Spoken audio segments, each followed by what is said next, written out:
There we go. Continue.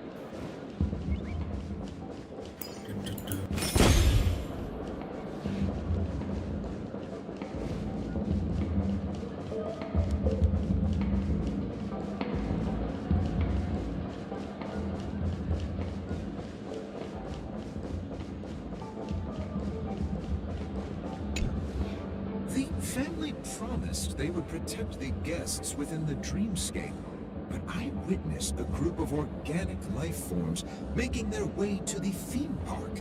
And soon after, a rip tore through the sky, and black rain started leaking out of the void.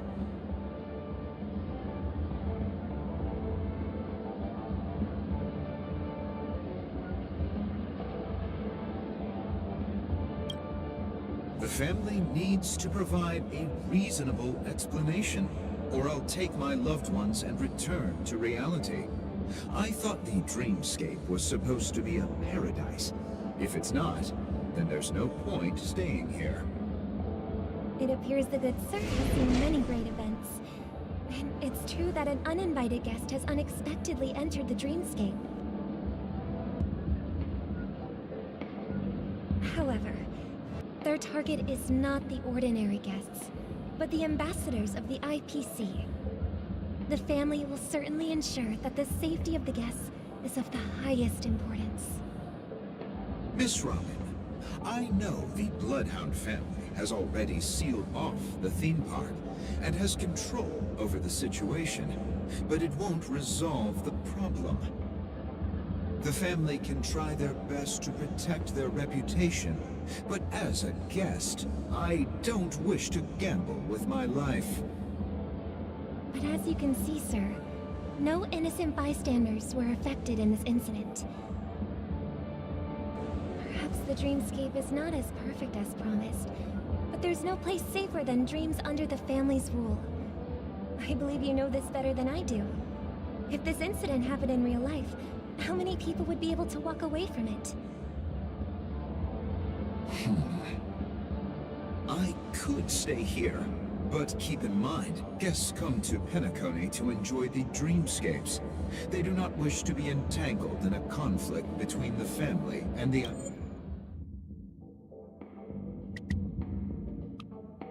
IPC, so let's not have any more unnecessary incidents.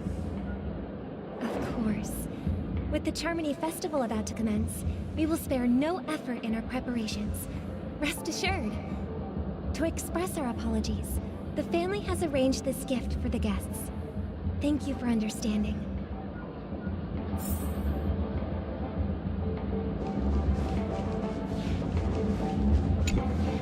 Hello. May I ask what happened here? Nothing to be worried about. There's been a small rehearsal mishap at Clock Studios theme park. Please stay calm. Hey, are you a fool? You don't even recognize Miss Robin? Who do you think you're talking to? I'm sorry. I've just been transferred to the Bloodhound family, and I'm still not too used to working on the streets. I didn't realize it was you. I'm so sorry. Hey, don't sweat it. You guys have a tough job. I know how it is. How's the situation looking? Oh, we've sealed off the theme park.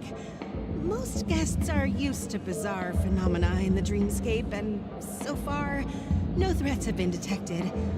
We can expect order to be restored soon. Rest assured, Miss Robin will intensify our patrols to ensure that no incidents occur. I trust you guys. But regarding what happened in the theme park, what do you hounds think about it? It's okay. Feel free to speak your mind. Well... Actually, I was there shortly after it happened. Is it true that the IPC's ambassadors came with ill intent? And that Galaxy Ranger easily cut through the sky? Miss Robin, tell you the truth, everyone's been talking about it. The myriad factions on Penacony have already been causing unease for everyone. Thank you all for your loyalty towards the family. The planet of festivities has indeed run into some trouble. The representative from the IPC... he's trying to regain ownership of Penacony and is prepared for a hostile takeover. Of course, the family did not agree. The result of the failed negotiations is as you see it now. No wonder. So this is the main reason why the IPC staff are banned from entering the Dreamscape. Did they apprehend the troublemaker in the end? Don't worry. Mr. Sunday is currently tracking his whereabouts, and I'll have something to show for it soon. However, given the situation, the IPC surely won't let this go easily. Therefore, we are relying on you hounds to maintain the order and stability of the Dreamscape. Please be assured, Miss Robin, we take our orders seriously. We won't let those IPC cronies get away with this. Thank you for your hard work. If there are any other members who still feel uneasy, please tell them on my behalf that protecting the Dreamscape requires everyone's help. This is a small gift prepared by the Iris family for the guests. There's one for you too. Please, open it at the Charmony Festival for an unexpected surprise. I can't believe I received a gift from Miss Robin. It feels like I'm dreaming. Wait, I am in a dream. If trouble comes knocking on our door, we're not afraid to go to war. Rest assured, the Dreamscape's peace will be protected by the Bloodhound family.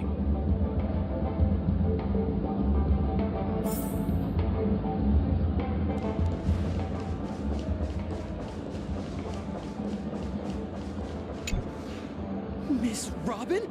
That's the renowned cosmic superstar, Miss Robin! I didn't expect to meet a fan here. I'm honored. Welcome to Penacony, a world filled with wonderful dreams. I can't believe I'm actually meeting the real Robin! Shouldn't you be preparing for the Charmony Festival? Preparation is important, but the ceremony is fundamentally about sharing the Great One's harmony with everyone. If there's a chance to sing with everyone, I will not refuse. Regarding the recent mishap, I understand it negatively impacted some of our guests. As a member of the family, it's only right for me to come forward and offer my apologies to everyone. But, are you sure it was actually a mishap? Everyone saw those chips descending like rain and the red light tearing through the sky. Claiming it was merely special effects seems a bit far-fetched. Plus, I met that generous gentleman. He looked really out of it and kept talking to himself. Is this also part of the performance? Everyone, please do not panic. I believe that the family will give everyone a satisfactory answer in due time. Even if you say so, Miss Robin, it's hard to believe. Some people just never listen, do they? It's never ending. It just goes on and on. I'm trying to think if there's Getting a power that's really better than tired this. of I'm this. pretty sure there is, right? Miss Robin? Still, I suppose I should keep on helping everyone. I am the epitome of joy, kindness, and goodness, after all. Huh? What was I just doing? And, who might you be, miss? Here, take this, little guest. This gift has been specially prepared for you by the family. Make sure to take good care of it until the opening of the Charmony Festival. Then, when the show reaches its climax, press the button together with the others around you. You never know. Something very exciting might happen.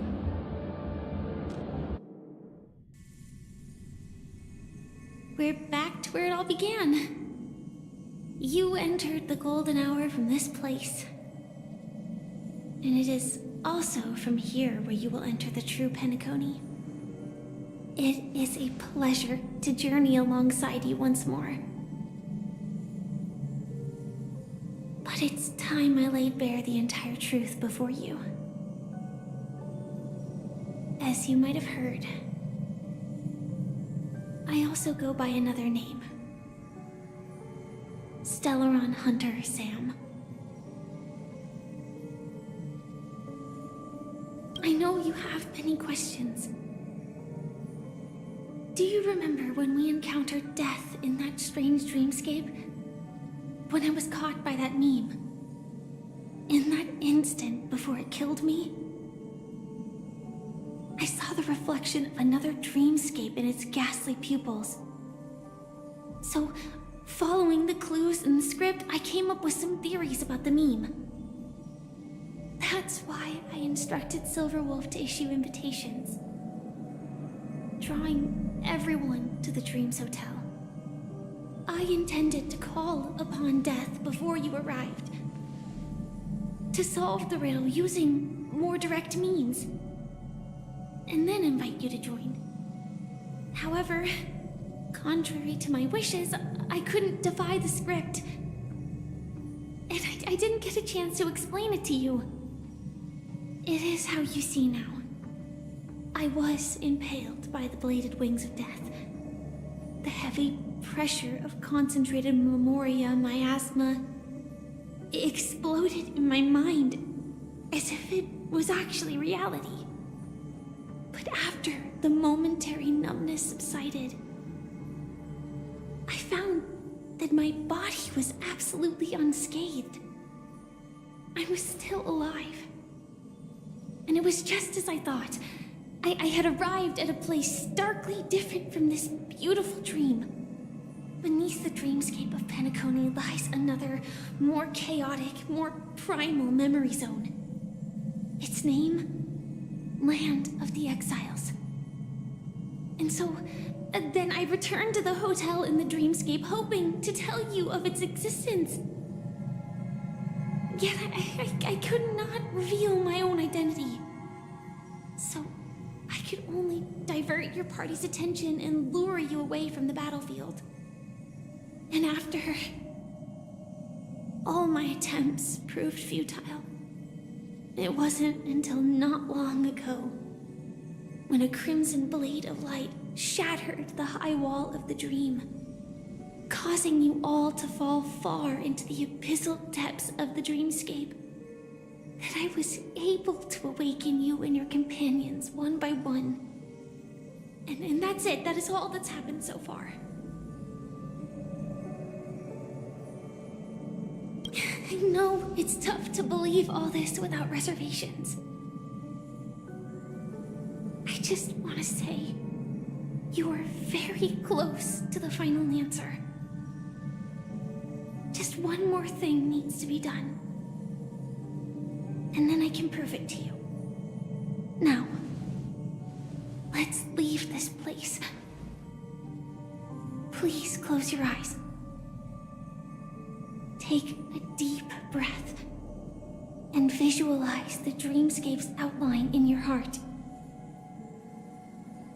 And remember, you must not open your eyes at all times. 3, 2, 1. Don't be afraid. The one who has come to greet us has arrived.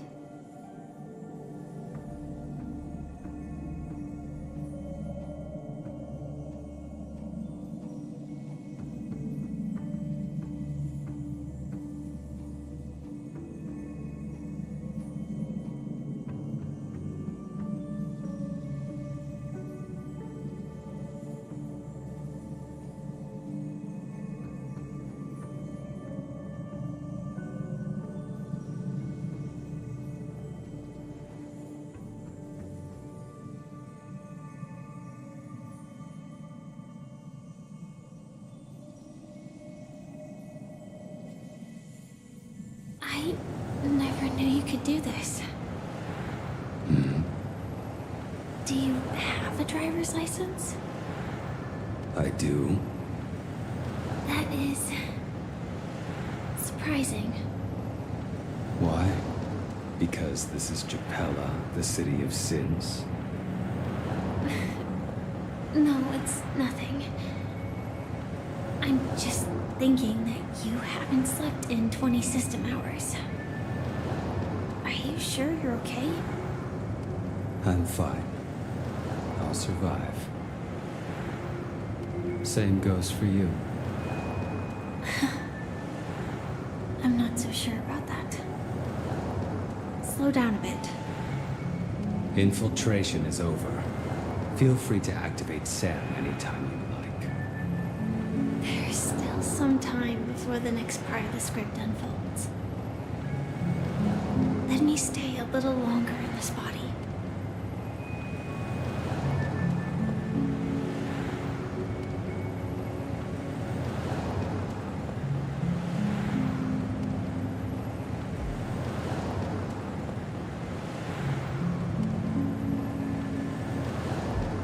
Such a long tunnel.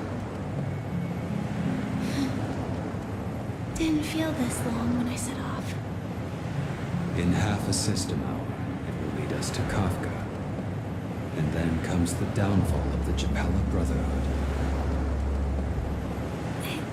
Is that also part of the script? It's in your script too. Sorry. I didn't notice.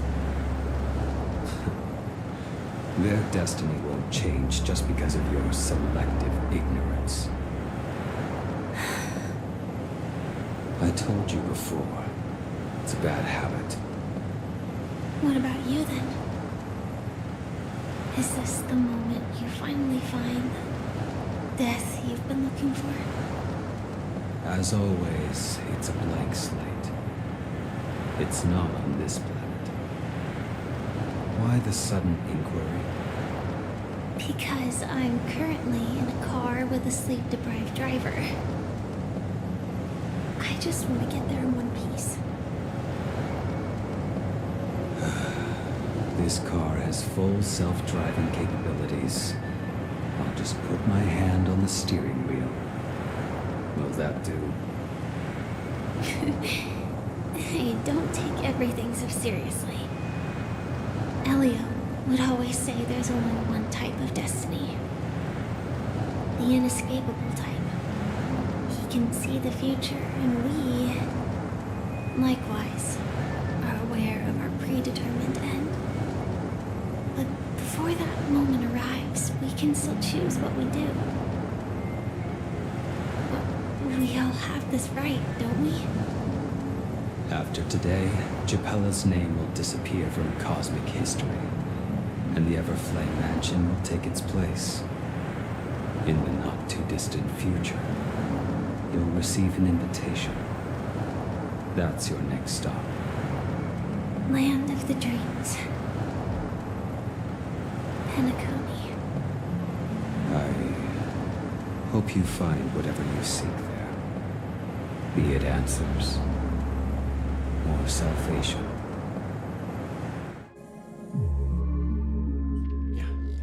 Glad to see you're safe and sound.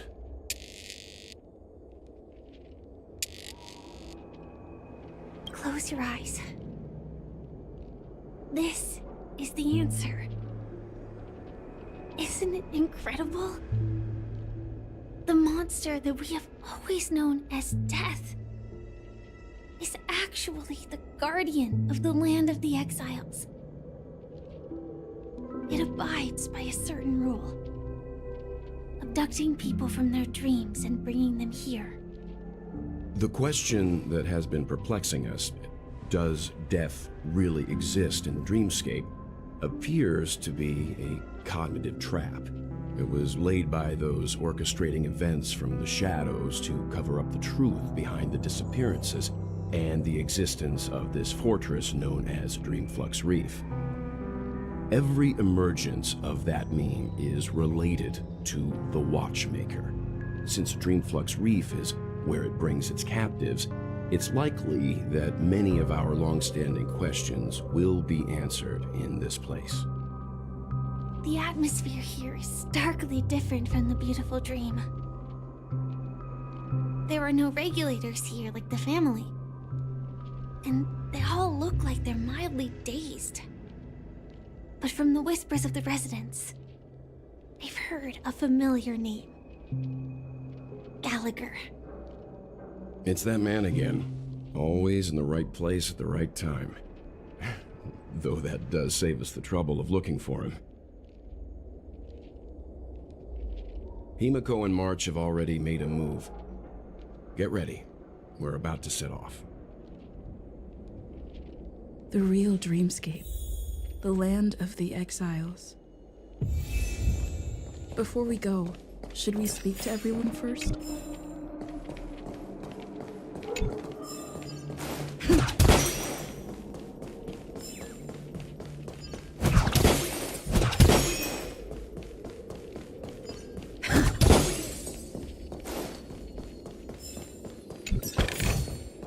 Looks good.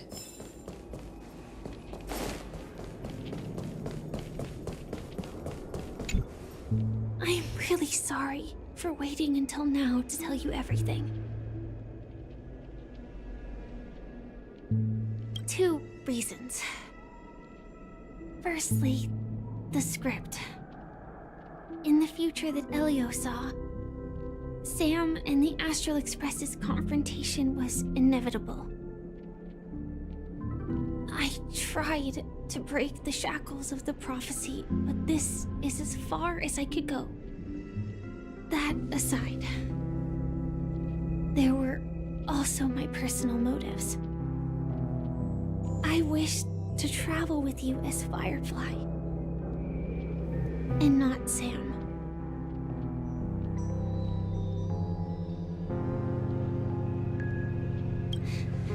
Thank you.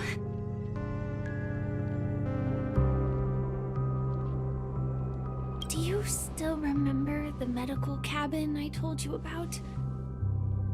Well, that's Sam. It belongs to the Iron Cavalry of Glamoth's Firmament Frontline, a Firefly Type 4 strategic assault mech. It is the cradle of my vitality, and the meaning of my birth. And for the longest time it was how I should have looked to the rest of the world. Elio only gave me one instruction. Allow the Astral Express to pursue the Grand Legacy. It means that the Watchmaker's legacy holds great significance to trailblazing. And to you. Elio's scripts used to revolve and expand around certain specific Stellarons. But with your appearance, this condition has apparently ceased to be appropriate. Perhaps he also saw the impossible in the future. The timescale of Dreamflux Reef differs from reality, so we mustn't lower our guard. You're sensitive to Memoria. A slight misstep, and you could get lost in this memory zone. Something on your mind? Let's talk about it. No wonder Miss Acheron is so averse to drawing her blade. It's hard to imagine such terrifying power could reside in an ordinary sheath. If it weren't for the fact that Aventurine's power originated from the preservation, the entire dreamscape would have been affected. Don't feel burdened by this. Even without that Stellaron inside you, Aventurine would still have found other methods to accomplish his goal. Let's just believe in Miss Acheron. And given her prowess, I don't think we've got anything to worry about. Before we found you, she'd already revealed her Stellaron hunter identity and shared a lot of information. Who would have thought that the Molten Knight's true identity was actually a young girl? For her, this is a secret that she cannot allow others to know.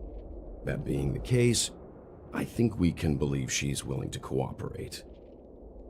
But she didn't reveal all her secrets. I just can't shake the feeling that her situation is different from that of the typical dreamer. And I hope that doesn't lead to any dangerous predicaments. During your investigation, he shared a vital piece of information.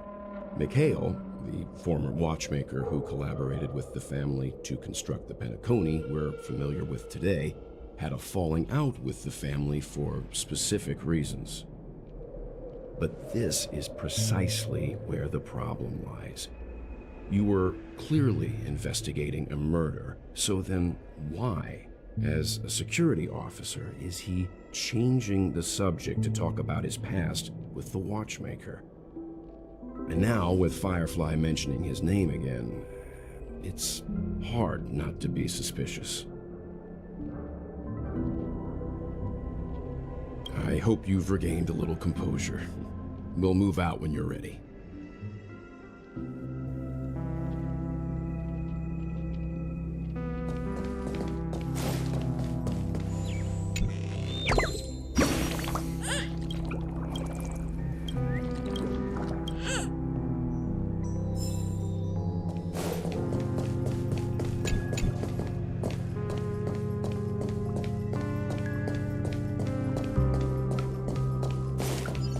Keep going straight down this hallway, and it'll lead to an elevator. It'll take...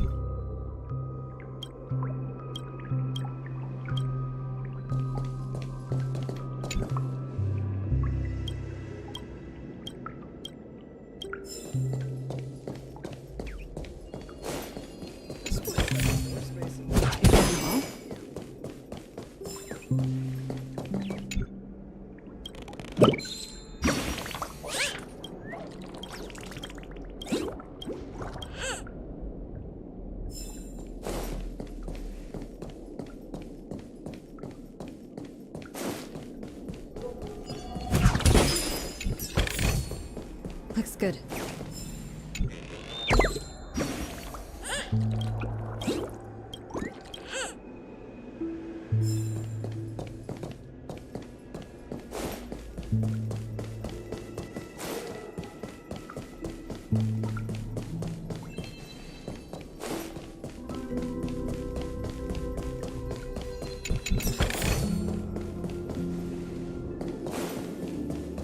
What a huge clock key. Looks like the watchmaker also left his mark on Dreamflux Reef.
The atmosphere in this fortress is pretty different from that in the beautiful dream. When I first saw it, I was in awe too. The sky here, it's like a reflection of the 12 dreamscapes. What's even more bizarre is that this place is also separated into trade and residential areas. The layout may be simple, but the facilities are very comprehensive. It seems that there are quite a number of people living here. Though both dreamscapes have distinct styles, the architectural designs are quite similar. Works of the same hand, perhaps. Hard not to speculate on the connection. But there's no point in overthinking things. Let's meet up with Himiko and the others first. Take a right turn at the end of this road and you'll reach the trade district. There are more people there. And perhaps someone knows where she is. Not coming with it? The Astral Express likely needs room for some internal deliberation. In the meantime, I'll try and locate Gallagher. Sure. Let's reconnect later. Letting her go was the right decision. Further observations are needed before we decide whether to trust her. But first, there's someone I need to talk to. Let's go. I'm sure you've already noticed him. He's right over there. The Reverie Hotel's bellboy. How did he end up here? And right after Miss Acheron severed the beautiful dream. We'd better check, just... Perfect for me, and perfectly legal for me to stay in.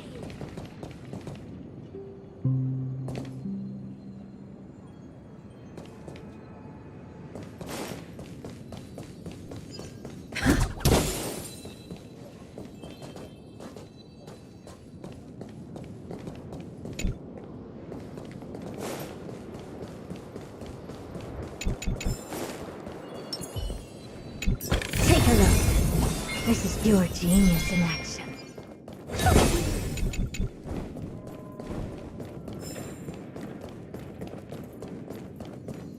Let's see if you handle a stroke of genius like this. I knew you couldn't hold your liquor.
You want this?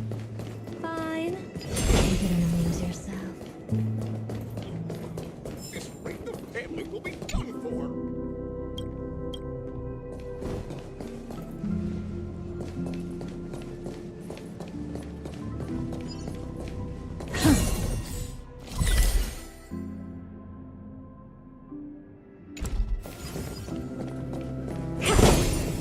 Let's have a toast.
Take a look.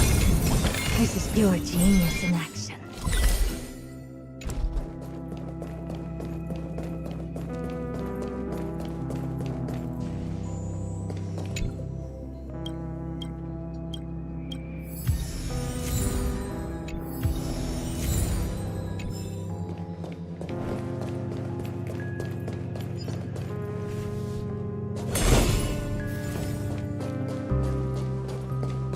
Let's see how you handle a stroke of genius like this.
The guest from before. We meet again! And a new friend. Forgot to introduce myself. I'm the hotel's bellboy, Misha. Hello, Misha. I'm Welt. We met in a dream. And who might this be? Tick-tock! Old friend and new friend! Let's high-five!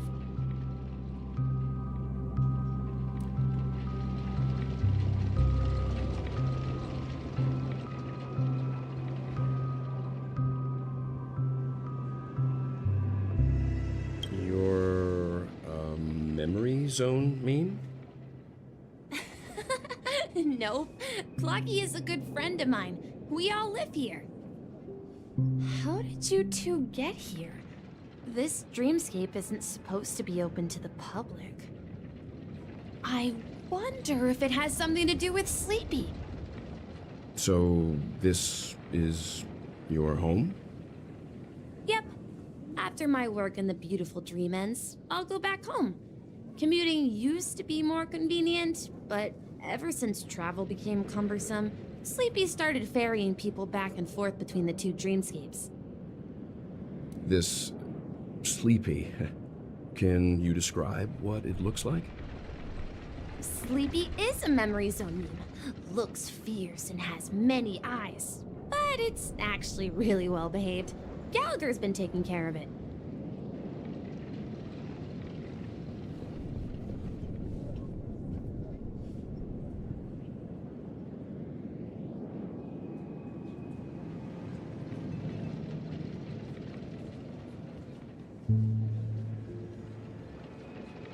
Based on the description, that meme is indisputably death. A nightmare for the family, but for the people who live here, well, that couldn't be further from the truth. Death? Not in a dream, surely. Sleepy's just a little aggressive. aggressive, and sometimes messes up by fetching the wrong guess, but it would never hurt anyone. I see. Has it brought back any guests recently, say, in the last day or two? We're currently investigating a missing person case that occurred within the beautiful dream. I see. Then you'll have to speak with Gallagher, but he's currently busy hosting a visitor from the Oak family and specifically asked not to be disturbed. Mr. Yang, the person you're looking for, is it Miss Robin? Just as I thought. Considering what happened with Miss Firefly, this doesn't come as a surprise. If you're looking for Miss Robin, I can lead the way.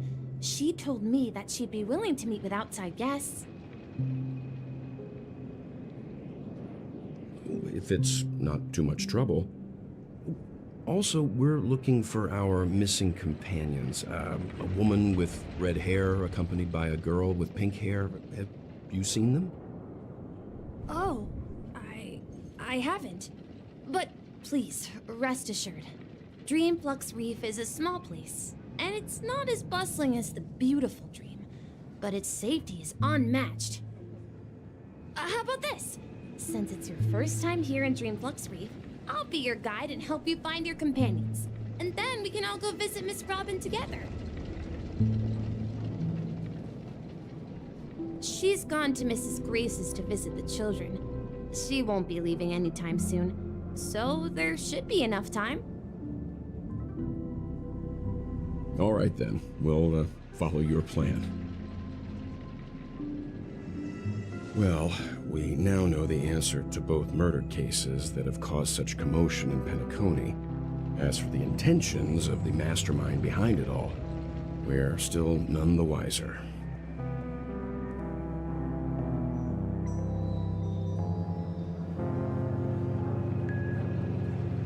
Yes, and I believe their relationship with Gallagher may run deep. Why else would they be so clandestine about their discussion? Regardless, we have to find Gallagher. Say, you mentioned before that you saw Clocky that only you could see, right?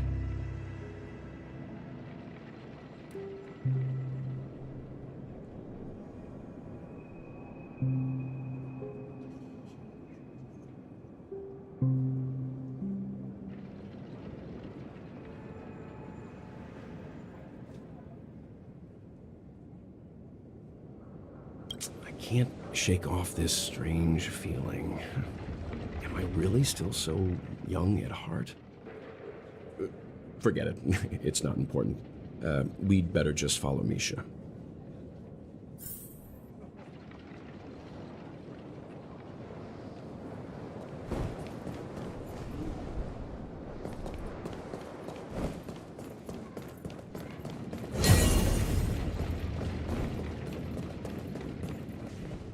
Everyone, look! From here, you can see the most spectacular view of Dreamflux Reef. A black hole? No. An accretion disk formed from consolidated memoria? Was Dreamflux Reef built on such unstable memoria? Oh, so Mr. Yang is also versed in memoria dynamics. I was just trying to figure out how to explain this huge hole to everyone. I bet you guys have a lot in common with Miss Kami.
This is pure genius in action.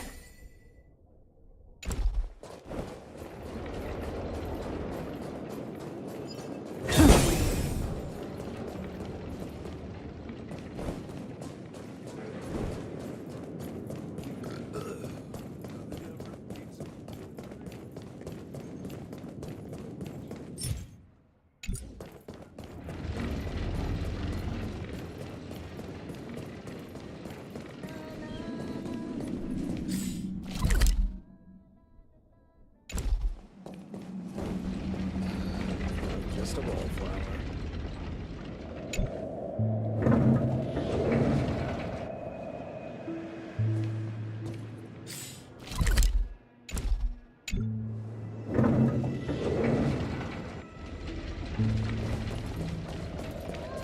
Look! There she is! My calculations are finally done. In another 10 system hours, the above dream will swallow the dream below. My hypothesis was correct. This place will cease to exist as the dream devours everything. Who are you all, and why haven't you left yet? This place is about to disappear.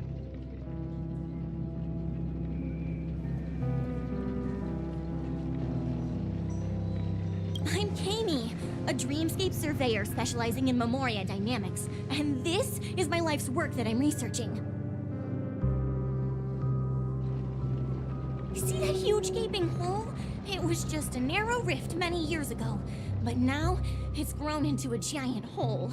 The surrounding Memoria has been flowing towards the other end of the hole at a constant velocity, slowly but surely. But the scary part is, according to my calculations, the flow rate of Memoria has recently changed, and it's faster than ever before. It's almost as if something is sucking it in from the other side.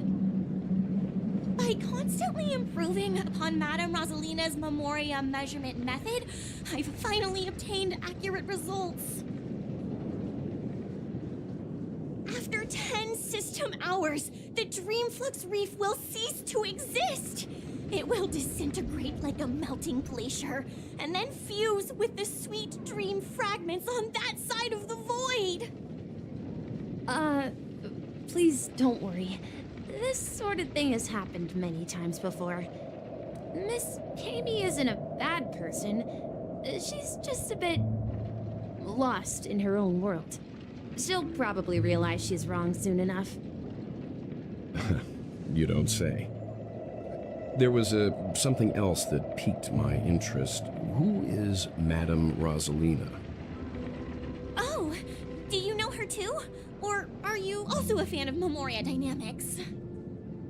We're very interested in Madame Rosalina's achievements. Could you tell us a little more about them? Why, of course! She's an excellent scholar of Memoria dynamics, and the first person to apply Memoria rate measurement methodology on interstellar travelers. Regrettably, due to the presence of the Garden of Recollection, ordinary people don't pay much attention to the nature of Memoria. She departed this world without much fame, leaving only a few thin journals behind. I came to Penacony to learn more about my idol, and went to great lengths to seek out Dreamflux Reef, all because this is her final resting place. Prodigies always meet their demise prematurely. If only Madame Rosalina had more time, she would have discovered a way to reverse the flow of Memoria. I felt it. The source is in the golden hour. There is a certain anomalous presence stirring the currents of the memory zone. I must uncover more concrete proof. I must convince everyone. Does the name Madame Rosalina sound familiar to you?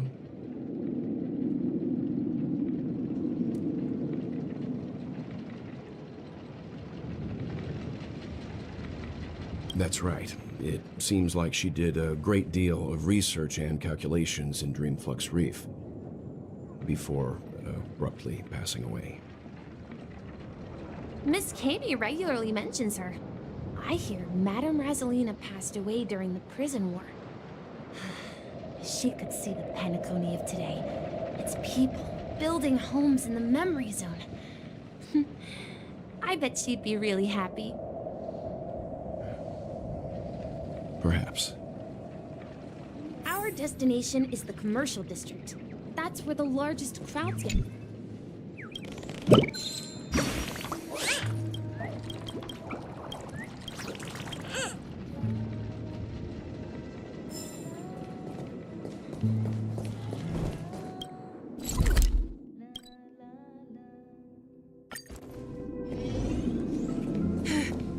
Let me go!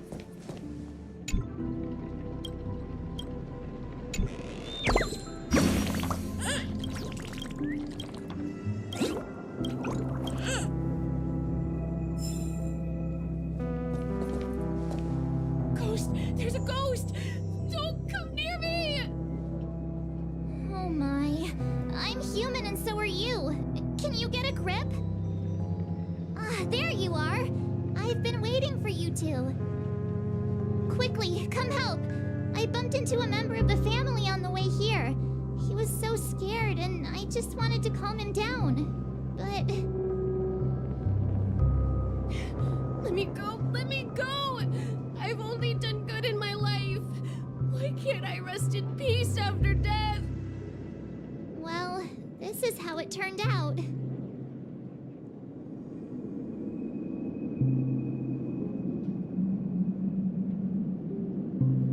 Me? A ghost?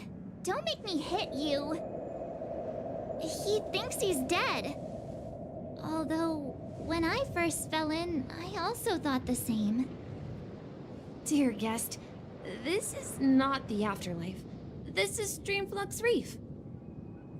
That's right. Did you hear that? Repeat after me.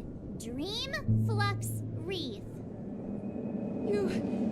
You're talking to someone invisible. If I'm not dead, what am I? I shouldn't have pushed my luck and tried sleeping in my dream. Curiosity kills the Papeshi.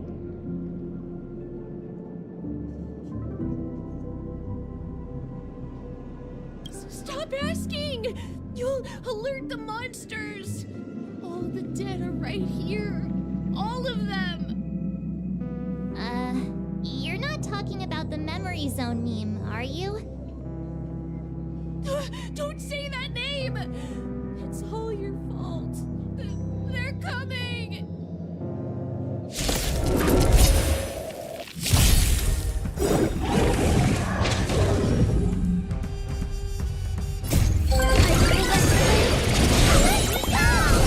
Time to cleanse the tube. Open sesame. Endless riddle. Nothing but a bore. He passed out. His intense negative emotions attracted the nearby memory zone memes.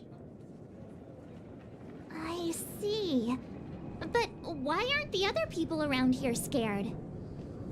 Unlike in the Sweet Dream, people here don't see memory zone memes as dangerous monsters. And even if they pose a threat, people can easily escape by forcing a wake-up call. But we can't just leave this man here. Can we take him somewhere safe? We can ask Jessie for help. I've gotten to know many locals while waiting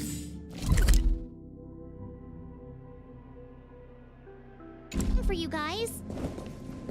Everyone here is living a self-sufficient life. I don't know how to describe it, but this place feels like the real dreamscape.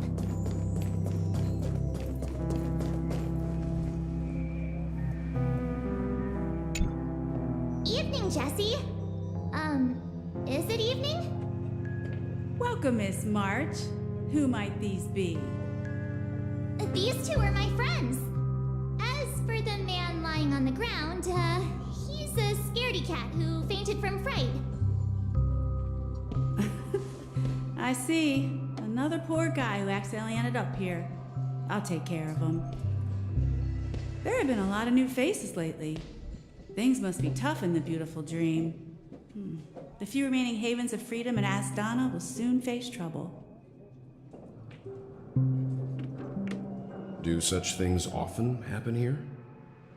Not really, but they're becoming more frequent now. Guess it's one of the signs of the Sweet Dreams collapse.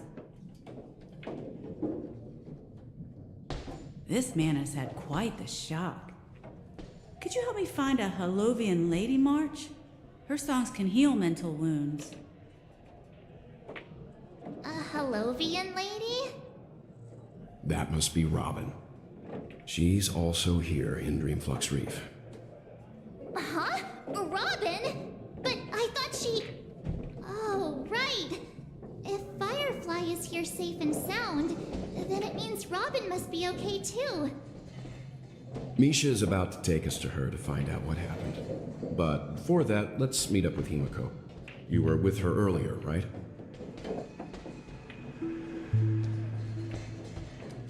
We met some stowaways in the residential area. Most of them came from neighboring star systems. I heard that places like Dreamflux Reef are scattered throughout the memory zone of Asdana, like islands in the ocean. They existed before the family arrived. I also heard that when Dreamflux Reef took shape, it was the center of all dreamscapes in Penacony. If that's true, it's no wonder there are so many similarities between this place and the Sweet Dream. Himeko must be gathering information. Let's hurry up and get going.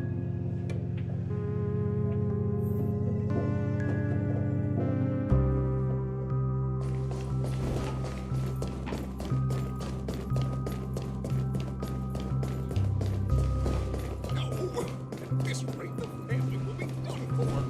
Done for. This is where we split up. She can't be too far away. So that's how it is. I never imagined we'd gather the remaining details here. To borrow Gallagher's catchphrase, what an unpredictable twist of fate. Himeko, here they are.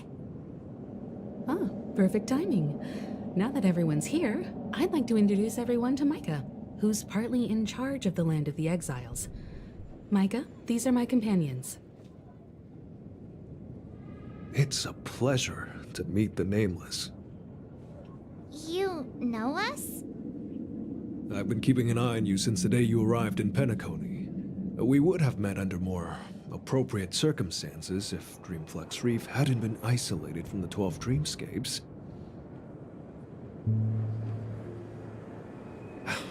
Please, allow me to formally introduce myself. I'm Micah, the Gravekeeper of Dreamflux Reef. Gravekeeper? Life in Dreamflux Reef is pretty liberating. Everyone here mostly keeps to themselves, without meddling in others' affairs. My daily task involves cleaning a few tombstones. You're too modest, Micah. When lost dream chasers stumble upon this place, you're the one who takes care of them, guiding them back to the Sweet Dream, or showing them how to survive the wild dream chaos. So, guardian of sorts. Were you talking to me, Mr. Yang?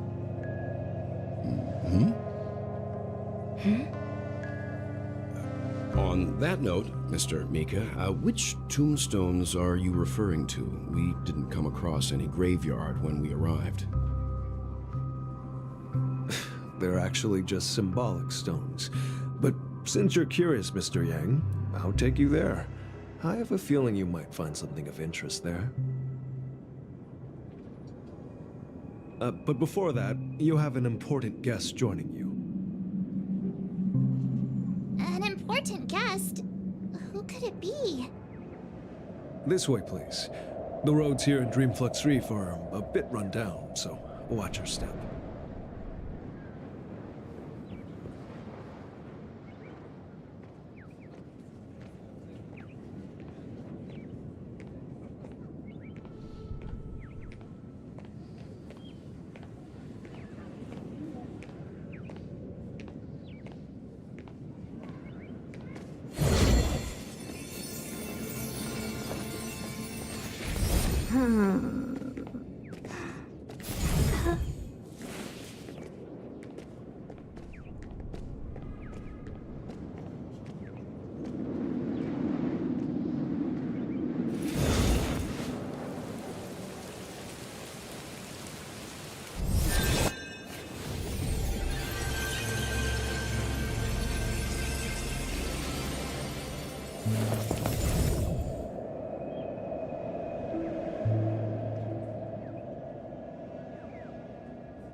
There she is.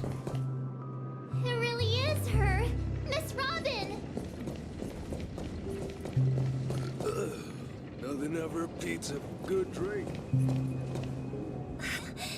Everyone sang so wonderfully. It's not often that I tried this music style, but I've gained some valuable insights from it.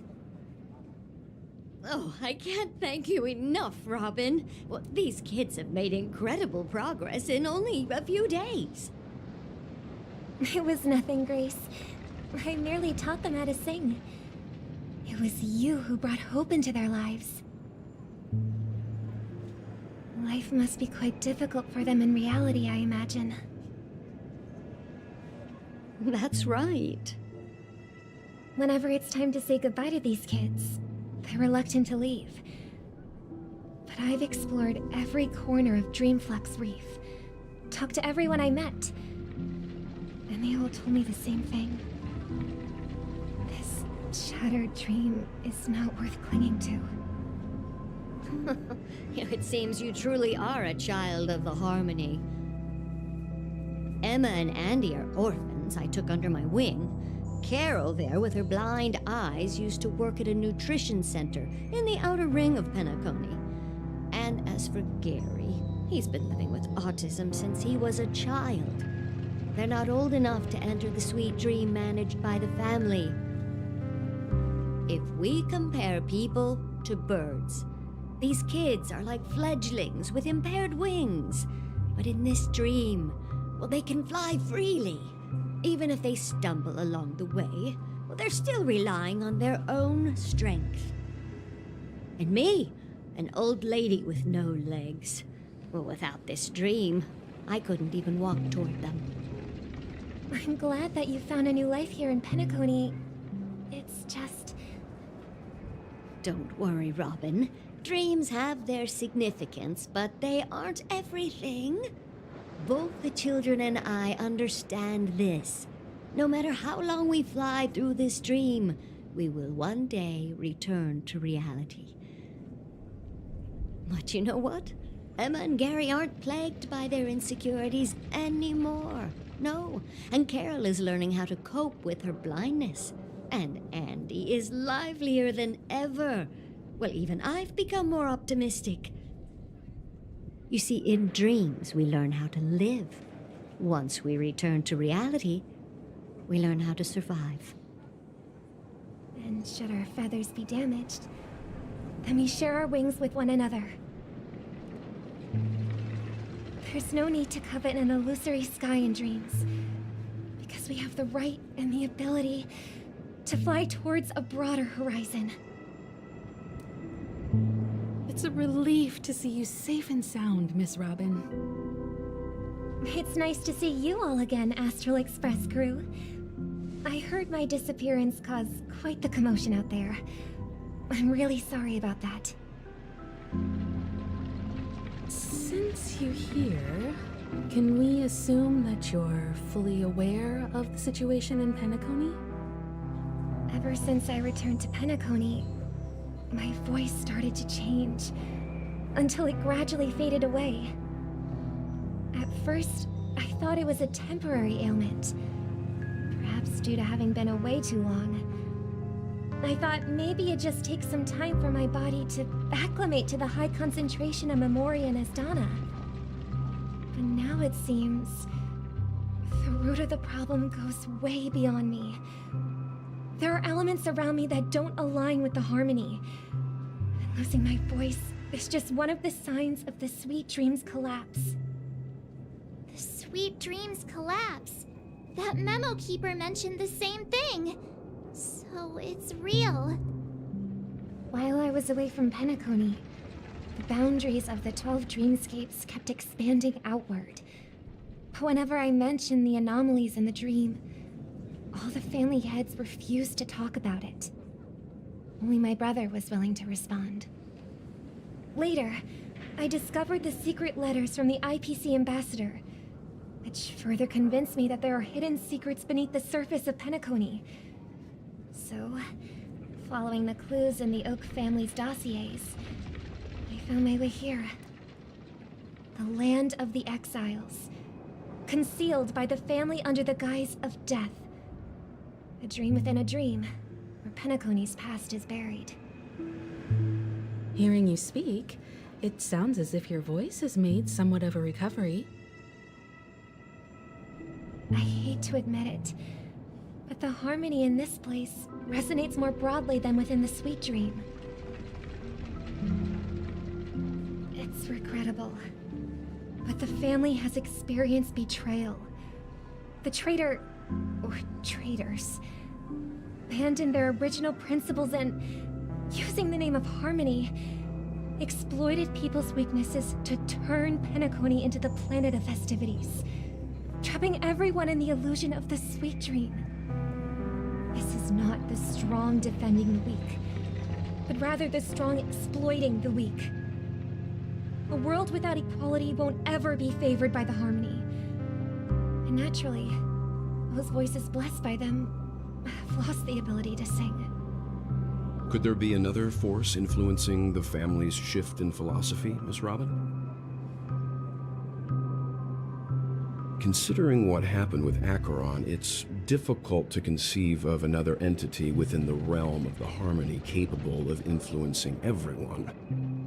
Unless a power surpassing that of an emanator is involved. I'd heard about what happened to the Xianzhou Alliance, but as far as I'm aware, the family hasn't faced any such external interventions. Who knows? Perhaps I've just been away too long and missed something. Regardless, I cannot accept my home is moving towards the very opposite of what the harmony represents, while still claiming to uphold it. I must uncover the reason why Mikhail cut ties with the family, and who exactly it was who betrayed us all. Do you remember our arrangement, Mr. Micah? Well, here's my answer. I've decided to forgo my role, and never step foot on the Charmony Festival stage again.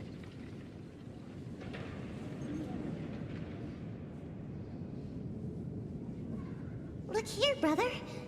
A little bird. Looks like a fledgling Charmony dove. But Charmony doves don't live here. So how did this little bird get here? Maybe its parents abandoned it? It looks weak and frail. Why don't we find something soft and make a nest for it? This place is too dangerous for a fledgling. Let's take it with us. We can put it on the wooden shelf in front of your window. Okay. A bird like that must have a beautiful singing voice. But where will it live? I'll ask the family head to build a cage for it. A cage? I won't have the freedom to fly. Right? Let's see. What is it that has captured the attention of the two best interpreters of the Great One? To the point that they've forgotten how to enjoy their dessert. Oh, poor little thing. Doesn't look like it's doing well. Do you want to rescue it? I do. But I don't want to lock it up in a cage. Why? Even if it's small and not fully feathered and can't sing, it didn't come into this world just to be locked up in a cage. Birds belong to the sky. That's quite the romantic idea. And what about you, a young scholar? Do you agree with your sister? I think she's right. But if we leave it out in the wild, it won't survive for more than a few days at best. Ah, I see. It seems our little scholar is still a bit unsure. Well, let me tell you youngsters a story. As you probably know, Charmony doves can fly through the air. When they fly really high, we've seen this spectacle so many times that we think it's just their ancestors were too weak to survive on the ground after countless attempts by many generations.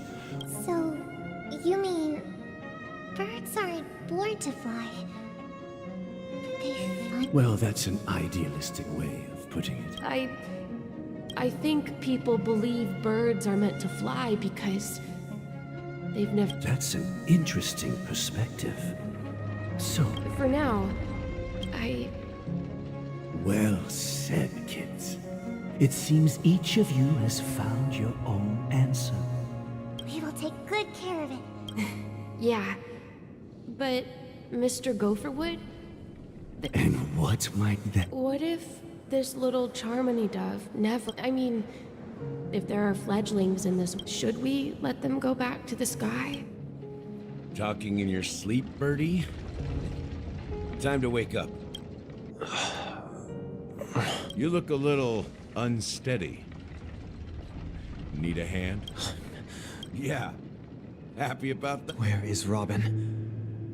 I knew that was going to be the first thing you'd ask. Don't worry, your sister is here, safe and sound. She's probably walking around the streets now. If I were you, I'd be more worried about myself. After all, right in front of you is the guy who just stabbed you in the chest with a dagger. If you wanted to kill me, you wouldn't give me the chance to speak. Just tell me your demand. So, you figured out who I am, huh? No wonder you had the guts to go against the Dream Master and the Four Families. Choice.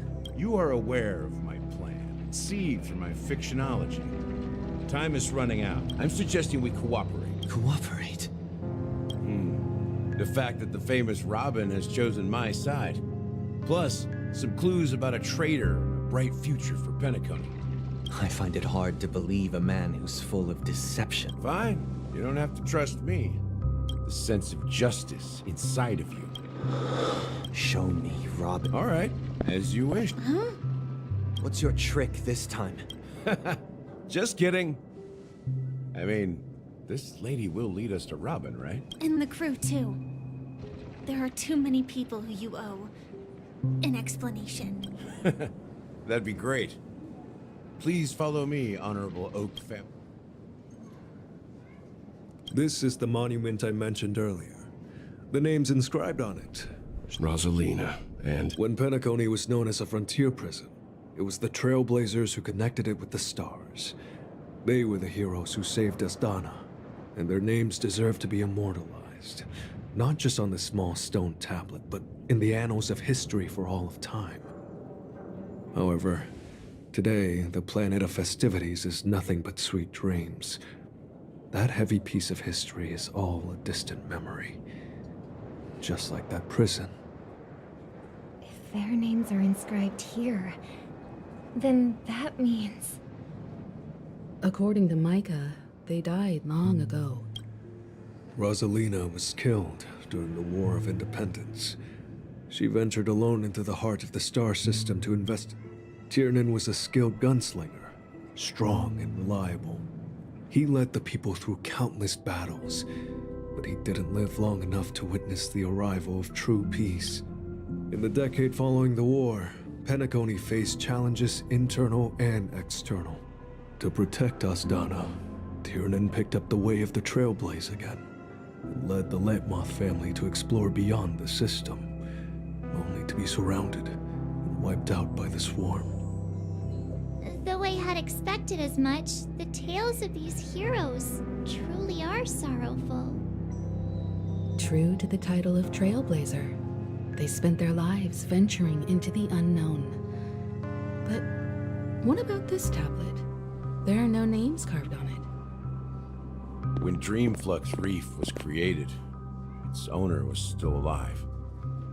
However, he insisted on erecting a monument for himself, saying that it will happen someday. Here we meet again.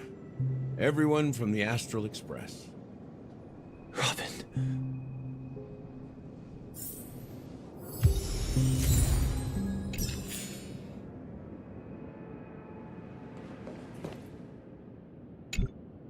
I promised to give the siblings some privacy, so let's talk about our business first. What do you say? That sounds sensible enough. Since you went through the trouble of gathering the family heads, the crew, and the Stellaron hunters, I'm guessing you have something important to say, Mr. Gallagher? Oh, is it that obvious? The look on your face is practically screaming, I'm the one behind all this. You're right, Mr. Yang. It is indeed time to come clean on everything. The siblings already know what they need to, and they've made their choice. But you, Nameless, arrived a bit late. So it's only fair that I answer your questions. Before we begin, let me reintroduce myself. I'm the founder of Dreamflux Reef, the deputy of the Watchmaker, and the one who sent out that invitation. As Gallagher, the history fictionologist, I humbly extend my greetings to you all. History fictionologist? So what, everything you told us was made up? Well, don't worry. Almost everything I shared was true. Well, except for the part about the family accepting me back. I double-checked with Micah, and everything he said about the family, the Watchmaker, and Mikhail is true. Thank you for your understanding. Now let's get down to business. I'm sure you're all wondering why I went through the trouble of setting up this battle for the legacy, inviting different factions and stirring up a ruckus all over Penacony. Well, it all boils down to something very familiar to all of you. The Stellaron. The Stellaron? But how is that possible? Penacony is a free-flowing interstellar hub. There are no signs of contamination whatsoever. You're totally correct. So, care to take a guess at what that means?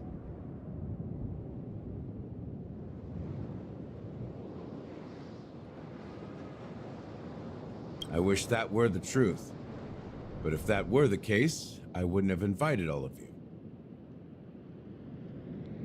The sweet dream doesn't come out of thin air. If you think of the memory zone as the sea, creating the land of the dreams is like filling that wild ocean with earth to make an island. To achieve this feat, without the help of an Emanator of Remembrance or Enigmata, the only way is to use a Stellaron. And that's not something you can achieve with a simple wish. It requires vast quantities of knowledge, time, and manpower. I'm sure you get what I'm hinting at.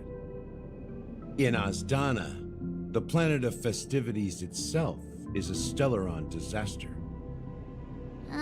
The planet of festivities itself is a Stellaron disaster? It all started a long time ago, back when the Watchmaker and his crew liberated the frontier prison. They faced countless challenges as they began building Penacony from the ground up. That's when the idea of using the Stellaron came into play. The Stellaron first entered the Azdana system during the war. The Nameless warned everyone against the folly of attempting to tamper with such a power, and most heeded their words. But there are always people in the shadows with ulterior motives. The turning point came after Tiernan's death. With 2 of the Nameless gone, the Watchmaker had to go to the front lines. It was at that moment his rivals saw an opportunity. By the time a representative from the Montour Systems family arrived at the Watchmaker's call, the Stellaron had already been activated and was seeping into the primordial synesthesia dreamscape. And I suppose the family happened to possess the knowledge to seal the Stellaron? Not just that. They knew far more about the Stellaron than the average person. They helped Mikhail swiftly quell the civil unrest and played a part in building Penacony under the disguise of the Harmony.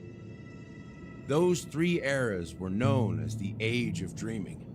The Watchmaker, who had been left in the dark, sent out invitations across the universe, spreading the hype around the land of the dreams. Then, how did they turn against each other? Remember the island in the ocean metaphor? The truth is, the Stellaron was never truly sealed. It existed in a different form within the dreamscape. Think about this. What would it cost to create and maintain such a lavish dreamland? It's people's lives. The opulent dream is built upon the decay of spirits, with a toxic elixir called pleasure flowing through the dreamscape. It tempts people to indulge in the dreamscape, and gradually their minds succumb, becoming nourishment for the sweet dream. Confusion, laziness, and cowardice, weaknesses that plague humanity, were magnified and nourished by the family. Penacony became a new kind of prison, even more impenetrable than the previous one. Sadly, we realized this far too late. By then, the family had a firm grip on Penacony, swiftly quelling any opposition that arose. At my wit's end, I had to use the power of the Enigmata, and sought refuge in this chaotic memory zone. Over the years, I fabricated a meme within this dream for our use. Dormancy. That's its real name. We exploited a loophole.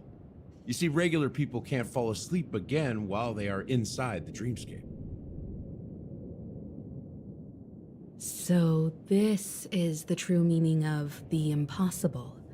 You sent out invitations in the Watchmaker's name to find forces capable of resolving the Stellaron disaster and draw them into Penacony to uncover the truth. It's not just that. Above all, I wanted to see what happens when the major factions engage in a struggle for the legacy. Since this is the Watchmaker's first announcement in decades, the traitor within the family is bound to reveal themselves. So, the legacy is just a facade. If you want to consider the Stellaron as the legacy, I'm totally fine with that. If that's the case, where is the Stellaron now? That's a question for Mr. Wings. The Stellaron is still under the family's control, and as the head of the Oak family, I'm sure he holds all the answers.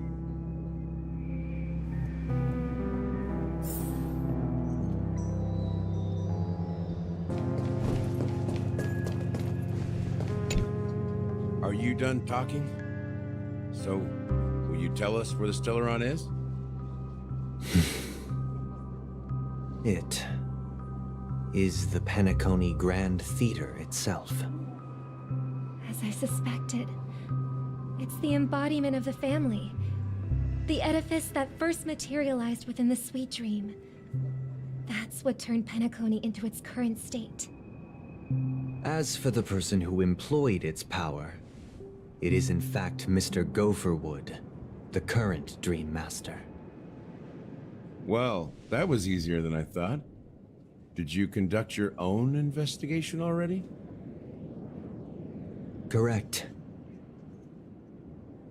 When I was trying to track down the person who murdered my sister, apart from you, Gopherwood was my second suspect. Confronting me first turned out to be a smart move on your part. I didn't have other options. The Dream Master has been elusive, and even the heads of the families can hardly get an audience with him. Moreover, Mr. Gopherwood has been kind to my sister and me. And I didn't want it all to end like this. What do you mean by that? To be honest, my brother and I are also victims of the cancer of all worlds. We grew up as orphans, and were adopted by the family when they came to help. Mr. Gopherwood recognized our potential and brought us to Penacony. But I can't just stand by and watch Mr. Gopherwood become an enemy of the Harmony. I won't use my voice to support an evil cause.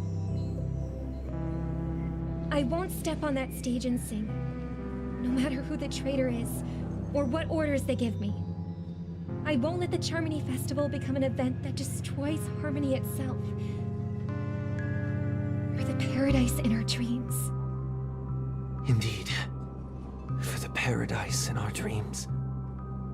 As the head of the Oak family, I'm responsible for ensuring Penacony's promising future.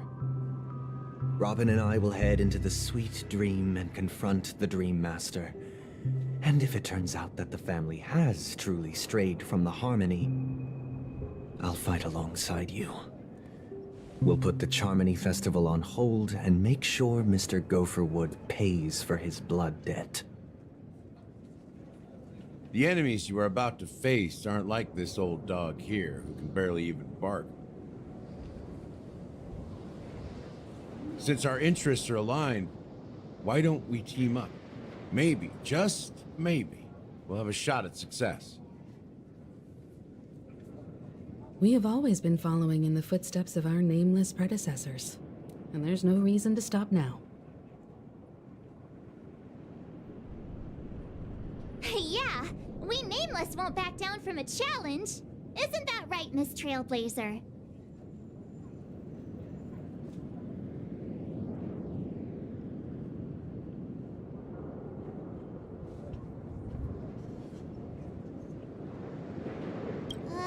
That line actually makes me a bit nervous.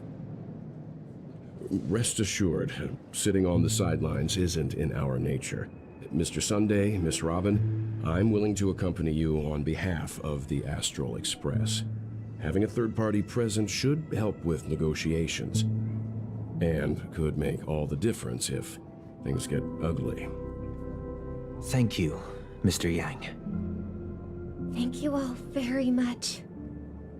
The Charmony Festival is about to start, and time is against us. We must hasten. Everyone, let's gather over here. We still need to make some preparations.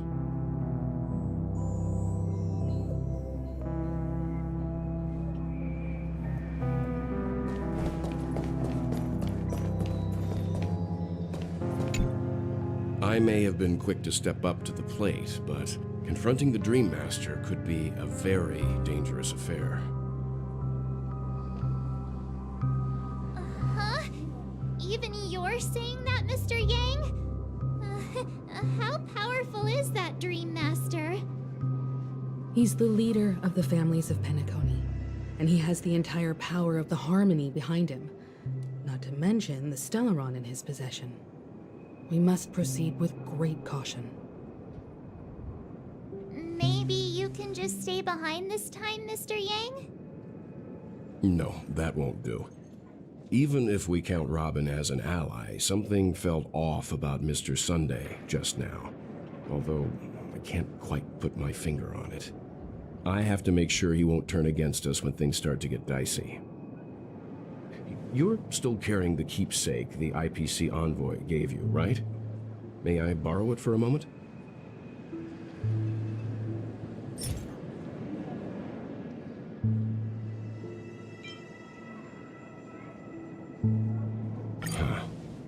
I knew it.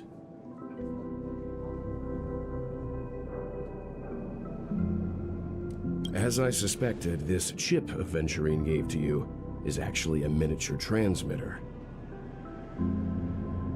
If I'm right, he intends to use it to track your location or contact you when needed. As it so happens, this may actually be of some use in the current situation. Aventurine? Is he still alive? And what does he have to do with our mission to confront the Dream Master? Remember what I said earlier? Working with the IPC is a way to keep the family in check.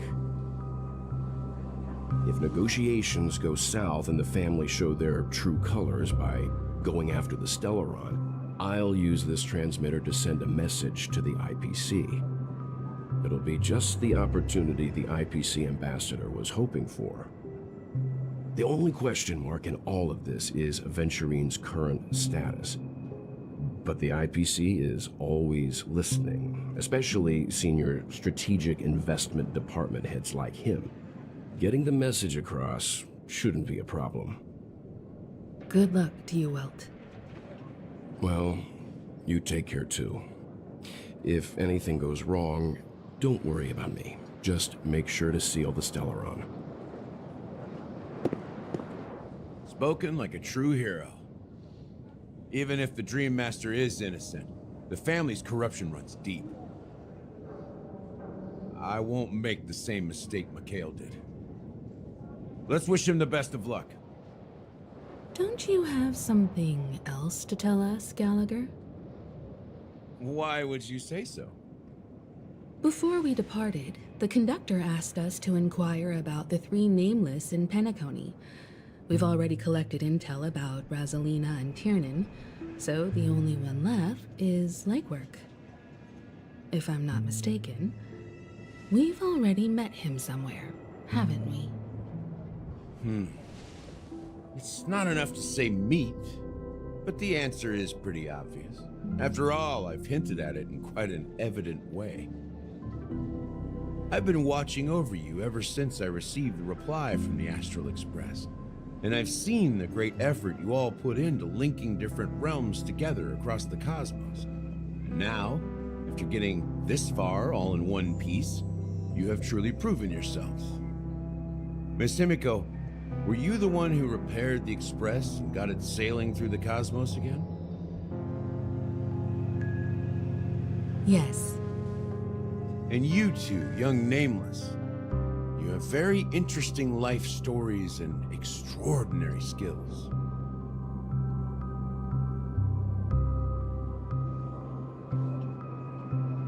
I don't know much about my life story, but I do have extraordinary skills. You're full of energy. Please send my regards to the conductor, Pom Pom. Please let them know that their friend has fond memories of his time aboard the Express, which he reminisces on every time he has a good drink. As for the last Nameless, he embarked, disembarked, and embarked again, traveling in a great circle, ending up back where he started. On his deathbed, he told me to find the Astral Express and deliver an invitation to the future Nameless. He left behind a special gift, a true legacy. Something that belongs only to the successors of the Trailblaze. Come with me.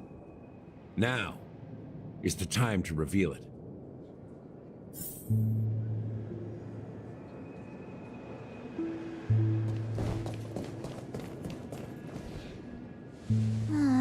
Back here again. Sometimes I feel like you're still alive, old friend. Like you've still got so much to say and do. I've kept my promise, brought the future trailblazers you've waited so long for. I don't know why you were so obsessed with that train, but I remember your last words.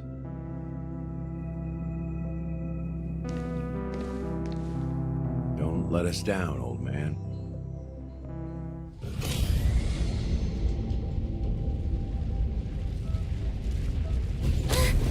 What's happening?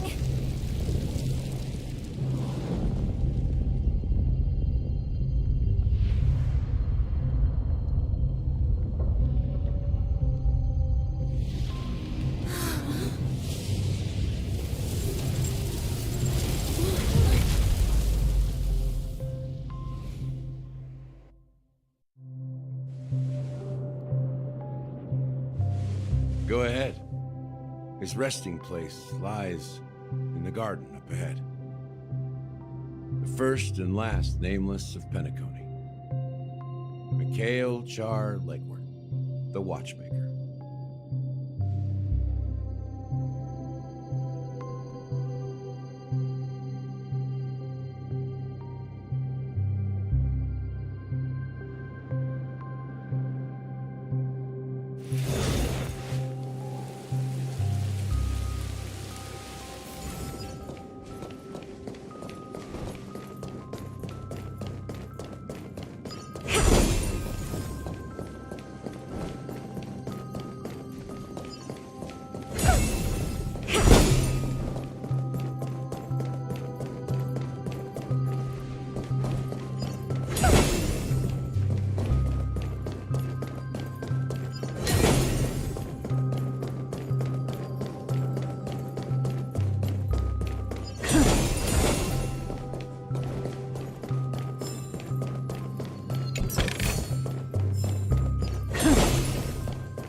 Sure enough, the Watchmaker is the third nameless. Even I could guess that one. The legacy he left behind was a dream bubble. I believe inside that bubble, there's something that holds meaning only for the nameless. After all, when I checked its contents, I found nothing inside. Maybe some Trailblaze runes? Even more enigmatic than me. Well, let's have a look.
What's going on?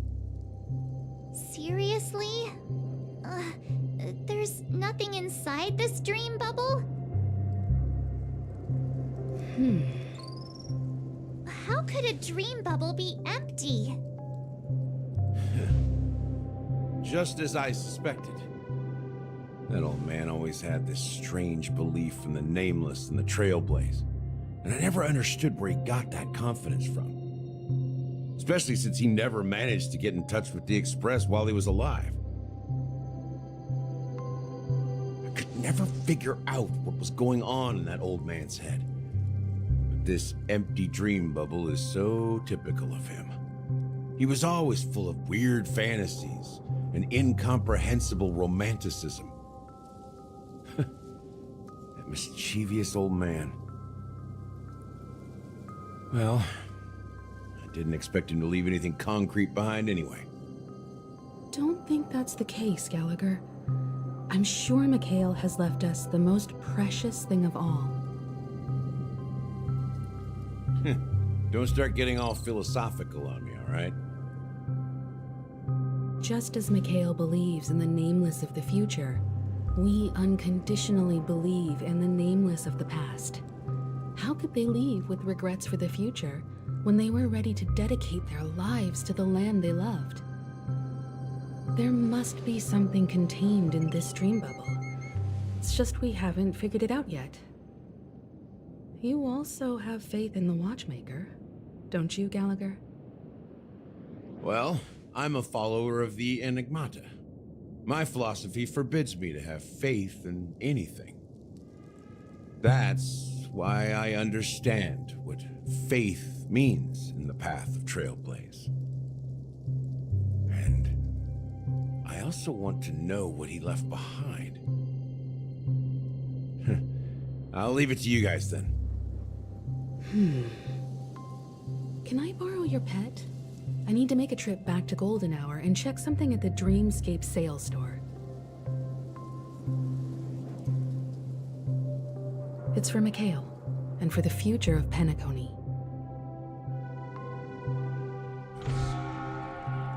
Welcome to the Reverie Hotel.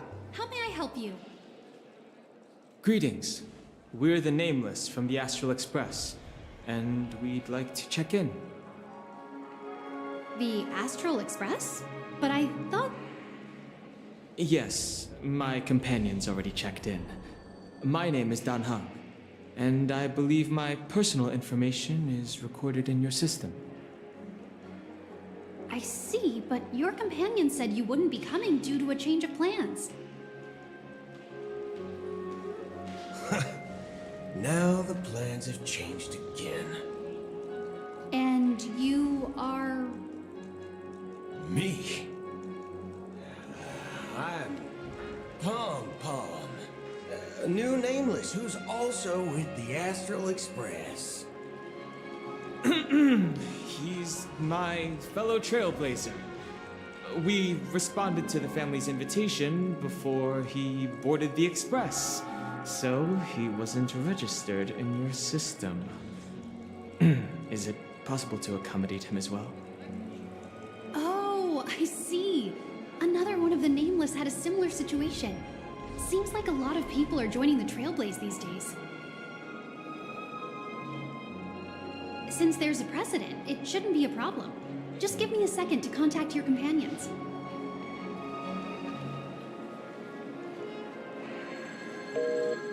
I'm sorry, dear guests, but it seems I'm unable to reach the other members of the Astral Express. What do you mean by unable to reach them? My apologies. This is the first time I've encountered a situation like this. However, the system indicates that those guests are still in the dreamscape. How about this? Give me their room number. We'll go check on them ourselves. I'm afraid that's not possible. I need to verify both of your identities before I can share any guest information. How about you just wake up someone? Let's say, Welt? I'm sorry, but there are strict rules regarding forced awakening. It cannot be done without the proper clearance. So nothing works, huh? What's your solution then? Are you saying we sleep here? At the reception? Please be patient. We need to contact your companions in order to confirm your identities. And now it seems you need to confirm our identities before you can contact our companions. It seems so. Fudge. Look, nothing personal, but if you can't handle this, go find someone else who can, okay? Please calm down, dear guests. I do recall that Mr. Sunday, the Oak family head, personally handled this issue earlier. Oh, please wait a moment while I contact him. I don't think she's trying to give us a hard time. She really just doesn't know what to do. I have a bad feeling about this. You tried to contact them on the Express earlier, but they didn't respond. Something doesn't seem right. I need to leave for a moment. You can stay here with the receptionist. Sure thing. Just don't keep me waiting forever. Don Home seems pretty worried about his companions. I should give him some space. Stressing out about it won't help anything.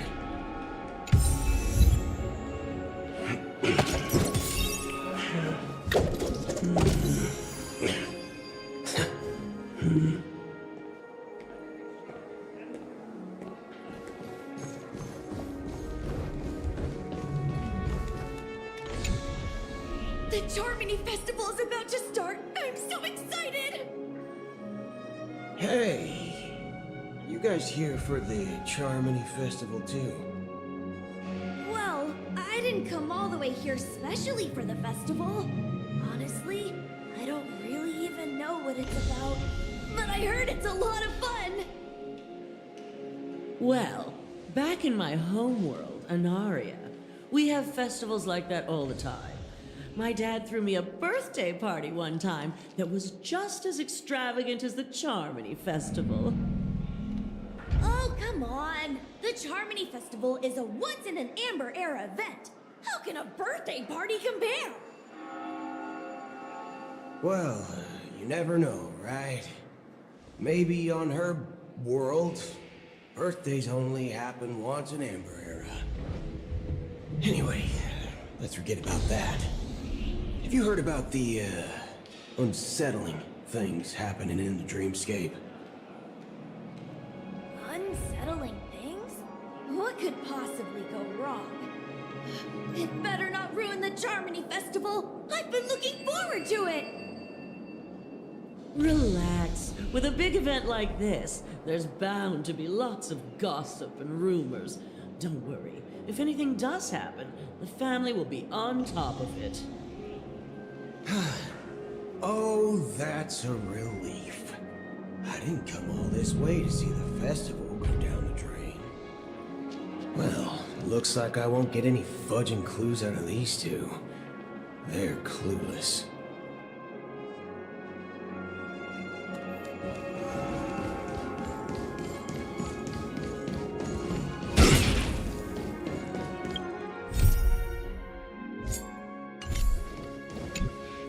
Greetings. I'm Cody of the Bloodhound family, head of security for the hotel. How may I assist you? Hello. So, there's something I wanted to ask about. I've been hearing some unsettling rumors about certain incidents that might affect the Charmony Festival. Do you think there's anything to be worried about? I've traveled all the way from the Hayaii Federation, and I don't want my trip to be ruined. What do you mean? Wait, you haven't heard? I'm not sure where you heard those rumors, but they're completely baseless. I can assure you, as a representative of the Bloodhound family, that everything is going smoothly for the Charmony Festival. At present, all of the families are focused on making sure the festival starts on time. Even the Dream Master himself has arrived. So don't worry, your trip won't be in vain.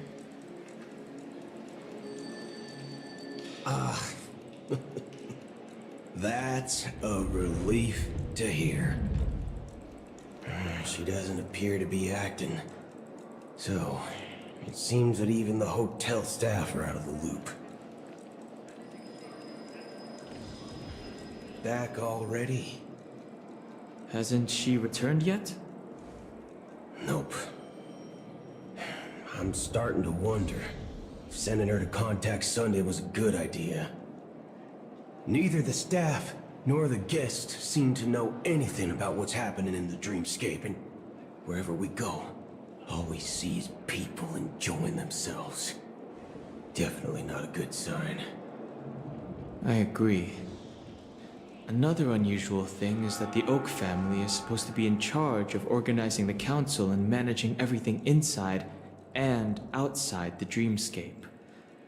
However, I walked around the hotel, but didn't meet a single member of the Oak family on such an important day. Well, I'll be forked. If I remember correctly, the head of the Oak family is that Sunday guy, right? We shouldn't linger here too long. Let's go back to the Express for now. Not so fast.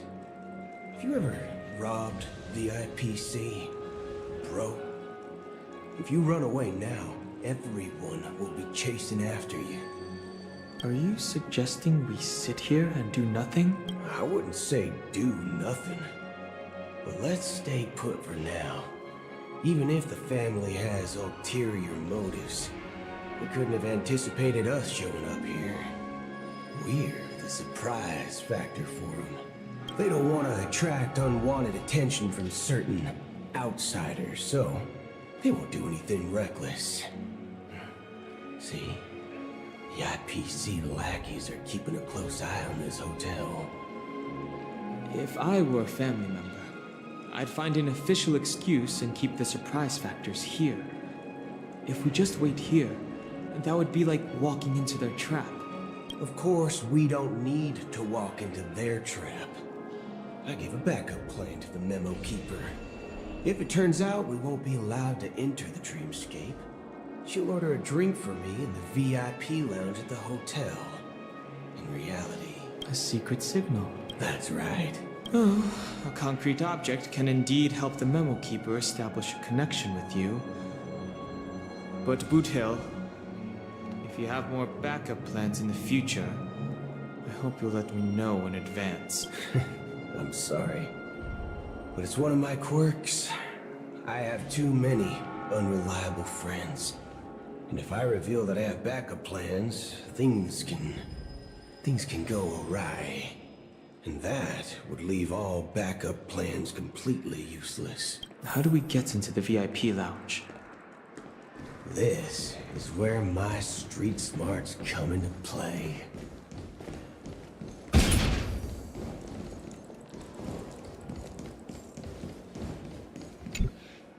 You're the lobby manager, right? Yes, I am. How may I assist you? We're the Nameless from the Astral Express. We wanted to check in, but there's something wrong with your system. The lady at the front desk said she would contact the manager, but now she's nowhere to be found. Now, we've been waiting here forever, without any food or water. What the fork, man? Is this how the family treats its guests?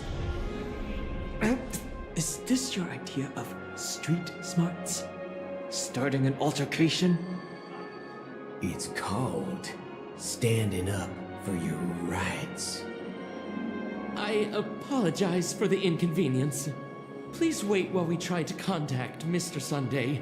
I'll arrange 2 premium seats in the VIP lounge so you can rest there while you wait. See? Just like that. Just don't call yourself nameless next time. This bar's something else. Certainly worthy of the planet of festivities.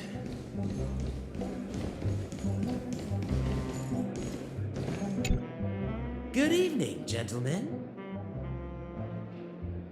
Hey, I have an order for a bottle of Hasdana's White Oak. Can you help us find it? Hasdana's White Oak? I think there might be a misunderstanding. We don't serve that here. Oh, no way. Are you sure you're not mistaken? If someone had reserved such a beverage, I would definitely remember it. It sells for hundreds of thousands of credits per bottle, after all. I couldn't afford to cover for such an item if it were broken or lost. That's strange. Well, could it be that the memo keeper couldn't afford it? Then what should we do now? Oh, no need to rush. Well, let's grab some drinks first. Maybe I arrived too early and he hasn't come yet. Now, let's see what kind of juice malts you all have here. Well, give me a glass of Heenum Valley, 40 years. I'll have it neat. No ice. Wow, that's the most expensive one on the list. You have a taste for the finer things. It's on the house, anyway. What can I get for you? Anything you recommend is fine. Then I would recommend today's special, Glass Village. It's classic Soul Glad mixed with Laboom juice. It's refreshing and suits your cool demeanor. Just 1 minute. This flavor. Dynamite barbecue with rocket fuel. Ooh, really hits the spot. Truly the finest sherry cask aged malt juice in the cosmos. Dynamite barbecue with rocket fuel. Is that really something that humans enjoy? Hey, this guy doesn't know anything at all. As long as you're satisfied, dear guests, please enjoy. Let's give the memo keeper another half system hour. If she doesn't show up, we'll need to come up with a new plan. In the meantime, let's take stock of the situation. What do you think? The situation is unclear. Something must have happened on the planet of festivities, but the public is unaware of it. Someone in a position of power within the family must be covering it up. It's unusual for the followers of the Harmony to invite other factions, let alone the IPC and the Masked Fools. If what you said about the Emanator of the Nihility is true, the situation in Penacony is a little complicated, to say the least. Actually, there's something else I'm concerned about. Regarding Acheron. As you know, the faction that follows the path of the Hunt are some of the most dangerous folks in the cosmos to mess with. I mean, who in the right mind would impersonate the Cienjo Alliance or the Galaxy Rangers? It's like asking for a death wish. Isn't there a saying among the Cienjo people that the Rainbow Sect lets their Lux arrow do all the beating? Talking. Do all the talking. Well, you know what I mean. Even though the Galaxy Rangers have been out of sight for years, we've been keeping an eye on this region. Even the dumbest criminals know better than to mess with the Annihilation Gang, much less the Rangers. But that Acheron lady, she doesn't seem like a lunatic at all. On the contrary, she's highly logical and organized. She knows exactly when to hold back and when to strike without mercy. And you believe that someone like her would have an ulterior motive for impersonating a Galaxy Ranger? I'm not entirely sure, but I do have my suspicions. Maybe she knows a Galaxy Ranger, or perhaps she's trying to lure us out for some reason, which I can't figure out. Anyway, what worries me more are the anomalies within the family. They've summoned followers from various paths for the festival. No matter how generous the family might be, this move seems highly unusual. Unless the invitations weren't sent by them. If that's the case, it's even more intriguing that the family insists on organizing the Charmony Festival, despite the chaos. Maybe it's Shipei the Harmony pulling the strings. You find it beyond human understanding because it wasn't arranged by humans at all. People do stupid things out of irrational impulses. They abandon their principles when self-interest is involved. They believe in things they know they shouldn't, and fudge, they even break their own rules. But Eons don't. They stick to their determined path and never turn back, even if they reach a dead end. You think Shipei's will is behind all this? It may not necessarily be Shipei. There's definitely some higher entity involved. I know it may sound pessimistic, but if human free will were reliable, why would we even need Galaxy Rangers? It's much simpler when you boil it down to the eons and paths. Like how Lon always follows the path of the hunt, or how the Express stays true to the Trailblaze despite Akavilli's disappearance. But in my opinion, Akavilli's fall holds significance for the Nameless. Oh, so you're saying the Nameless now have to take responsibility for their own choices because their absolutely right leader is gone? Exactly. I believe the purpose of the journey isn't just about following a path that's always considered absolutely right. It's more about doing your best to choose the right path for yourself among countless possibilities, even with limited insight and judgment.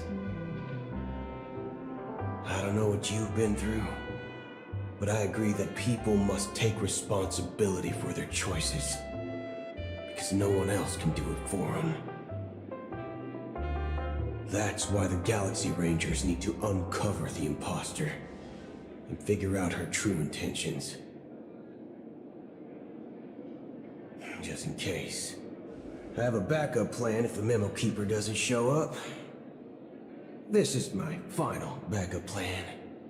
I promise. You sure have a lot of cards up your sleeve. Well, going back to my old career would make things a lot easier.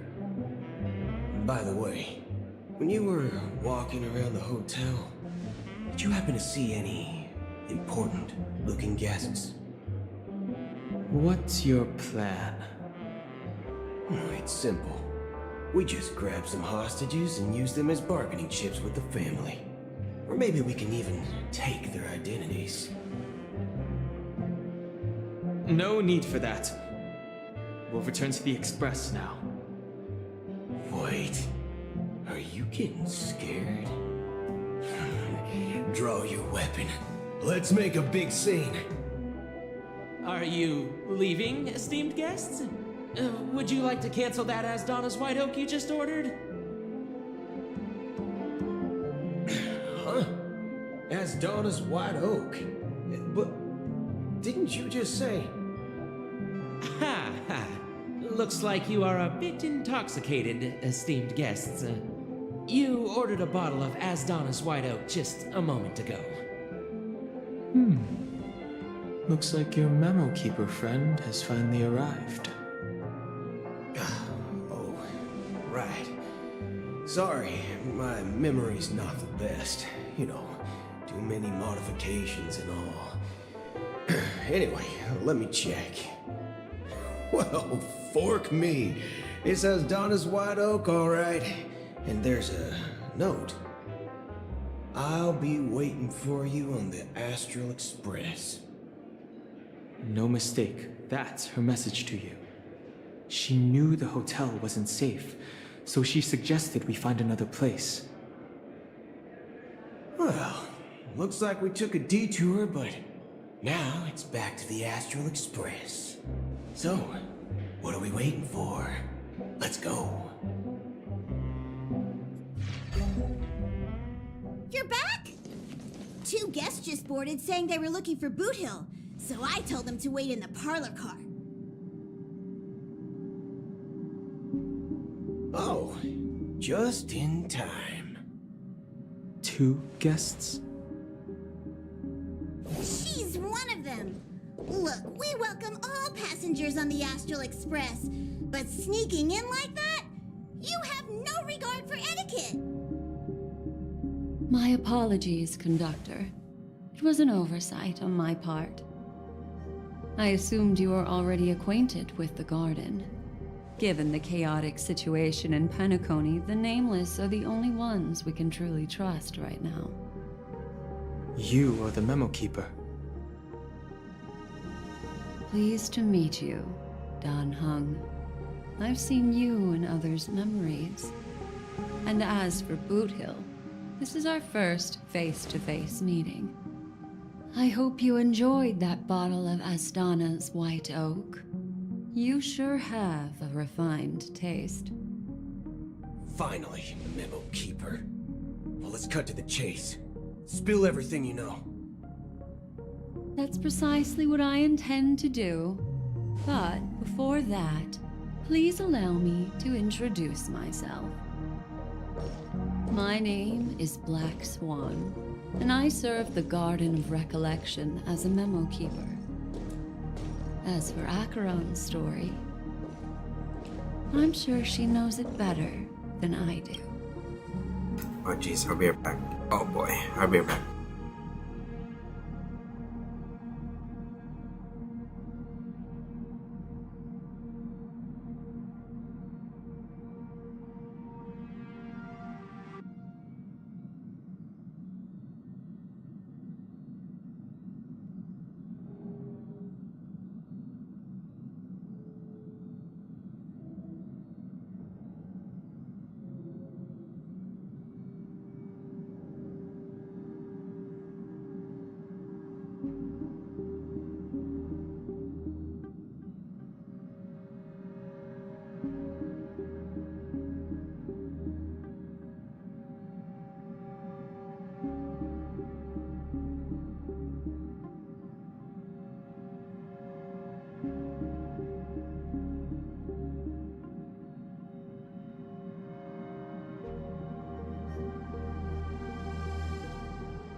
Greetings. I'm Acheron. What? You Garden of Recollection shirtbag! You betrayed me! I apologize, but she did that at my request. Due to certain reasons, I have been exiled by the family. Thankfully, this memo keeper came to my aid and helped me escape their surveillance unnoticed.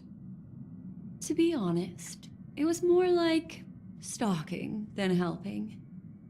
And the process was far from unnoticed. But we did escape.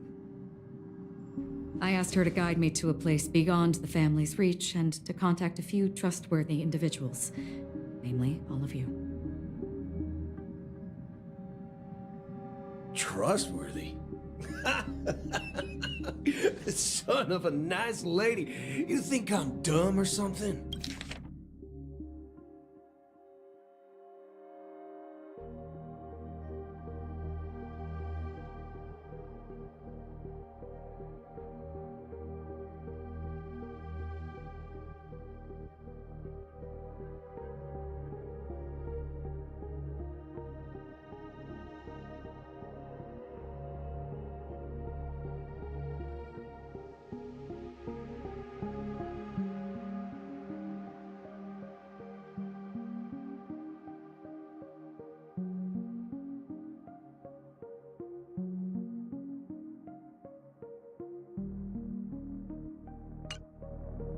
How about this?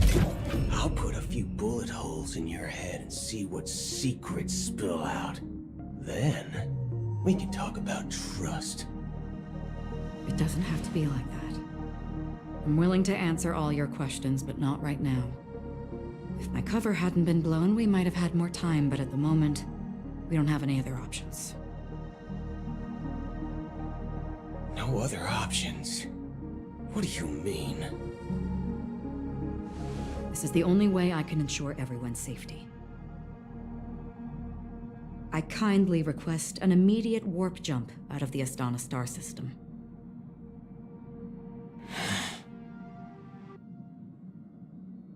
This passenger is requesting...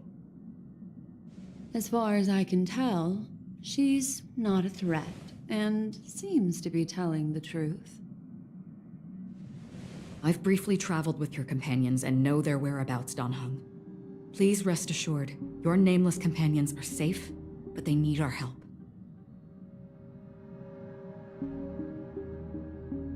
As for Boot Hill, you may have guessed, I've been waiting for you. Galaxy Rangers are known for their elusive nature and limited contact with each other, so this was the only way I could reach out to you. Only by doing this can I find a true Galaxy Ranger and fulfill a long-standing promise. To return his relics to their rightful owner. Someone once told me that every rainfall is like a gift from the heavens, a sign of their mercy upon the world. Raindrops are said to be the tears of the gods, shed in response to the sorrows of the world. Their constant pouring is a reminder that the gods haven't abandoned us yet. So, how long has this rain been going on for? I used to believe, just like you, that it would eventually stop. Years and decades passed. And in the end, such hope faded away before the rain did. Looks like the god you mentioned doesn't exist after all.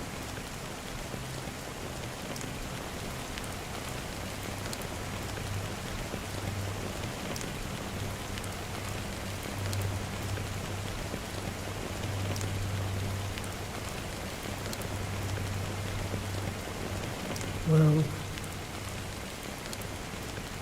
let me share a story. Mortals who walk the paths are like sailors on a vast ocean, leaving behind a trail that creates countless ripples of possibilities. These ripples last longer than the fleeting lifetimes of humans. And for some, their presence leaves such a strong mark that it's reflected in the waves. Like those shadows on the ocean. Sinthirsters, the obsessions of the Pathstriders, they emerge from the depths of Ix, seeing themselves as masters of their own destiny, unknowingly repeated the actions of their past lives. They emerge from the nihility and head toward it, leading purposeless lives. However, these hollow phantoms,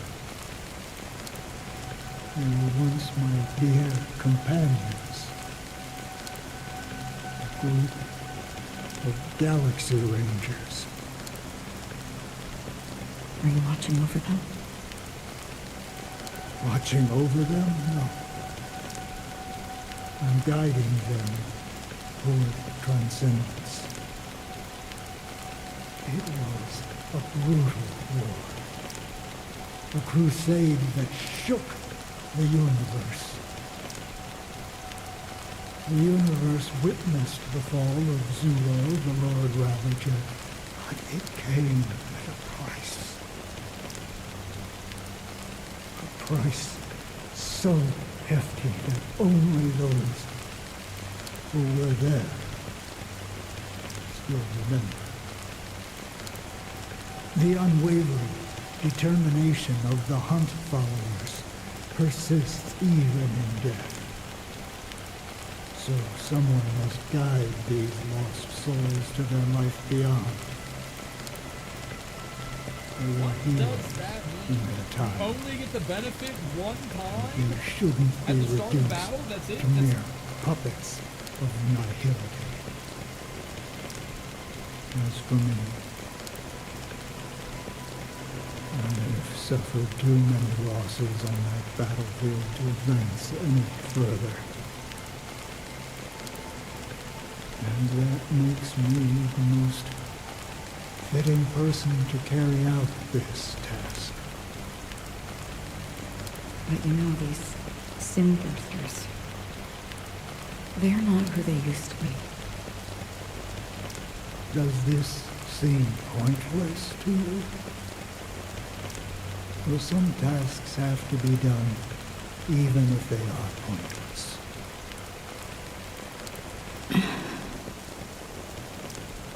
I can help you. For what? For the meaning of the nihility. That's what I've been seeking. I see. After all, this realm is off limits to ordinary souls, right? Thank you, stranger. I wish that you find what you seek.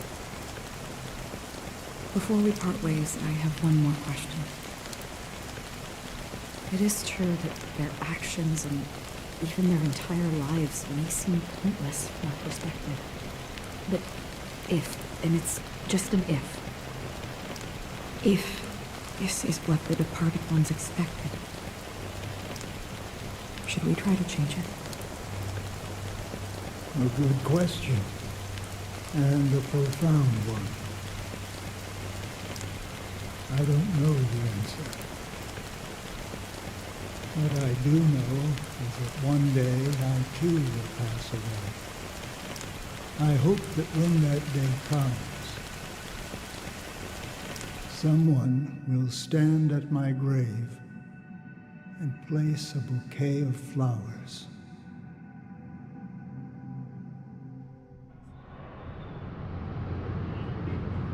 When I appeared as a child, My speech, mindset, and soul reflected immaturity and innocence. As I grew into adulthood, I left behind my childlike side.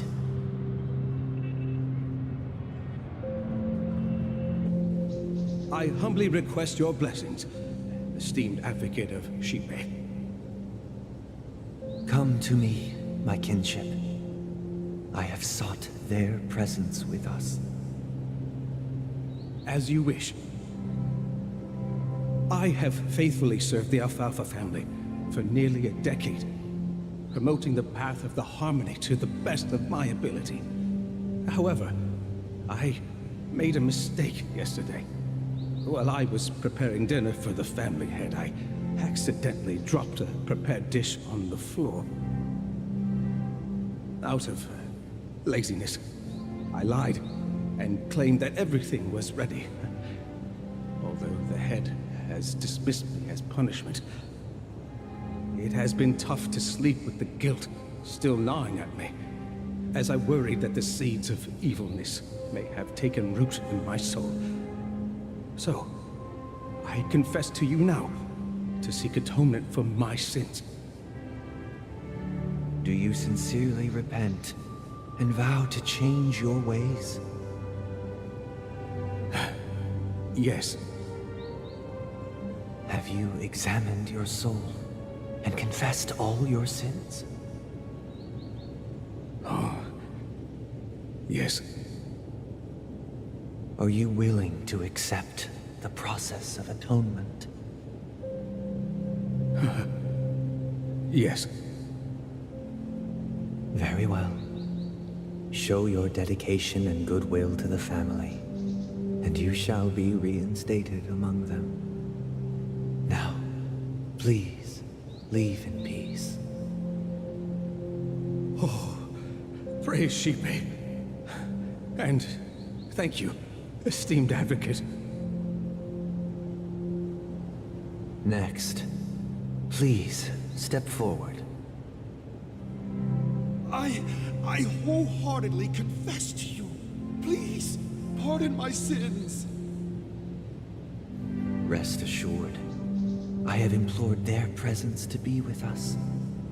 As long as you are sincere, absolution will be granted. Oh, great. You know, I arrived in Penacony as a stowaway.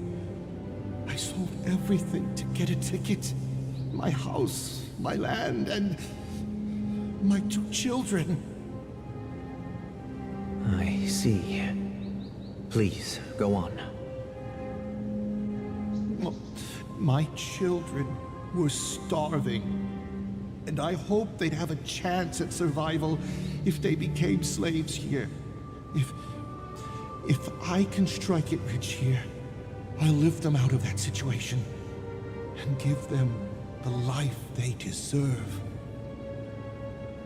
But the Bloodhound family got wind of it. They're on my tail, hunting me down. I thought I could bring my kids here. It was all my fault. All my fault. The family is ready to forgive all sinners. I'll ask the Bloodhound family to cease their pursuit. You don't need to live in fear anymore. Oh, thank you. Thank you.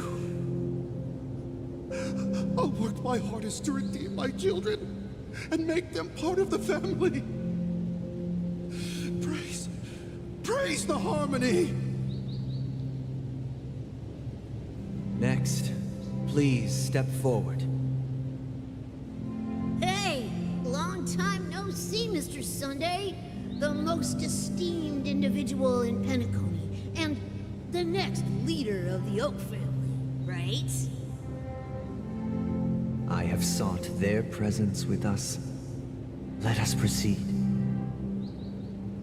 Sure. Let's just get this over with. I have sinned. Please forgive me. I wasted half a pizza at breakfast, and a bottle of Soul Glad. That's it. Nothing more. when we wrap this up, I've got a robo-ball game to catch, you know? Do you seek to atone for your sins through good deeds? My sins? Starting to sound like a saint, huh? Well, let me tell you something. Neither the family nor you have the right to judge me. You think nobody knows what your precious family has done? About the watchmaker? Huh? Don't kid yourself, Featherbrain. Those dream chasers might be fooled by your act, but don't fool yourself. Before you start spouting off your holy verses, answer me this. Where does the power of the Oak family come from? And your power? What makes you think you can sit there, all high and mighty, looking down on everyone else? Well, I've spent enough time in confession today to enter the Harmony's paradise, right? Then I'll take my leave. Good luck with your election, and, don't make me regret my investments in you.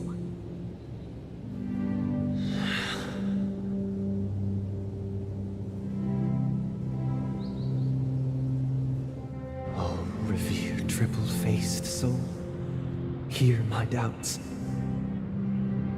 Who can judge the strong when their power hides their crimes? Who can vouch for the weak when they will pay any price to survive? Who can comfort the purest souls when even they get led astray? If the strong defending the weak is truly the foundation of paradise, then who is responsible for the suffering and anguish in this wretched world? Brother? Brother? Brother, are you all right? I'm fine. I've been working long hours, and I just made a trip to Dreamflux Reef and back. So, I'm a bit out of sorts. But it'll all be over before we know it. You've been working non-stop on the Charmony Festival, Mr. Sunday, and no one could have predicted this incident. Even if the Stellaron does pose a grave threat, I still feel sorry for all the trouble we've caused you. No need to worry about troubling anyone. The Charmony Festival was meant to spread joy and harmony across the cosmos. But now that we know the truth, I'm afraid we'll have to cancel it. It has always been our wish to make everyone happy, so... we'll do our best to explain everything to the Dream Master. I'm sure he'll understand. Even if the negotiation does not go smoothly, I'll refuse to go on stage. Without the Chordmaster, the Harmonious Choir would not arrive, and the Charmony Festival would be just a grand performance, and nothing more. I'm relieved to see your determination. You know, since arriving in Penacony, we haven't had any contact with this Dream Master himself. I'd heard of the heads of the 5 major lineages, but the Dream Master is a mystery to me. The Dream Master rarely grants an audience, even for us. But, given the urgency of the situation, he's agreed to meet us in person. Perhaps you'll be the first guest to meet the Dream Master in years, Mr. Yang. Let's hope we can reach a consensus that satisfies everyone. Indeed. Let us hope so. It's about time. We'll have to get ready for the meeting. I apologize for any inconvenience caused by the urgency. Don't worry. I'll be waiting here. It's Mr. Sunday! Hey, come over here! Oh, Mr. Sunday. Hey there! Okay, see the moon in the sky? It's It's about the size of the cap. If I just reached out. Yeah. But it's no big deal. The Grand Theater here looks. They told me not to sell everything I had just to come to Penn. Selling everything you had? Why? Can't you see? It's better to be here at Pentecost. No pain, no worries about tomorrow, just sweet dreams. You can do whatever you want. Is this... Huh? What did you say, young? Oh, it's nothing, sir. You see, the traffic on Glock's Avenue can be dangerous. How about I ask a Bloodhound family member to escort you to Ideen Park over there, so you can continue? Oh, yeah. See you around, Mr. Sunday. What's up, sister? This is the land of the dreams. Oh, the man we ran into... He doesn't... Even though sweet dreams are nice, they're just illusions. But for him, they're the only way to survive, even if it means giving up on reality. I suppose you have a point. But... Why do you say that? You think that man is not actually living, but that's not quite accurate. Even without Pentecost, people believe they have a predetermined value to fulfill. Gaining value means gaining power, and those deemed worthless are seen. However, value doesn't come out of thin air, and there's a limit to it. To accumulate... Are you suggesting that this is not how things should be? Exactly. But, ironically, people don't think there's anything wrong with it, because they uphold the illusory notion of self-value, and even the weak believe in it. The survival of the fittest. That's where all the tragedies in the world come from. People come to the sweet dream in Pentecost to escape from that reality and find solace. No tragedies exist here, only happiness, although in its nascent form. Isn't that the same paradise we yearn for in our dreams? Perhaps that man is just an exception. Let's not jump to conclusions. We should experience the dreamscape ourselves. Just as I did at Dreamflux Reef. Yes, seeing is believing. I'll accompany you. The Dream Master hasn't shown up yet, so we have some time for a stroll.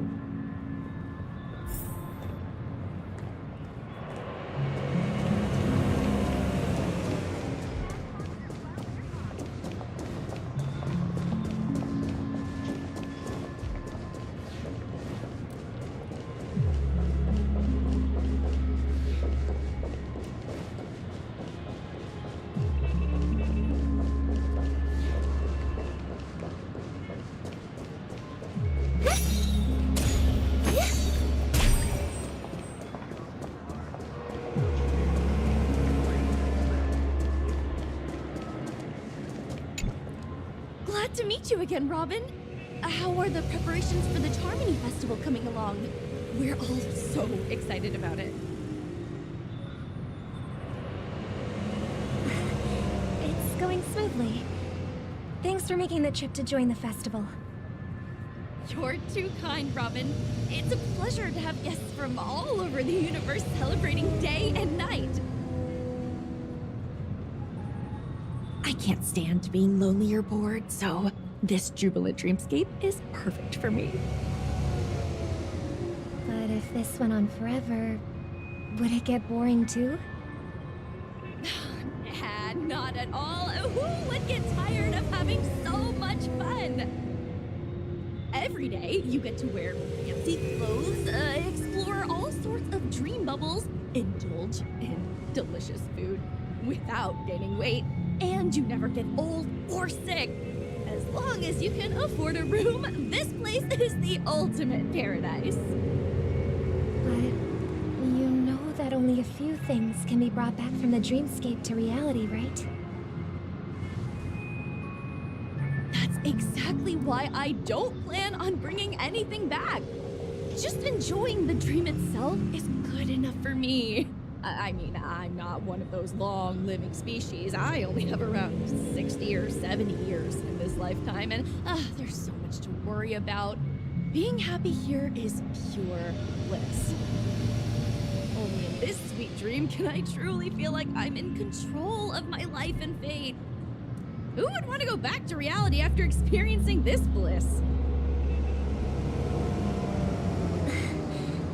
I see. I genuinely wish you all the happiness in the world.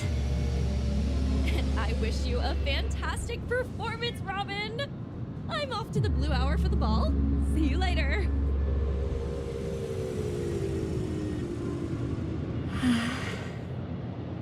Seems like that guest's perspective didn't resonate with you either. She had a valid point, and I could sense her genuine happiness. It's just that... What you're trying to say is, she thinks she's in control of her life, but in reality, she's just escaping from reality and seeking solace in this sweet dream. Once she steps out of this sanctuary, everything will be lost.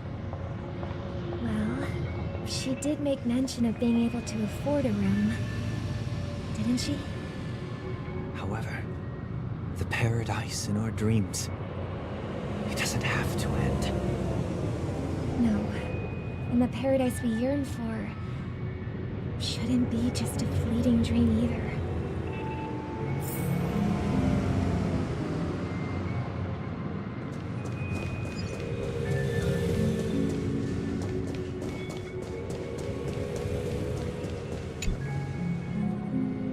The scenery in this dreamscape is truly breathtaking, isn't it? Oh, Robin. Can't believe I'm meeting you in person here. What an honor. You're right. Even though time stands still in this dreamscape, it always feels fresh. I find something new every time. A philosophical mind. I hope I'm not intruding. Oh, not at all. Now, with little time left, I yearn for meaningful conversations. Especially with someone as esteemed as you. Do you mind if we chat? It's my pleasure. No need to be formal. Just speak your mind. You said, with little time left. Please, forgive me for being blunt. Is that why you came to Penacony? Yeah. I was part of a war, and while escaping from the Sarkosian mothership, I got exposed to some radioactive materials. And then, all my comrades died, and my hometown was wiped out by neutron bombardments. I couldn't bear to live with everything I knew gone. That's when I heard about a possible solution here, so I came.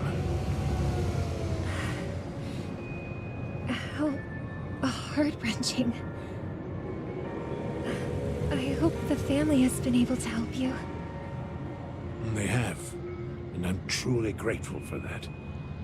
They provided me with a comfortable room, the most advanced life support devices in the cosmos, and a stellar team of caregivers. My physical body is now in the dream pool, sustained by life support. The me you see here is whole, rational, and no different from any other person. But I can't say the same for the me in the hotel room. My true appearance. Huh. I hope you never have to witness it, Robin. So, you'll be living forever in this dreamscape, right?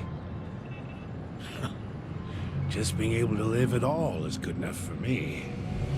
Whether it's in this dreamscape or not, well, I don't really have much say in the matter.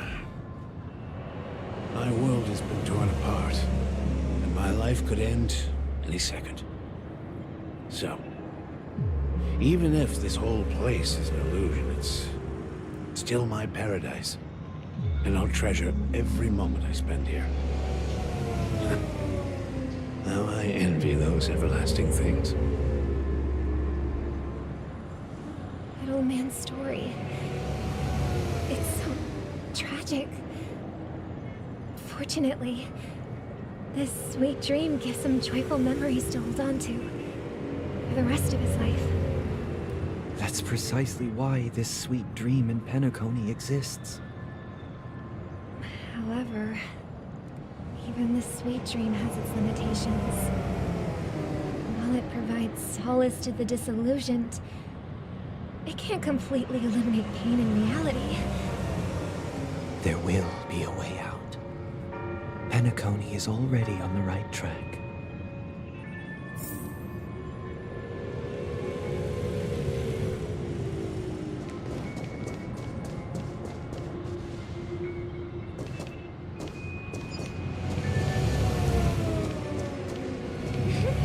Look what we have here.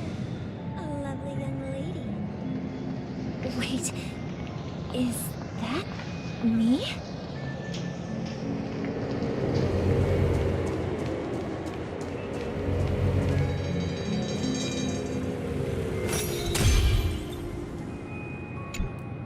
Brother, what a surprise to see you again.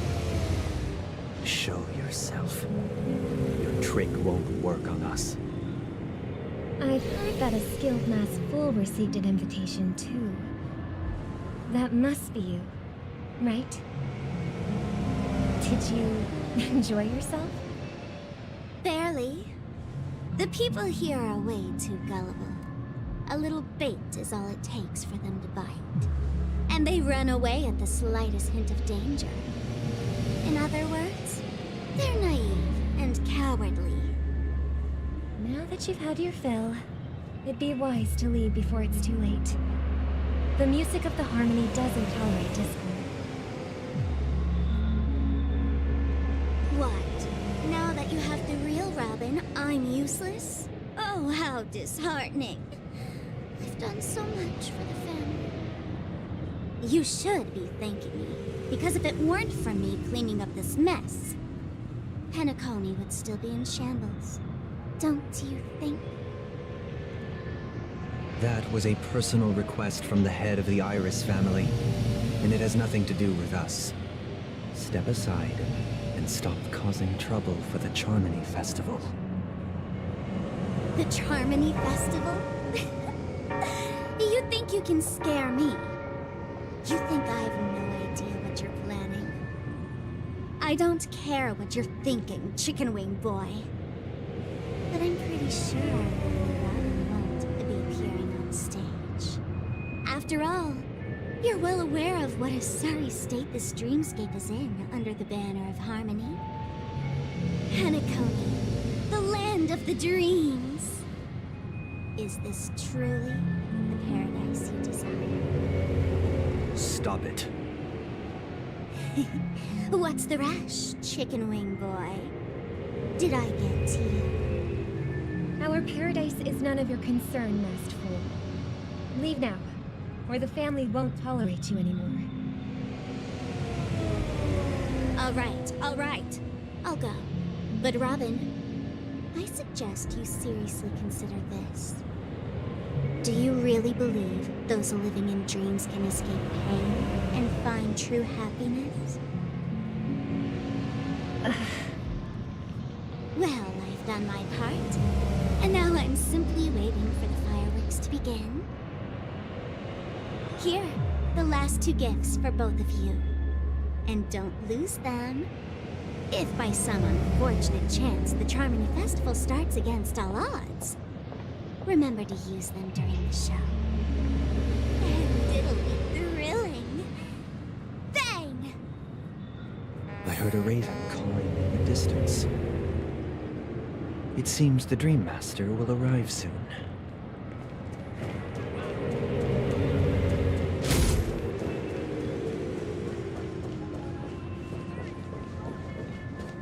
Let's wait here for the Dream Master to arrive. Okay. By the way, brother, I heard you no longer have a sweet tooth.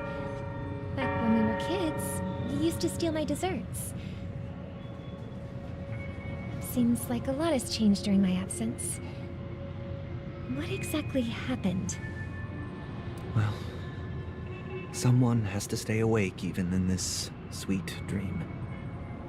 But that someone doesn't have to be you, or anyone in particular.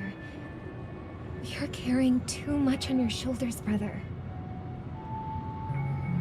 The paradise in our dreams. It shouldn't be like this. Penacony is nothing more than a dream. It can't erase the worries and pain of reality, or bring true happiness. It only offers an escape from reality. Nothing more. Remember the old man we met earlier? Without this dream, he might have completely lost himself. That might be true, but even without Penacony, he could have chosen another path. As far as I know, the Intelligentsia Guild has been promoting their rehabilitation techniques for a long time now. That path may have been more ordinary and challenging, but now he's in a comatose state, and the sweet dream has become sort of end-of-life care. His fate is sealed. Is Penacony granting these people a future? Or is it taking it away from them? Well, don't forget this. Not everyone really has a future. The future for humanity is like the sky for birds. People mistakenly believe that flight is inherent to birds because they've never witnessed those birds crashing to their death. Do you remember how we took in that little Charmony dove when we were young? Yeah. We took care of it. Provided food and water, groomed its feathers. And later, when I decided to leave Penacony, I opened the cage and set it free. Well, I didn't mention what happened to it in my letters, because I didn't want to upset you. Shortly after you left, it crashed to its death right in front of your window. I had surmised as much. I knew you wouldn't have avoided mentioning the bird for no reason. Despite that unfortunate outcome, I still believe it was the right decision. Birds aren't meant to spend their lives in cages. They belong in the sky, even if they can't fly. But here's the thing. If there are birds in this world that can never fly, can we really assert that they belong in the sky? Are you implying that the same goes for humans too? Let's take the Astral Express as an example. The Nameless made tremendous efforts to bridge worlds, gaining fame across the universe. However, only a few extraordinary individuals can endure such a perilous journey. That's because the pursuit of the Trailblaze exceeds the capabilities of ordinary humans. Otherwise, why would this path be filled with broken rails, an abandoned express, and even a fallen Eon? That's just sophistry. If that were true, then only the powerful would have the right to determine the future. Unfortunately, that's exactly what happens. Another name for the future is self-value. While this world has its fair share of heroes who inspire people and garner admiration for their heroic deeds, the majority of ordinary people will never become heroes in their lifetime. Some are born weak and vulnerable. Some find themselves trapped in unfortunate circumstances. Some fall victim to malice and cowardice. When it comes to survival, everyone is equal. And the weak can only watch as their value gets constantly diminished by external forces. That's why we should care for the weak and support them as if their suffering were our own. That's what the Odes of Harmony have always taught us.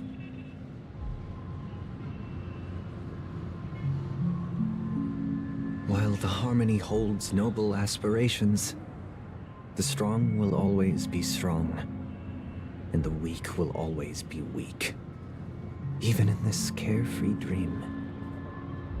Human nature contains greatness, but it also harbors inherent weaknesses that can't be eradicated.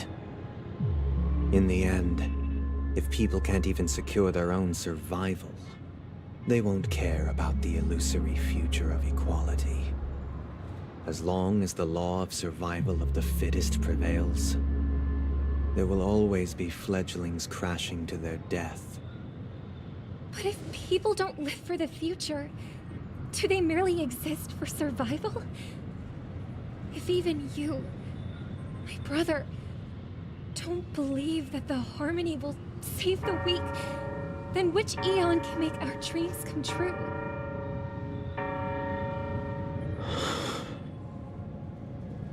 People often forget that when the first bird took flight, the entire world envisioned a future where no more fledglings would ever crash to their death. Are you reading, sister? What are you reading? Mr. Gopherwood gave me a picture book. It's about the story of the harmonic strings. If I could become a chord master, I'd like to summon Dominicus, the harmonious choir. I want to sing with everyone and spread our wishes so that all can feel happiness and joy. I see. Then I would summon the harmonious choir too. Don't you have a wish of your own, brother? Of course I do. It's just that it includes your wish and everyone else's. I long for a true paradise where everyone can find peace. Then, let's build a stage there and invite everyone to our performance so that both our wishes come true through the power of the harmonious choir. It's a deal then. Yeah, it's a deal. But how can I become a chord master?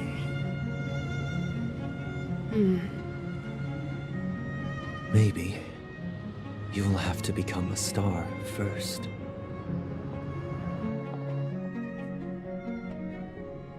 You're back sooner than I thought. Any results?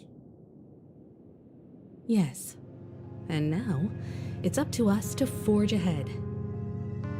Huh. Since his last will has now been conveyed, my final mission is complete. But pardon me if I sound curt. It's good to have determination. The path Mikhail left for you is not an easy one to tread. Why else would he have chosen to sleep in solitude, staking everything on some nameless in the future? But you have the numbers, and in numbers comes strength. So that might just delay your inevitable a little more. Got any more encouraging words? As I see it, relying on Welt's negotiations alone is far from enough. Regardless of whether the other party will be compliant, negotiating simply allows us to meet them as equals and won't grant us an upper hand. Penacony is our rival's home turf, and we already have very few chips left to play with. Rather than idly sit around while the family's got us blocked off, an offensive approach might be a wiser course of action. We're more familiar with the Stellaron's properties than most, and since it's the key to stabilizing the sweet dream, it's vital to the family's interests. By attacking their core interests, they're bound to retaliate hastily. And as the saying goes, haste makes waste. That's right. As long as we pose a threat to the Stellaron, either with words or otherwise, we have a chance at gaining the upper hand. But the problem is, on the eve of the Charmony Festival opening, How exactly are we going to get close to the theater? Family security will be airtight, and if we brute force it, even if we succeed, it's too risky. So, no one's gonna say anything? Then I'll raise my hand. I know the answer to this question.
What's that supposed to mean? You'd better believe it. So, I heard that before the Charmony Festival begins, there'll be a pageant to kick off the festival. It's called the Soul Glad TM Festivity Auditions, or something, and it's going to be held in the moment of Scorch Sand. As long as we clinch the top spot, we'll be able to attain the title of Festive Superstar, and be able to personally bask in the graces of Miss Robin. Not that that's important. What's crucial is that we can enter the Grand Theater before the audience arrives. So, how do we go about participating in these festivity auditions? I I've already procured special invite tickets from Miss Robin's fan club. To tell you the truth, I had been preparing to join the auditions all along, but now it looks like even if I scrape through, I probably still won't have the chance to shake Miss Robin's hand. So they're still running this thing, huh? It was originally just a publicity stunt, set up by Mikhail to drum up attention. But it looks like it might be worth a shot. We'll follow Marge's plan. Mr. Gallagher, will you be joining us? I'm afraid I won't have the time. As a virtual character, I've already completed my final mission. Whether Penacony can awaken from this dream is all down to you. Should we ever cross paths again? I'd love for you to visit the Express. All right. I'll have to add to that data bank of yours you've got on the Express. And Miss Firefly, we thank you for all your support. We're faced with a formidable enemy. As long as the Astral Express and Stellaron Hunter's objectives are aligned, we're willing to cooperate with you. We've already come this far together. I'd like to join you for the rest of your journey on Penacony. I'm pleased that we can finally fight shoulder to shoulder. I couldn't ask for a better ending. This is also the spirit of the Trailblaze. Now everyone, let's prepare to move out.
All this.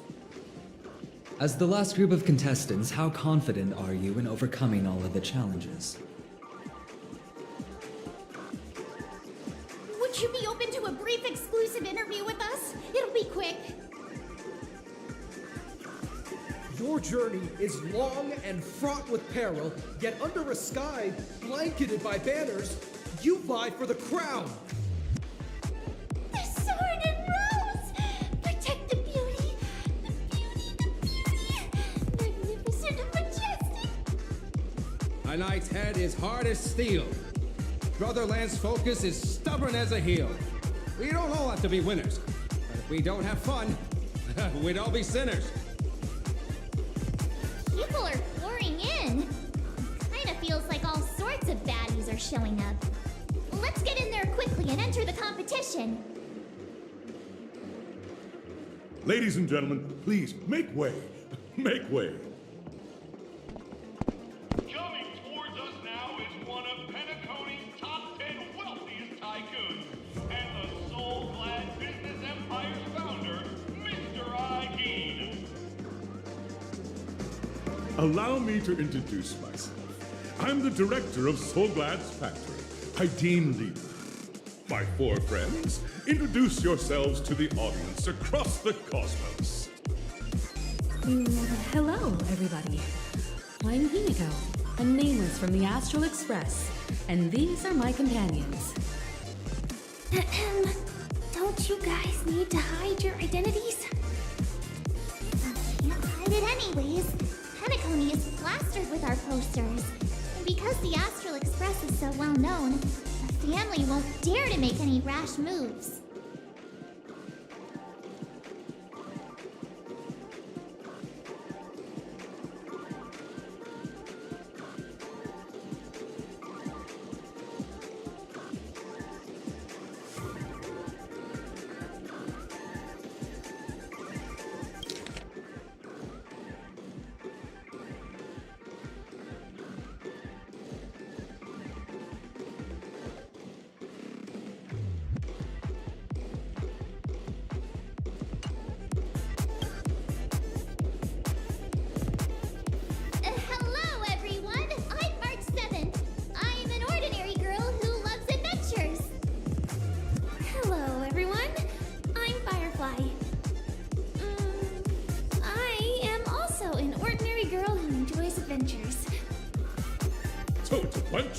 nameless guests.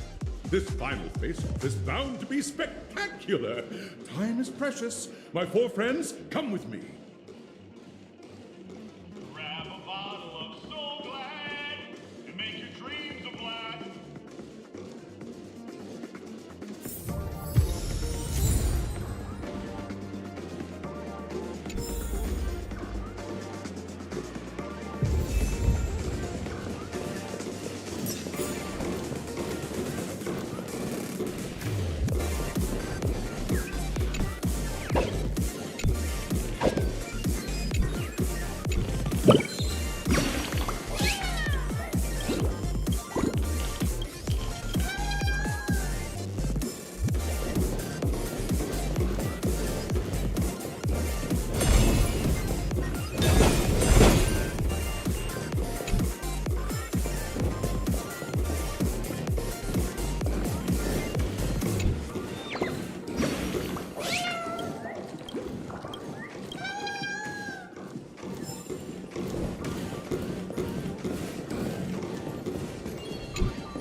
This place is buzzing. That's right. This venue is a miniature representation. Has time no...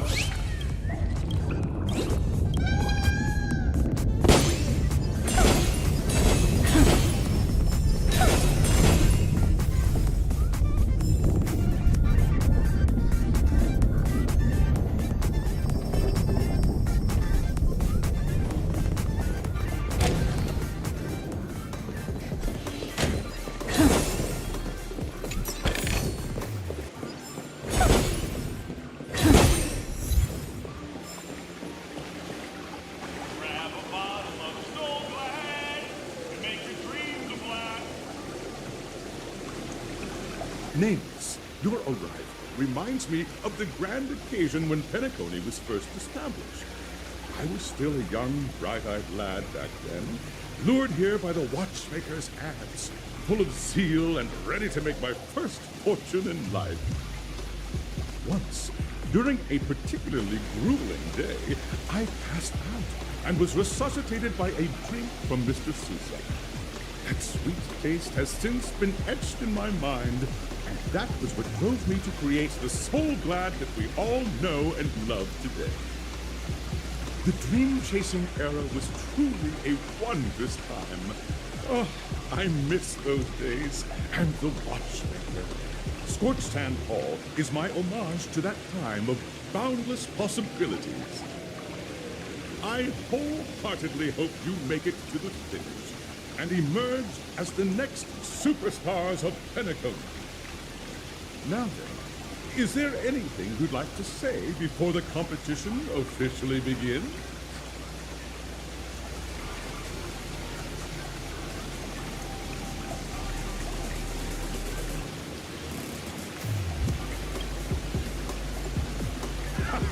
That's the trailblazing spirit. How about you, Miss March? Hello, everyone! Next up, get ready for the Mega March 7th Adventure, where I'm going to break the speedrun world record! Trailblazing into the uncharted and challenging the limits. That's Miss March 7th for you. How about Miss Firefly? I hope that by the end of this journey, everyone will have achieved the outcome that they hoped for. Ah, a wonderful wish! Miss Himiko, what are you expecting from your team? Safety first, everyone. Simple words, but full of warmth. Waiting for you are 3 stages, each connected to that era. The first 2 stages offer 2 distinct paths to choose from, with unique challenges on each route. And in the last stage, you will face off against a champion who has defended the title to this very day. A beloved contender whose noble virtues are unrivaled.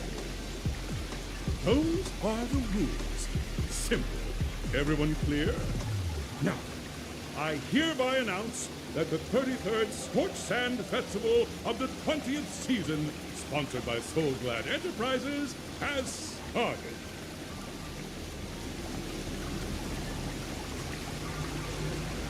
Everyone, as the Charmony Festival is drawing closer, we must reach the end as quickly as possible. Factoring in efficiency and safety, splitting up into 2 groups is the best choice. March and I haven't known Miss Firefly for too long and aren't overly familiar with her. Fine by me. All right.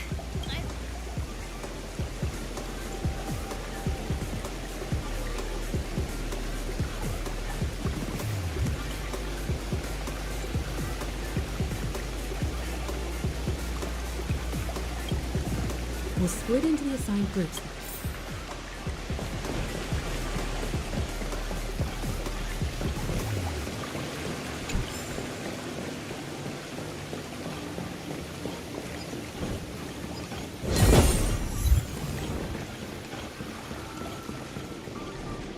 Welcome to the first stage of In the School of Acting Challenge, you have to complete 3 performances from 3 scripts and move the panel judges.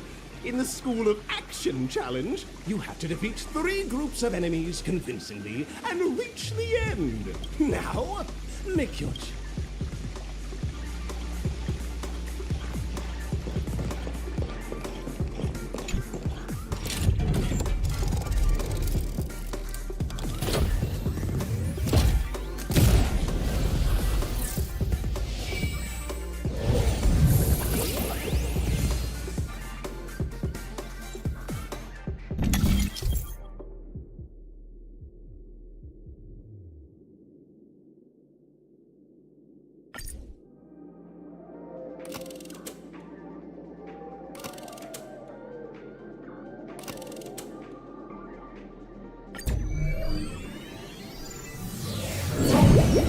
The champion's crown awaits you on the stage. Welcome to the Arena of Action Stars. Please make your way to the stage. Competitors, allow me to introduce the rules of this challenge to you. There are a total of 3 stages up ahead, each with their own challenges. The enemies you will contend against are antagonists from the film Once Upon a Time in Dreams. Defeat them swiftly and decisively to set a new record. It's worth mentioning that the fastest time for this stage was achieved by a contestant with fiery red hair. Astoundingly, he overcame all enemies across the 3 stages in only 5 minutes. Time is of the essence. Let's make...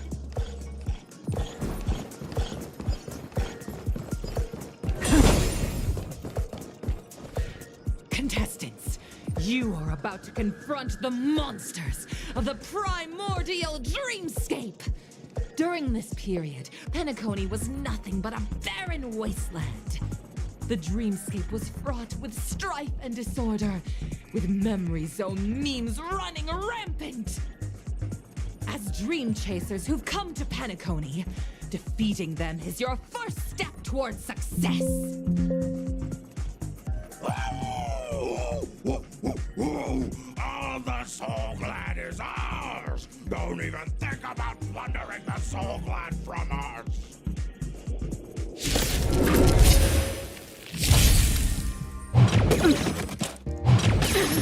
Be of your body and mind. Open sesame. Deliver force!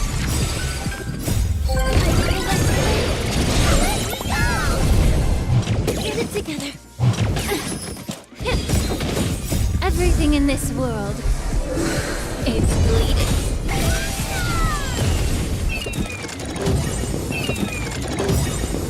Let the show begin!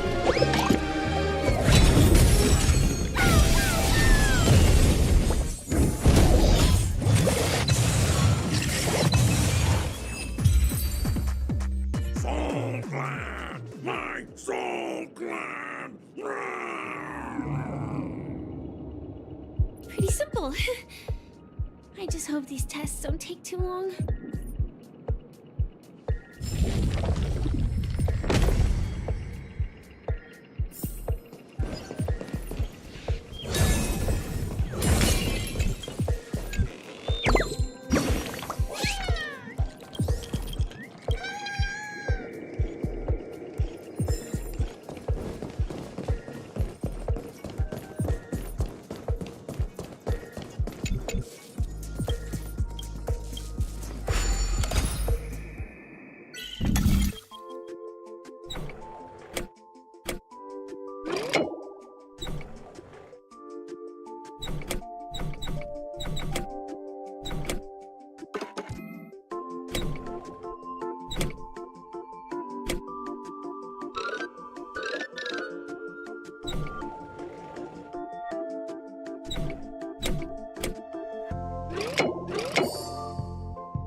Take a look. This is pure genius in action.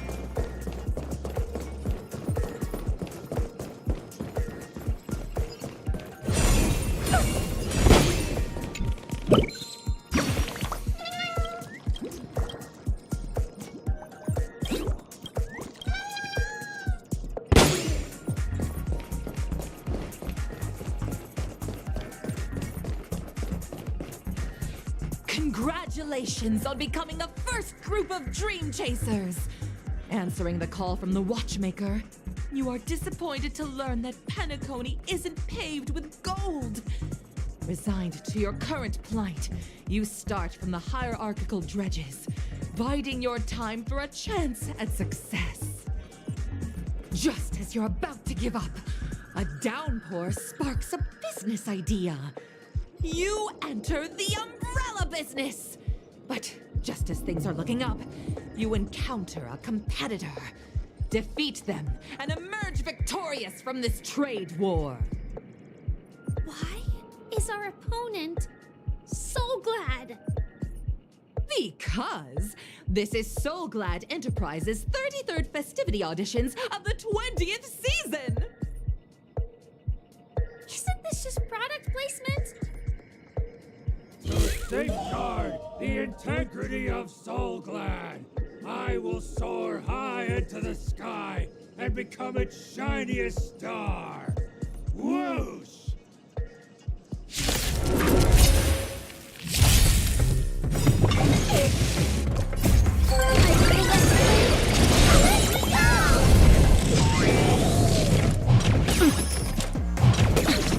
Time to cleanse the filth. Everything in this world, it's bleeding.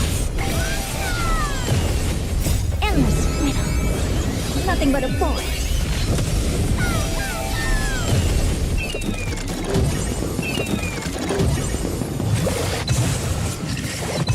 Expand your thinking. Watch it grow. Let's improvise.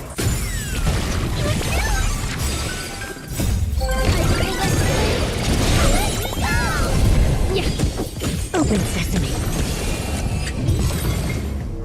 The world kisses me with pain, and I provide with Soul Glad in return. Whoosh!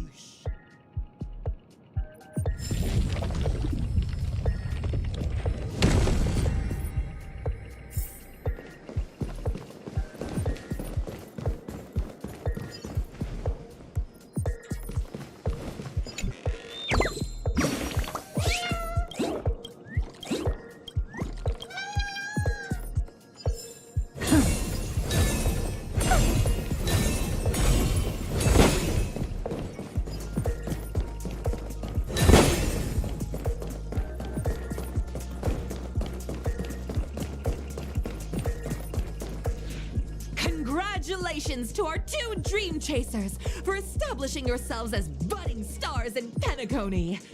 However, now you face a competitor selling at low prices, pushing you to the brink of bankruptcy. No matter how lengthy the battle, you always persevere. Topple this powerful opponent, and the tides will turn, paving a way to success! None will take my soul glad away from me. I will use the transmutation arcanum to turn into a dinosaur!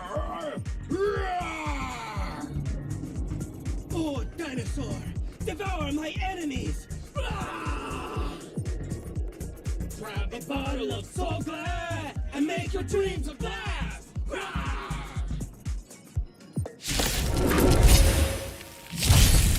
Be of your body and mind. Expand your thinking. Endless riddle.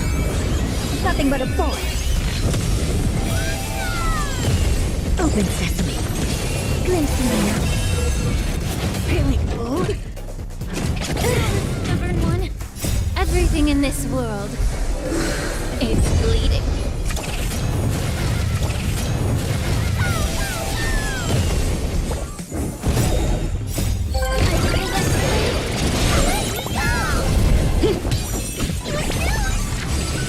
Yeah. Expand your thinking. Let the show begin.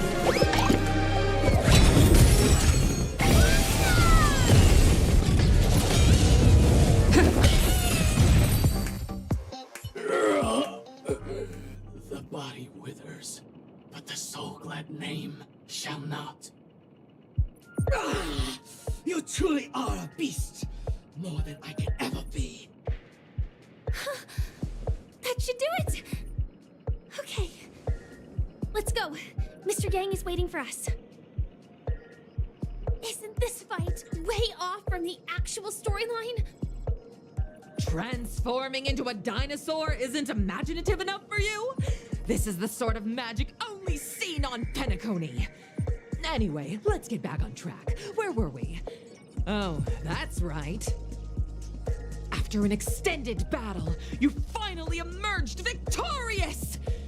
But the companion who journeyed to Penacony with you chose to leave, having lost all hope. In the years that followed, you encountered each other once more on the prosperous streets of Penacony, but dared not call out to one another. Perhaps akin to the lingering regret of every dream chaser. Oh, well done! You brought to life the thrilling action scenes from Once Upon a Time in Dreams with your fighting skills. Looks like we won! Let's hurry up and get to the next stage.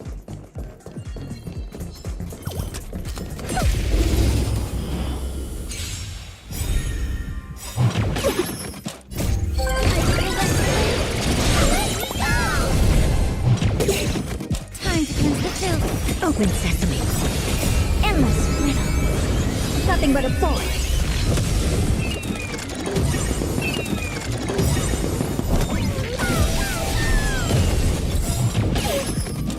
Everything in this world is bleeding.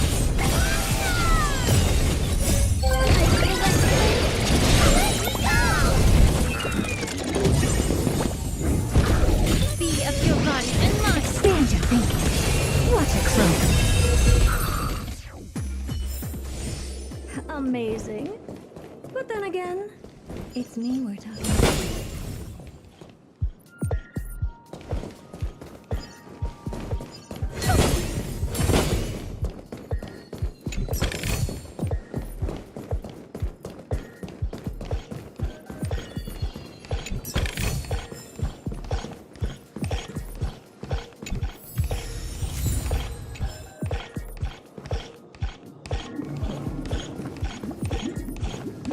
Congrats to both of you for clearing the stage, but more importantly, are you having fun?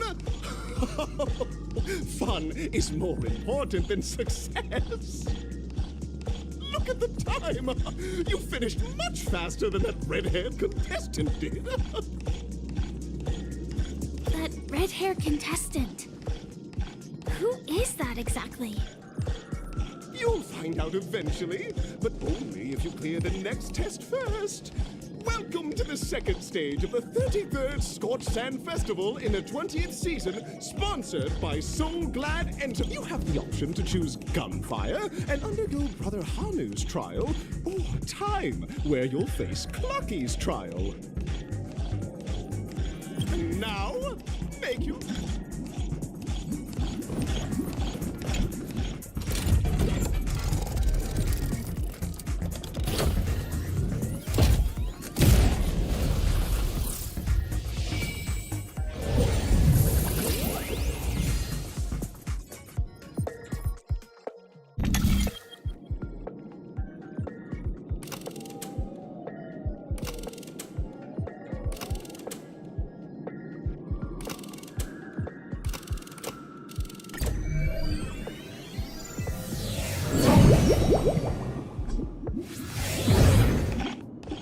Dear friends, welcome to the wonderful world created by the Watchmaker. Awaiting you up ahead is the titular character from the beloved Clocky animation, Clocky! It's said that the Watchmaker dreamed up the idea of Clocky when he was just a boy. Back then, he was merely an apprentice in a clock shop, and one night, he dreamt that all the broken clocks started sprouting arms and legs. Like a skilled pilot, he steered them towards the right path. As a classic figure who grew up with many, Clocky truly shaped a generation, solidifying the Watchmaker's pivotal role in popular culture. Contestants, may you have a wonderful time with Clocky. The trial of time. I hope it won't waste too much of our time.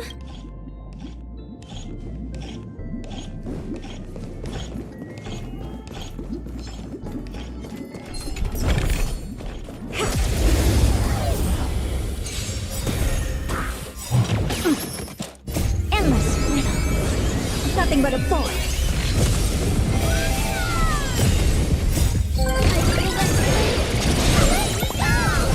Open sesame. What a clone.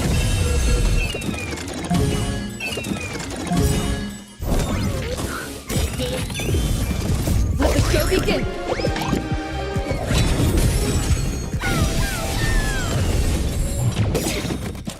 Everything in this world is bleeding. Time to cleanse the filth. Expand your thinking.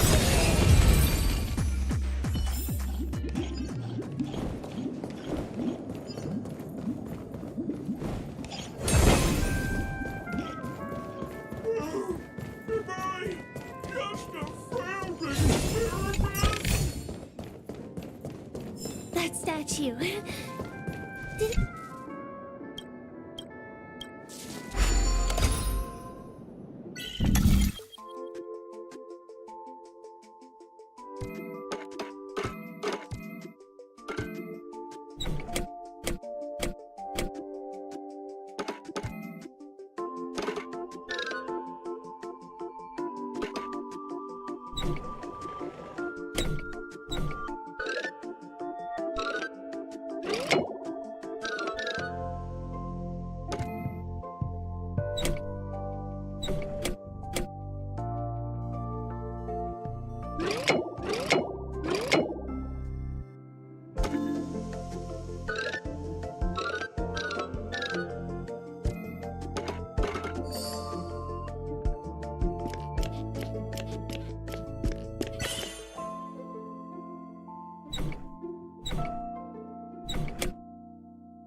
Ah,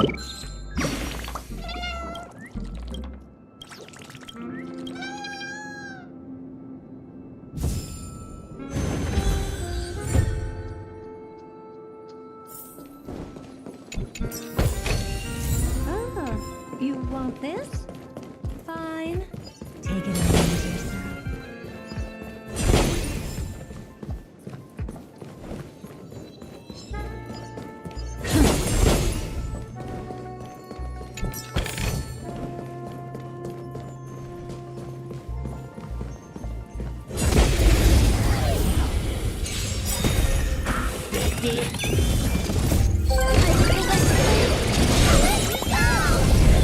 Endless freedom. Nothing but a boy.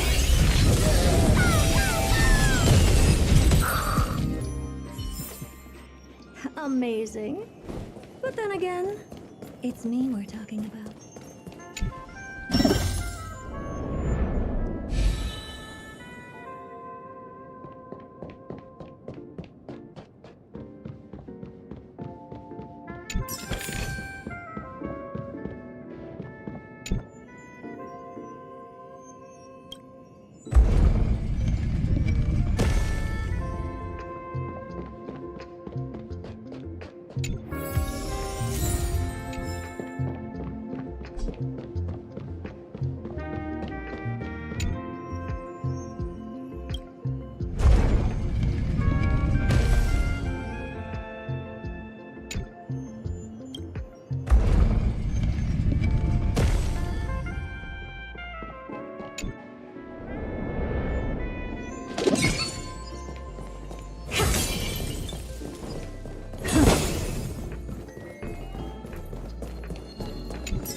Take a look. This is pure genius in action.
Be of your body and mind. Open sesame.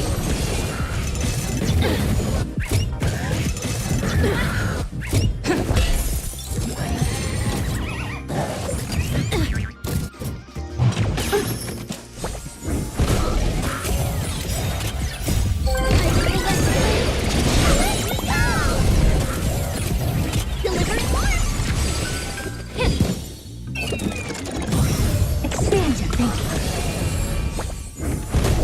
Dreams do come true.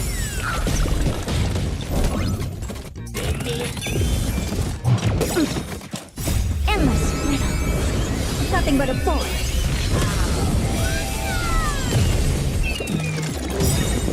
Let the show begin.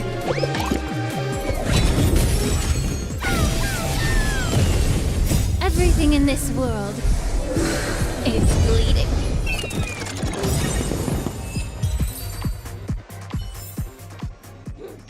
Toward tomorrow, onward!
Tick-tock!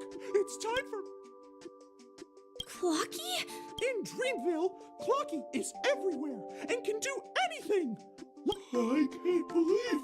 You see, we're all Clocky. I came across a startling revelation yesterday. Apparently, Dreamscape Tinker isn't the same as Clocky at all. It's just a discarded prototype from Clocky's early days.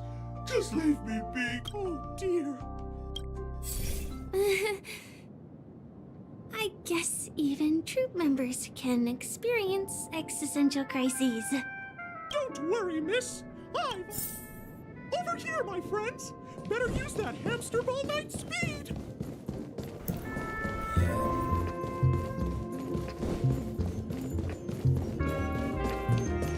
This must be one of the missing parts that We're here! There's a missing part on the opposite side. But how do we get over there?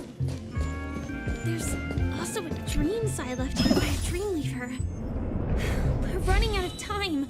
We'll have to use it if necessary.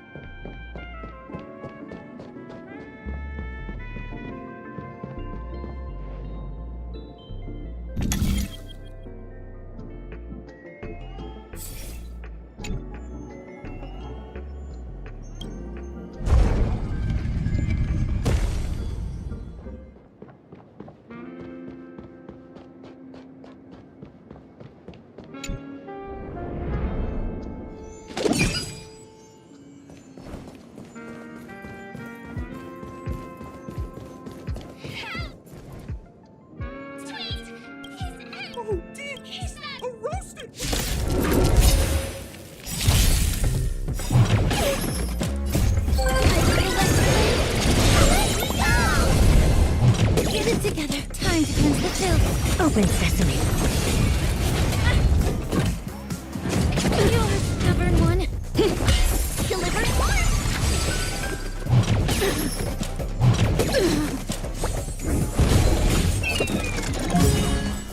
Everything in this world is bleeding.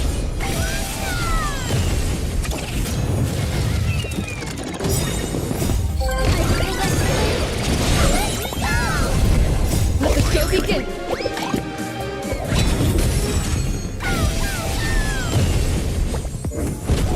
Expand your thinking. Endless riddle. Nothing but a boy.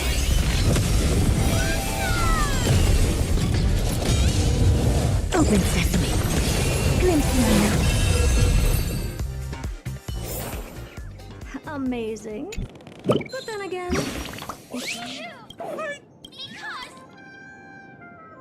An inner self fragment belonging to the Sweet Dreams troupe?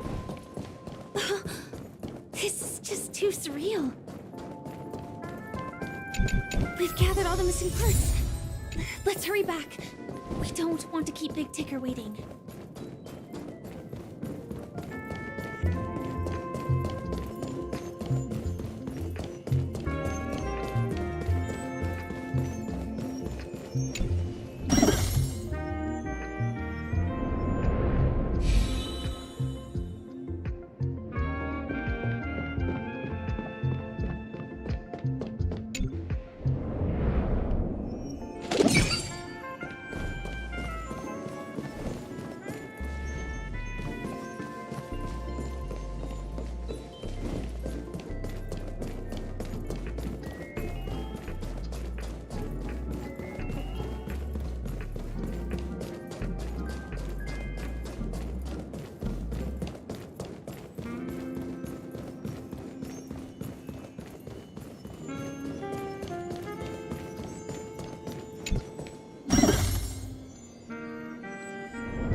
we're back! Whoa! It's working!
What's going on in here?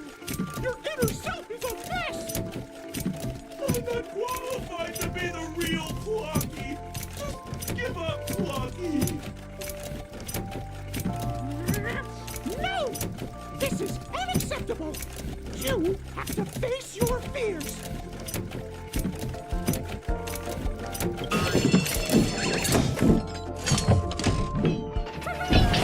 Success!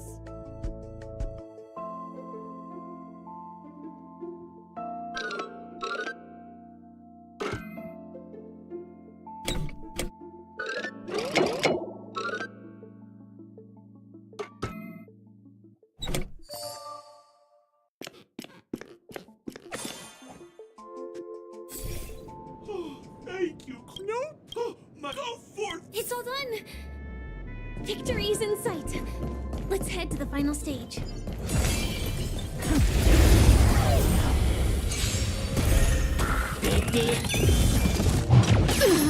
Time to cleanse the filth. Expand your thinking. Everything in this world is bleeding.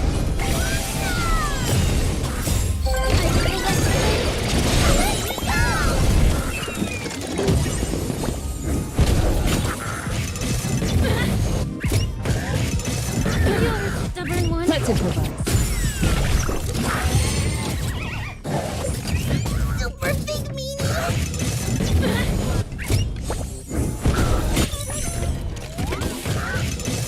You're a stubborn one.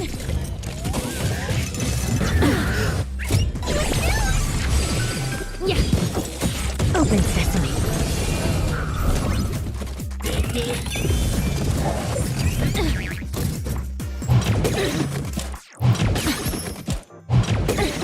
Be of your body and mind.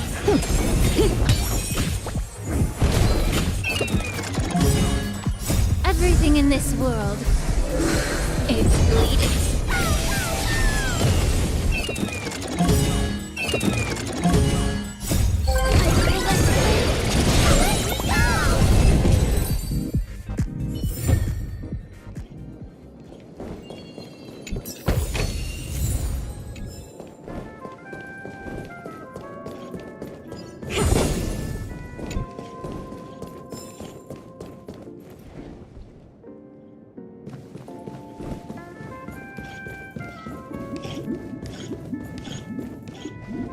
Congratulations to both of you! Oh, you've overcome all obstacles and proven yourselves! But, unfortunately, there is only one who can be Penacony's festive superstar. In the final stage, you will face the defending champion. If you fail, you will lose the opportunity to become the festive superstar. Welcome to the 33rd Scorch Sand Festival's third stage in the 20th season, sponsored by Soul Glad Enterprises, Superstar Showdown.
think I just like someone supporting me.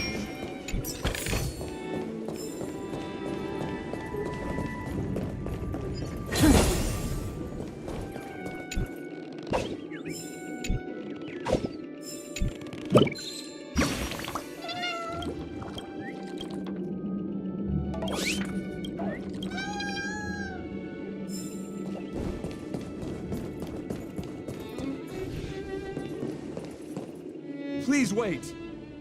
My beautiful ladies. By the glorious light of beauty! I never thought I would see you again. In such turbulent times, your kind faces are as spring's gentle breeze, bringing solace to my scorched heart. Are you a knight of beauty?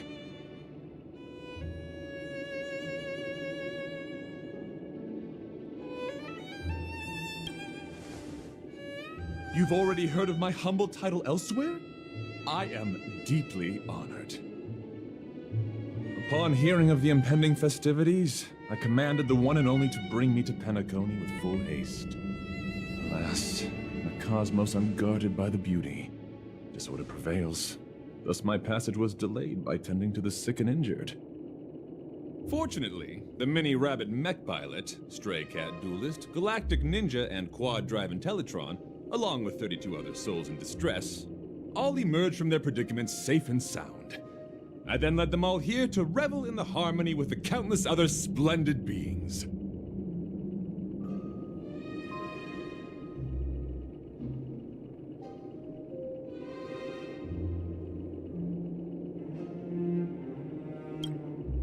I do not deserve such praise. Unfortunately, that dashing IPC ambassador, whose radiance matches that of a beautiful peacock, remains in a woeful state. Ugh, how I wish he too could partake in this splendid occasion. Okay, let's get back to business. Since fate has brought us together, it stands to reason that you both seek the accolade of the audition's victor, correct? Upon arrival, I was once mistaken for a towering silver-armored fugitive with fiery red flames due to my lack of eloquence. It matters not, for all these trials stem from the land of the dream's beauty. What matters is that I now stand before you. Our paths have crossed. I, Argenti of the Knights of Beauty, am humbly requesting a battle with you both, in the name of the Code of Chivalry. If I am fortunate enough to emerge victorious, kindly grant me passage to the Crown of Victory and recognize that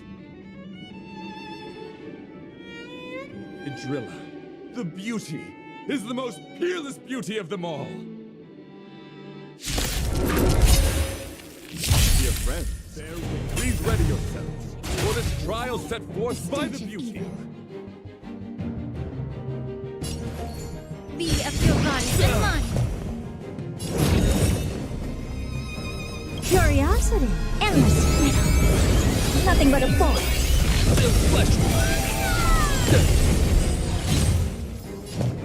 Open sesame. Stay in step. The mood is set. Let the show begin.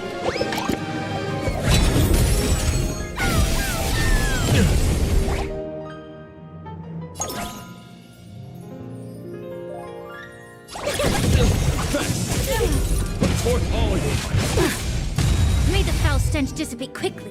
Time to cleanse the filth.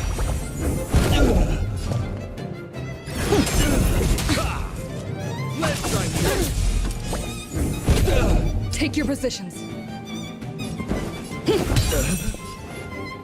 Be of your body and mind. Underestimating us will cost you.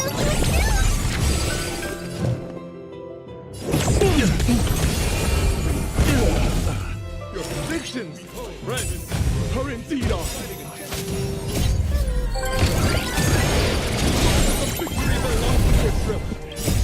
Everything in this world is fleeting. Dreams do come true. Curiosity, endless freedom. Nothing but a force.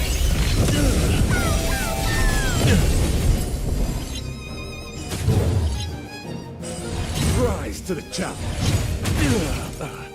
That's enough! I have come to grasp the sincerity of your cause. I yield. Beautiful! Truly a captivating contest. It is through you that I realized to uphold the honor of a driller, I must further hone my skills. What a beautiful lesson indeed!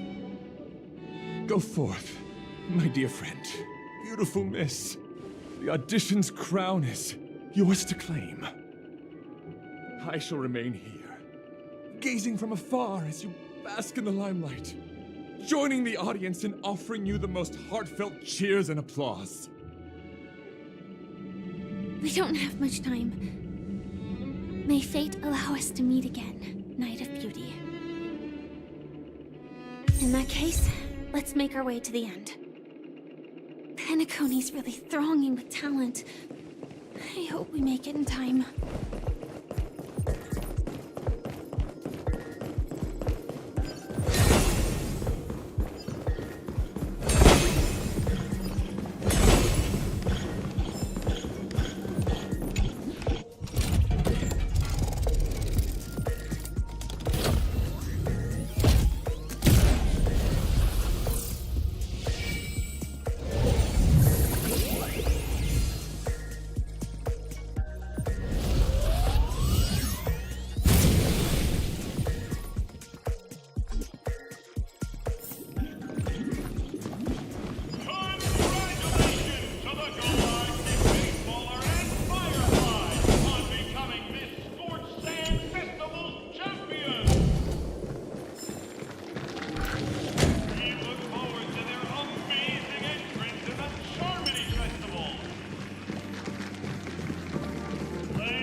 Congratulations to the both of you on becoming the festive superstars of this year's Charmony Festival before entering the Grand Theater. I, on behalf of the organizers, extend my sincere congratulations to you, wishing you joy under their radiance.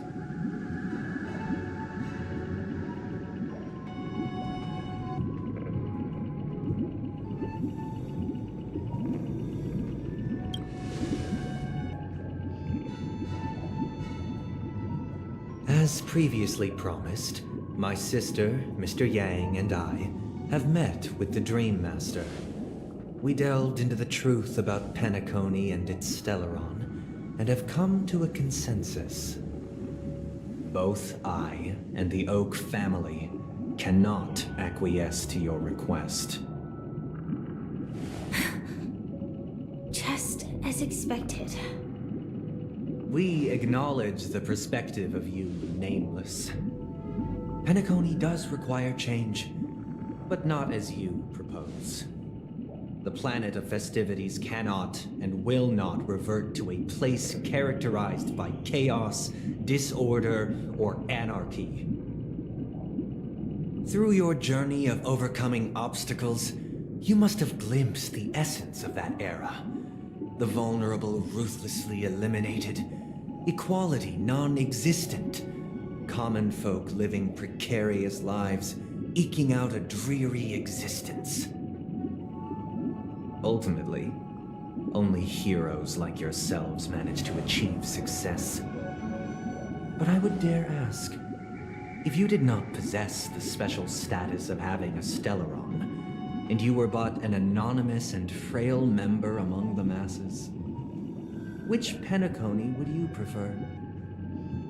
A dystopia for the survival of the fittest, or a sweet dream paradise for all?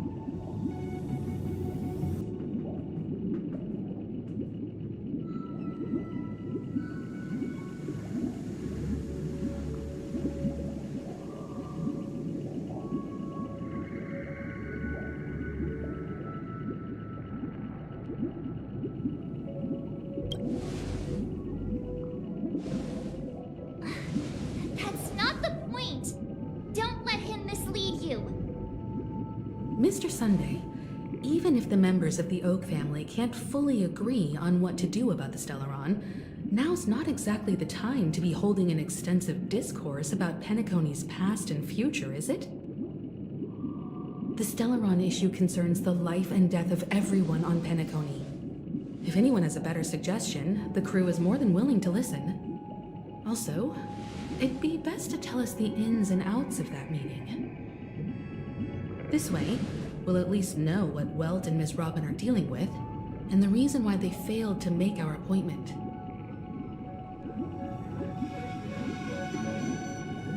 Ah, Navigator. That is precisely my intention. With all present, let's begin by discussing the details of that meeting. Let's talk about our tribulations and choices, our ideals and beliefs, and our final course of action. The only path to take.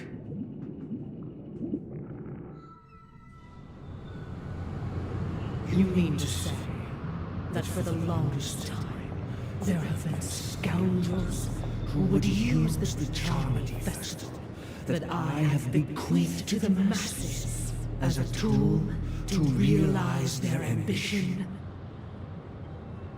Indeed, Dream Master. Once the Charmony Festival begins, the Stellaron's powers, along with the song, will be broadcast across the entire planet of Penacony. And then everyone in their dreams will be unable to awaken. This is indeed surprising to me. The dreamscape is maintained by the collective effort of the 5 families. If someone were to use the Charmony Festival to recklessly disseminate the power of the Stellaron, this individual must hold a position of great authority. Do you have any suspects? I'd like to ask, did you really not know of the Stellaron's existence? I would have never thought that this nameless would point the spear at me. Quite astonishing indeed. If I have offended, the Astral Express extends its sincere apologies.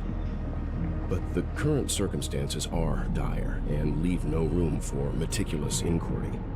We're doing this out of concern for the Dreamscape's safety. So, if you could, please alleviate our concerns. Dream Master, it's just to prove that the Charmony Festival has nothing to do with the Stellaron. If we're being overly cautious, I will return to the stage to offer tribute in song, just per the arrangement.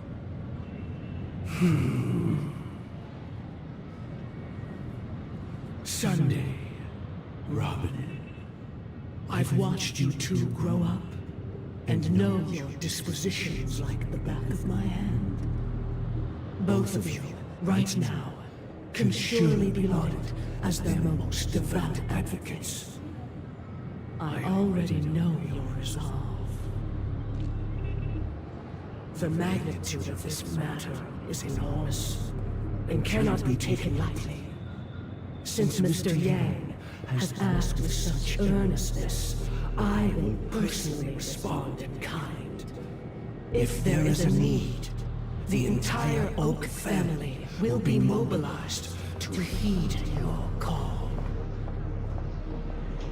Sunday, might I ask you to beseech them to cast their light unto me, and question me in their stead, so that no lies may be concealed?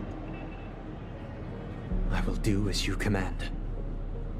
Robin, could I entrust you to be present as a witness, to document the truth, and to proclaim my innocence, so that all slander may be utterly dispelled? I will do as you command. May thy will be carried out on earth, just as it is in the heavens. Oh, triple-faced soul, please sear his tongue and palms with a hot iron, so that he will not be able to fabricate lies and make false vows. Let us begin. There is nothing else to prepare. Understood. Question. Have you devoted your life to your god, never worshipping other gods? Naturally. Do you love your god as you do yourself, always heeding their admonishments? Naturally. Have you strayed from the path expected by your god, betraying their name? Never. Have you ever been inordinate with your asks of your god, coveting more than the foundation of the creation itself? Never. Then, a final question. Do you swear to fulfill all vows, past, present, and future? With the Eon as my witness, if I do not deliver on my words, or if I renege on my vows, may I be cursed in accordance with divine law. They have seen your faith, and have endorsed your faith. With this, it can be evidenced... Just a moment. What is it, Mr. Yang? I have another question I hope to have answered. To my understanding, the family's harmony and prosperity have never relied on so-called divine laws. The god you both mentioned, are they truly Shipe? Mr. Yang should know that those belonging to the family toil together as if they were kin, embracing solidarity and unity under their light. All duplicity is laid bare before the harmony. Such a delicate and complex symphony. Which other god could perfectly harmonize this, if not for the great one, Shipe? Perfectly harmonize. Therein lies the problem. It isn't an outsider lurking in the shadows who changed the harmony, but a dissonance that has surreptitiously emerged from within this very symphony itself. In the distant past, there existed an Eon. With one flick of the wrist, they crafted the laws of the cosmos. Their followers formed the Beyond the Sky Choir, spreading solemn and reverent hymns throughout the universe. Later, they fell. The route traversed by this Eon clashed with the harmony, ultimately being absorbed and fused into it. The chorus that once reverberated across worlds fell silent, and when it echoed anew, it was transformed into the hymn of harmony. Though an Eon may perish, paths with no masters still linger. In the all-forgiving harmony, echoes of bygone dissonance may subtly arise. Mr. Yang, being overly astute can be a detriment, especially when you find yourself alone and without allies. So this is how it is. For the sake of our grand cause someday, please afford these two an opportunity to rest. What?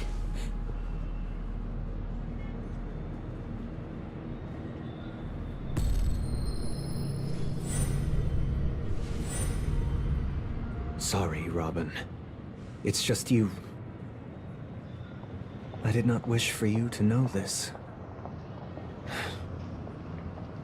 It's a pity that things have turned out this way.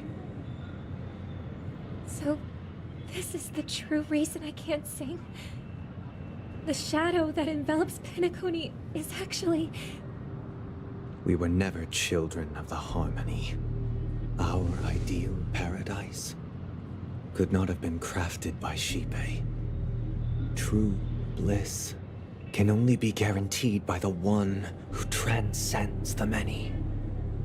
Within the foundation of law, humanity establishes civilization, and through harmony, we obtain order.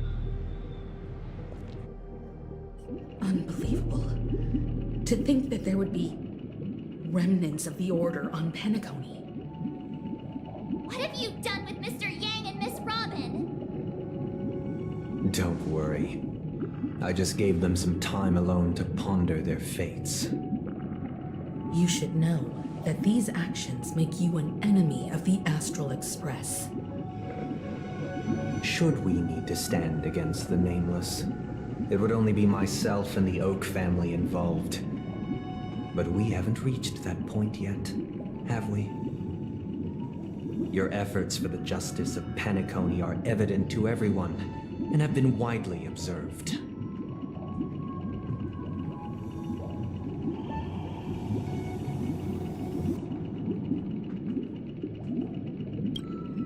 Smart kid. You're just as sharp as the other one. If it is the Order that drove you to imprison Welt and Robin, and you're using them to coerce our compliance, then there'll be no point in entertaining any type of discussion. You're mistaken, Miss Himiko. They are in very safe hands, and just as the family has always proclaimed, no one can be harmed in the dreamscape, least of all in the beautiful new world belonging to the Order. Penacony and the entire universe have witnessed far too much innocent bloodshed. The strong wield their blades against the weak, and the victors push the vanquished to the brink of life. Natural selection. The world abides by this principle, establishing the well-being of humanity atop the corpses of the downtrodden. Only we, or rather, I, possess the power to put an end to this farce. So you've decided to resurrect a dead Eon? No one's ever done such a thing. If Miss Himiko is interested, let's draw back the veil and speak candidly. I've always firmly believed that people can understand one another through peaceful means. I'm willing to divulge the unembellished truth as to the intentions of the Order's Pathstriders, so that you will make better judgment for the Astral Express, for Penacony, and for this stretch of the universe. Words can hardly do justice to the beauty of that ideal. So, come with me, everyone. Let us retrace our steps and see once again where this road leads. Where'd he go? Welcome. This isn't any location in Penacony's dreamscape. It's my inner world. The reason the scenery before you remains unchanged is because your consciousness has drawn on similar concepts to fill in the gaps.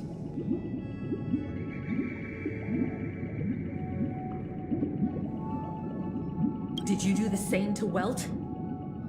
It's a tuning process. Stronger in effect and more draining on the mind. The gray-haired guest has experienced it before, so she should understand what it entails. Tuning allows you to intuitively grasp my feelings, which also means that I cannot hide anything from you. Now, everyone, please look at the huge screen. The road we once took begins here. From this point on, you will witness the numerous decisions I've faced. I've selected a portion of these to share with you. I believe after going through similar predicaments, you'll be able to better understand my thoughts. Let's begin. The first decision. A story about a baby bird. This story happened when Robin and I were very young. We were victims of the Stellaron disaster, and the family's Mr. Gopher Wood, who would later become the Dream Master of Penacony, saw that we siblings had no one to turn to and took us in. Later on, Robin and I lived a time with nary a care in the world. One day, after dinner, while my younger sister and I were lounging about in Mr. Gopher Wood's yard, we spotted a fledgling Charmony dove all on its own. That baby bird was tiny. It didn't even have all of its feathers, and it couldn't sing. When we found it, it was already on its last breath, having fallen into a shrub, probably abandoned by its parents. We decided to build a nest for it right there and then. However, thinking back, that winter was unusually cold, with fierce winds at night in the yard, not to mention the many poisonous bugs and wild beasts in the vicinity. It was clear that if we left the fledgling in the yard, it stood no chance of surviving until spring. So, I suggested we take it inside, place it on the shelf by the window, and asked the adults to fashion a cage for it. We decided that when it regained its strength enough to spread its wings, we would release it back into the wild. The tragic part, something that we'd never considered, was that this bird's fate had already been determined long before this moment. Its destiny was determined by our momentary whim. Now, I pass the power of choice to you all. Faced with this situation, what choice would you make? Stick to the original plan and build a nest with soft net where the Charmony dove fell. Or build a cage for it and feed it, giving it the utmost care from within the warmth of a home. I eagerly await your answer.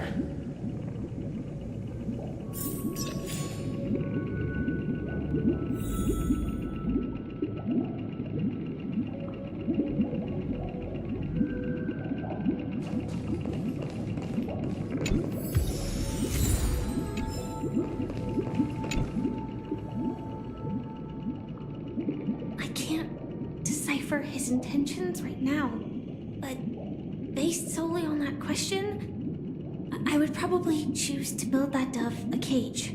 Even if I was gonna release it back into the sky, it'd have to be strong enough to fly first. If I left it where I found it, I fear it'd never get the chance to fly ever again. It looks like he really has no intention of imprisoning us. If it's just a quiz, I suppose it's fine to humor him. Back to the question. I would personally choose to build the little Charmony dove a cage. No special reason. I do think that a fledgling should have the right to fly into the sky. But if it can't even live to that point, then there's nothing to talk about to begin with.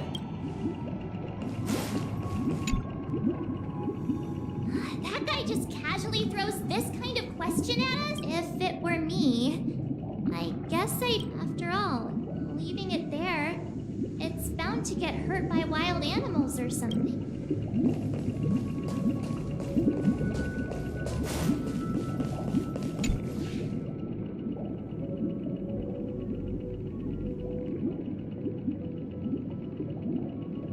I'm happy to see that you made a choice similar to ours.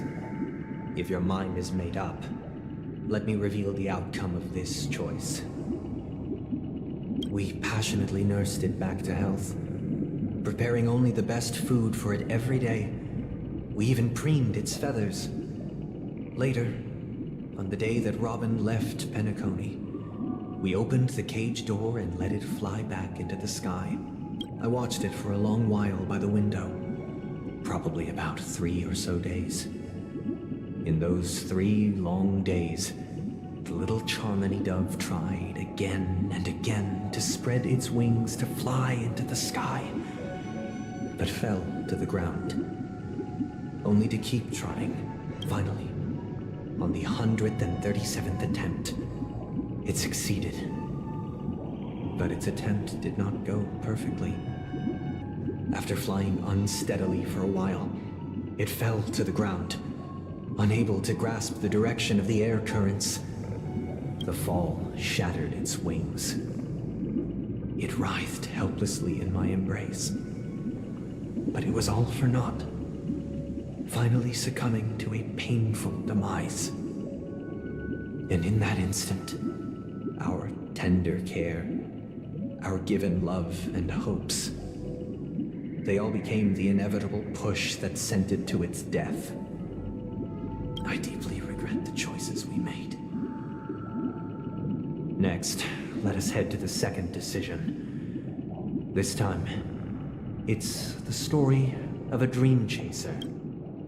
This story happened when I was appointed as Bronze Melodia, a position exclusive to the Oak family, charged with listening to the problems and vexations of Dreamscape residents, and providing them with the relevant guidance. It was during that period that I had the opportunity to hear voices from all corners of the Dreamscape.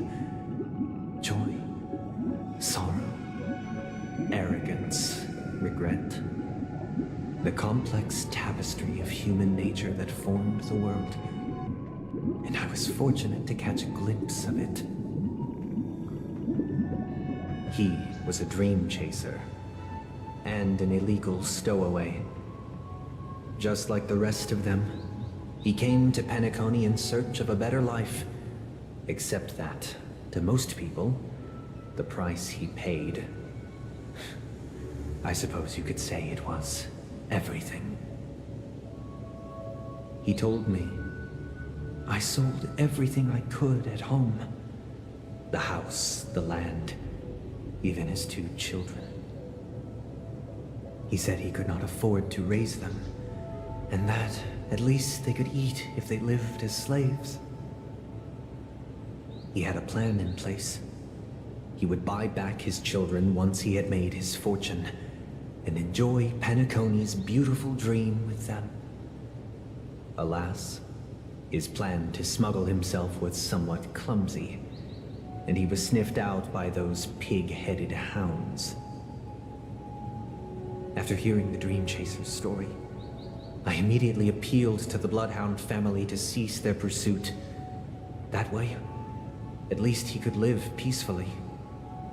But I was still too naive to the ways of the world. I did not anticipate that what I thought was a kind gesture would later lead to dire consequences.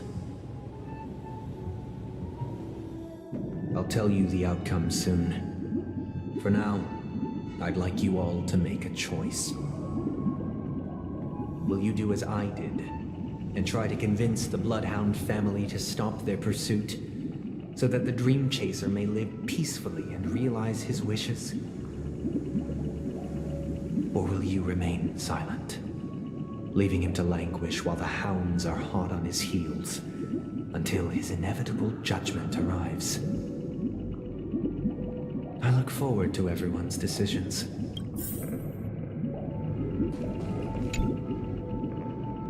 A dream chaser story.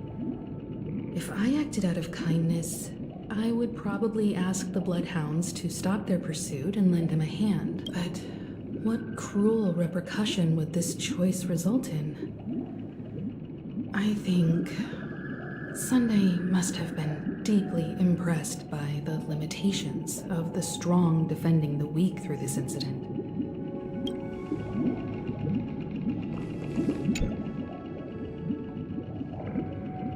A dream. This question...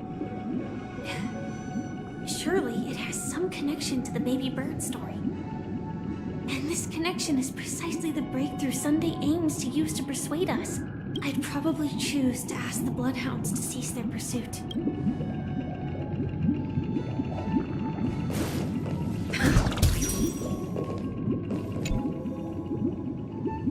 It seems illegal stowaways are really quite common on Penacony. But that guy in the story, I don't think he deserves any sympathy at all.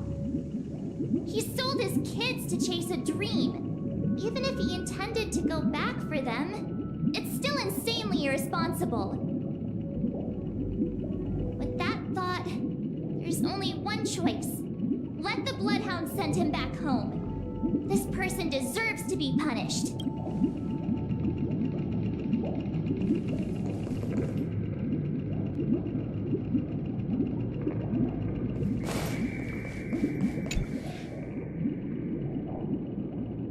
It seems you, like me, are pondering whether a different choice could have led to a better outcome. Sadly, his fate would only be more tragic.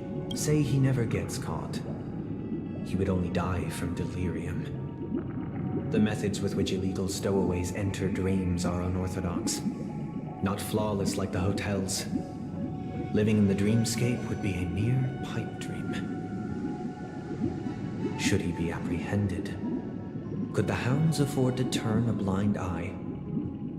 The answer is a definitive no. They couldn't bear the resulting consequences, and thus wouldn't dare extend a helping hand. As to your choice, I once again offer my heartfelt apologies. Next comes the third and final decision. And the story this time is my own. This story happened the day I was appointed the Oak family head. At that time, Mr. Gopherwood was the current Dream Master, and as per his wish, we had a private conversation. What surprised me was that the Dream Master had only come to deliver a letter to me. He let me read its contents, and it was a letter from my sister. The letter contained the usual pleasantries, anecdotes from her travels. Nothing out of the ordinary. Just as I started wondering how this letter related to our discussion, the Dream Master began to speak. Do you know who wrote this letter? My sister, of course. But why would you personally visit me to hand me a letter from my sister containing mere trivialities? To help you grasp the full scope of this issue. Do you know where Robin is at this moment? From what the letter indicates, she must be in Caspelina 8, correct? She's touring there right now. Correct. Has she mentioned anything about a stray bullet? A stray bullet? What? A war has broken out on that planet. It is because of this very reason that Robin chose this destination. To spread the word of the Harmony. And to save the lives of that planet. She personally made for the front lines. She hoped to ease the people's suffering with song, and was willing to brave mortal danger to deliver the IPC's medical supplies. Unfortunately, stray bullets show no such compassion.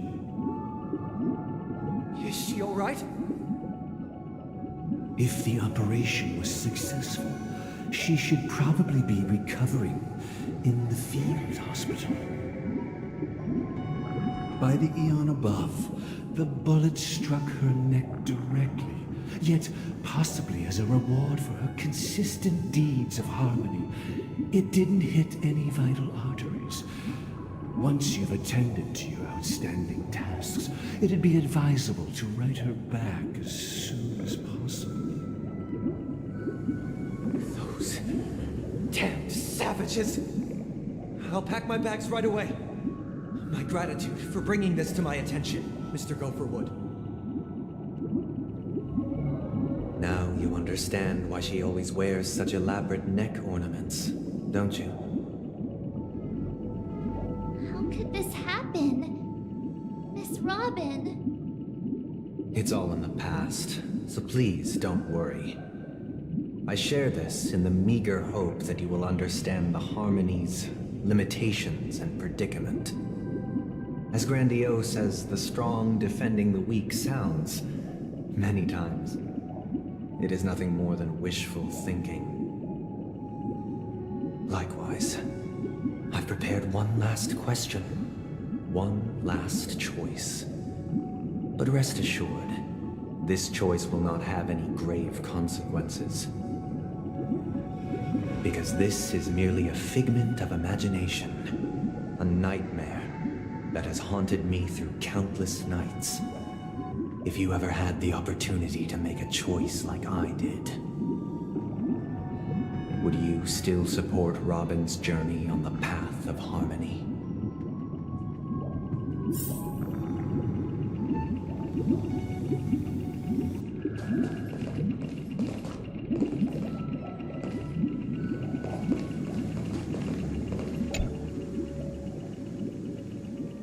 I often feel like I've dreamt of similar scenes on certain nights.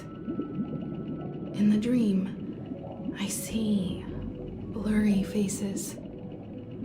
I don't know who they are, but I sympathize with all of them, fighting for survival against some unfathomable force. Their confusion and fear are lucid to me, but I also remember they chose never to give up. Just like Miss Robin. If Mr. Sunday's question leaves you puzzled, you should find the answer from your own experiences with each trailblaze. Dangers and tribulations will surely follow. But would you ever back away? Would you stop March and Don Hung from reaching their next destination? I believe you have an answer of your own in your heart.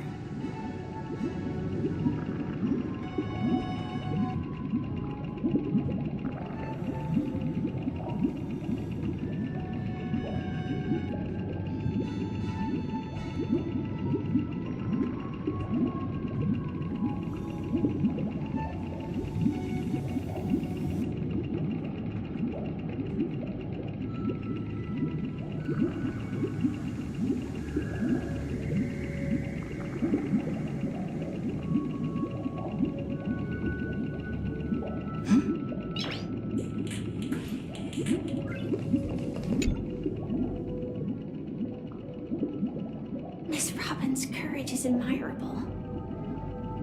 And here, but the fact that she's also Mr. Sunday's younger sister? No, I doubt he'd wish harm on his own flesh and blood. No.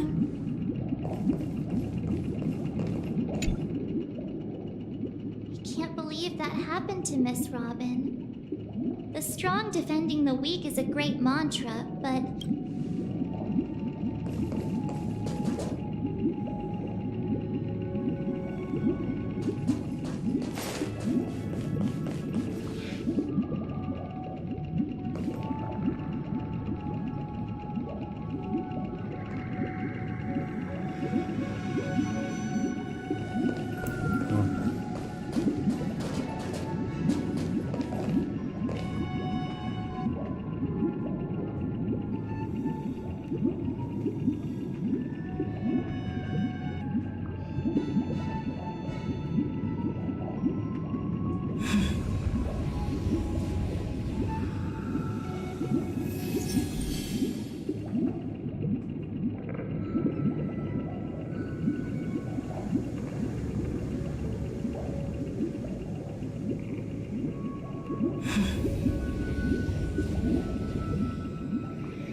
I see.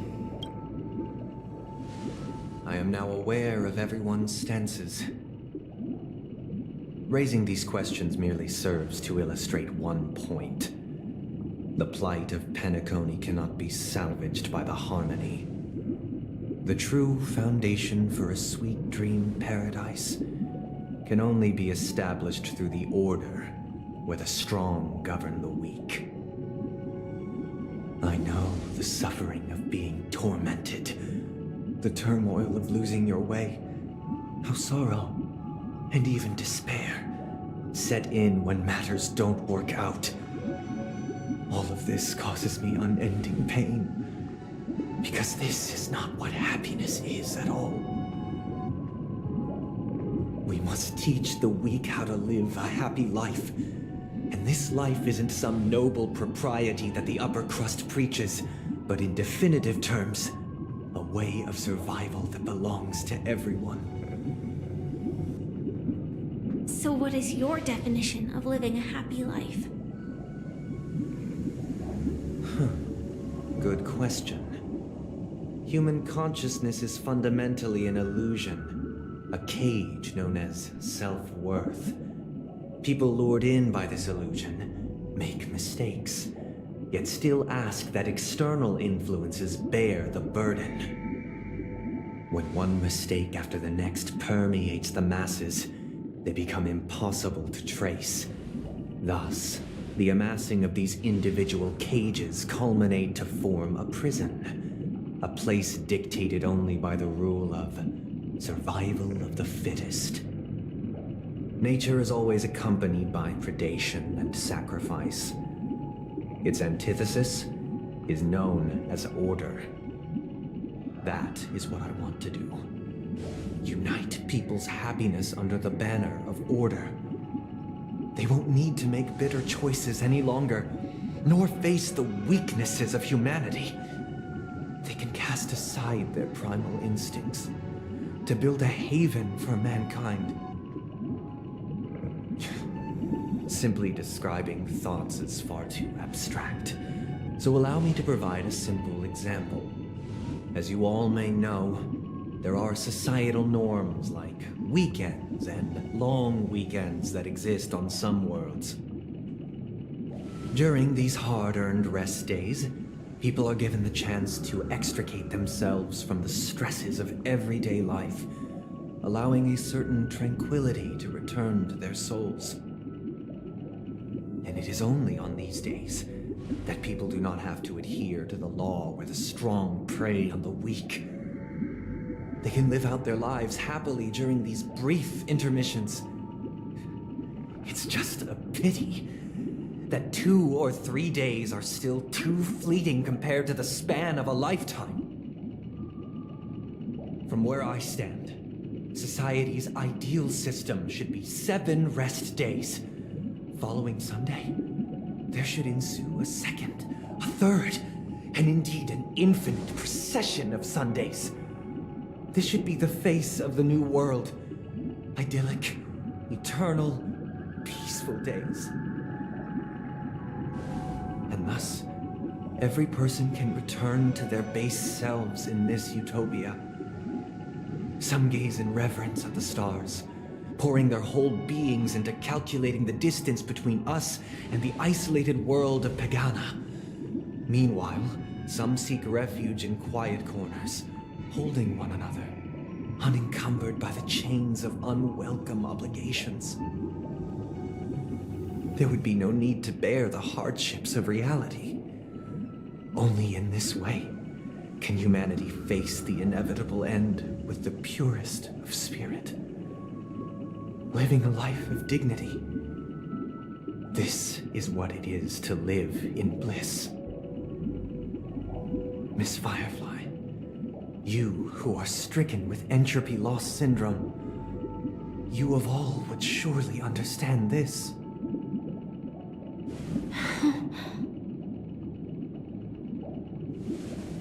It sounds like a flawless theory.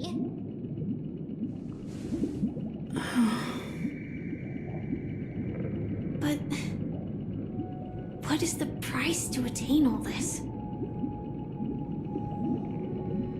The cost is minute, merely a personal and eternal sacrifice.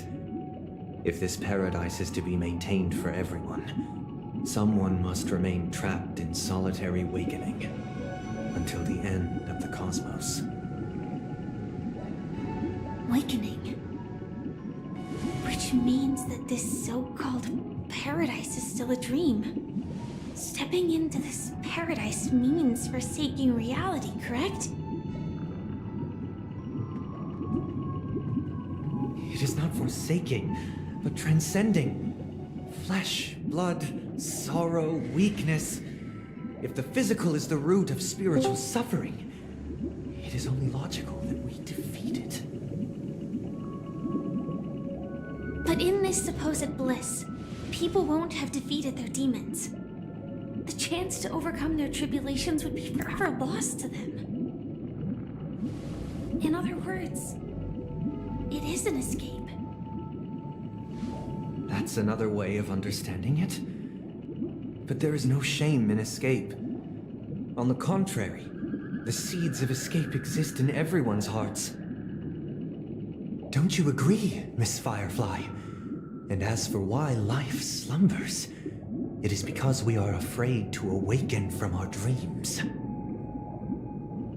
But this is not in conflict with the grand plan. Only in acknowledging this can we truly understand the frailty of human nature, and from there, show compassion and protection.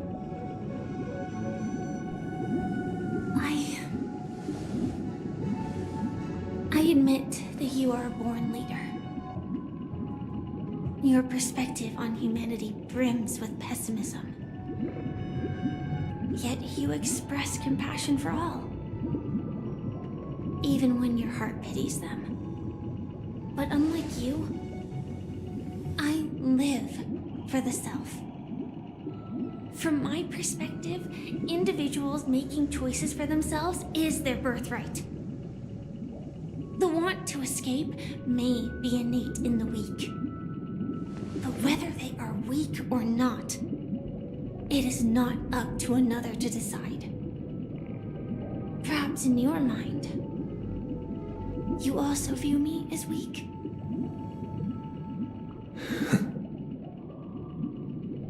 Because I don't think so. Since Miss Firefly has said her piece, the Astral Express will also naturally give you our answer. We'll leave it to you. Just as Mr. McHale instructed before.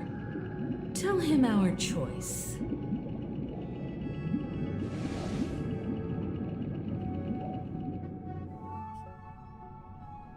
What is this place? Does this place ring any bells, Misha? I don't know, but I feel a sense of déjà vu. What is this place? It's the realm within a dream bubble. This was left to the Astral Express by a nameless, but weirdly, when we entered it, it was completely empty. Dr. Edward from the Dreamscape sales store told me that dreams are formed from memories, and a dream bubble can't take shape if its core is empty.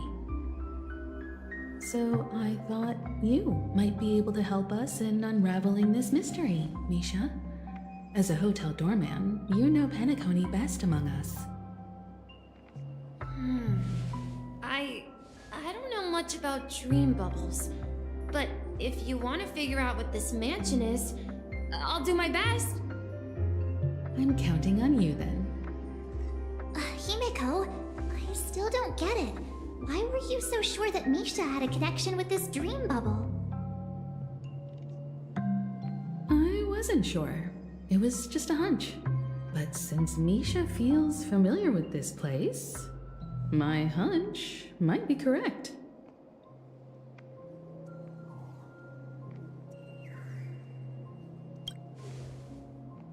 Exactly.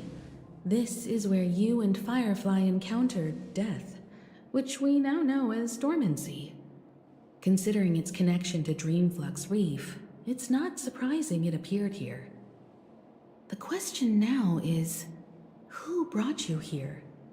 Based on the clues we have so far, it's unlikely to be that masked fool, so identifying them is crucial to us. We're drawing closer to the truth once more. Let's give Misha some time, as I believe he'll unveil the secret of this dream bubble. All right, but there are doors all over the place. Which one should we choose? Do you have any idea, Misha? I guess... maybe this way?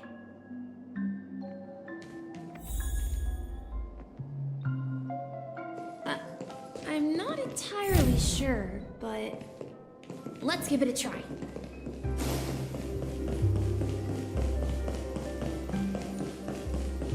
Wait, you managed to...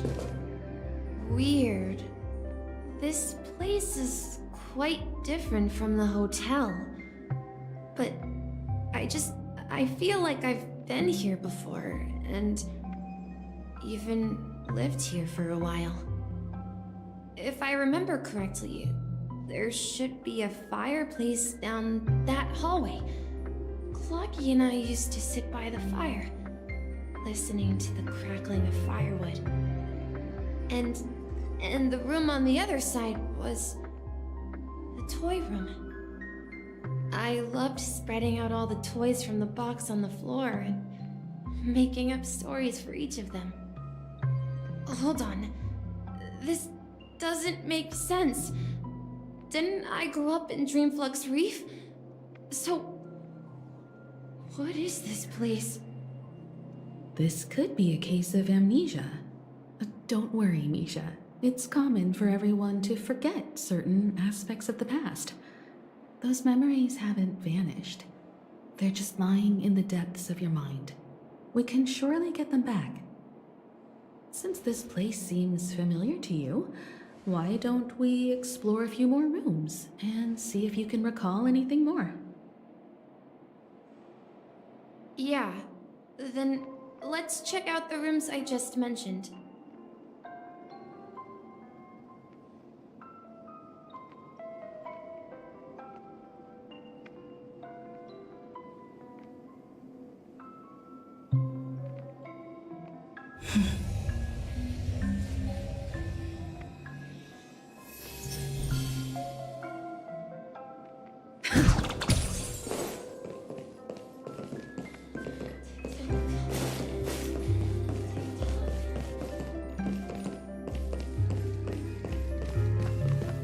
Mikhail, that's the name. Now we all know him as the Watchmaker. So, who is he talking to? Do you know anything about it, Misha? I'm sorry, I don't know much about the Watchmaker, but Mikhail... Anything special about that name? Mikhail is Grandpa's name. Grandpa? Do you mean you're the Watchmaker's grandson? We haven't heard anything about the watchmaker having descendants. And the name Mikhail is not rare. Perhaps it's merely a coincidence. Could you tell us more about your grandpa, Mikhail? Yeah, sure. He was a seafarer who fearlessly ventured into mysterious seas and storms. He was always on the sea and had lots of friends who accompanied him on his travels. He didn't want me to call him Grandpa because that would make him sound old. He believed he was still young.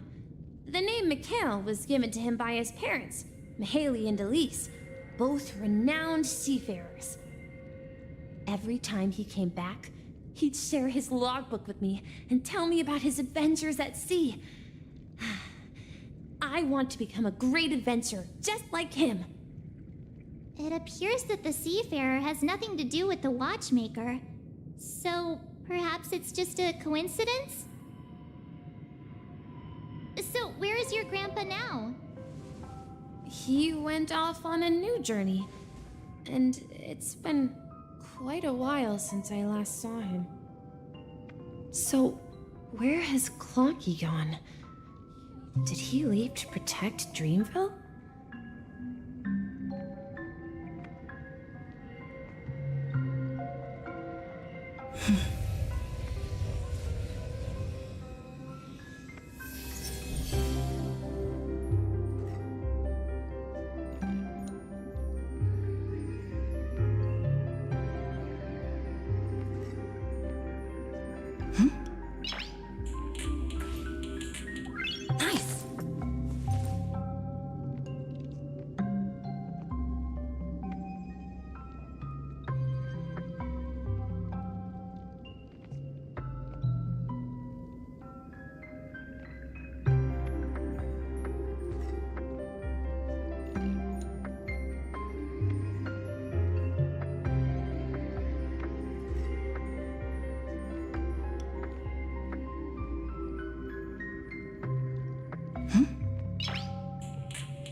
I heard some noises from the room. Origami Bird? That's a friend of mine.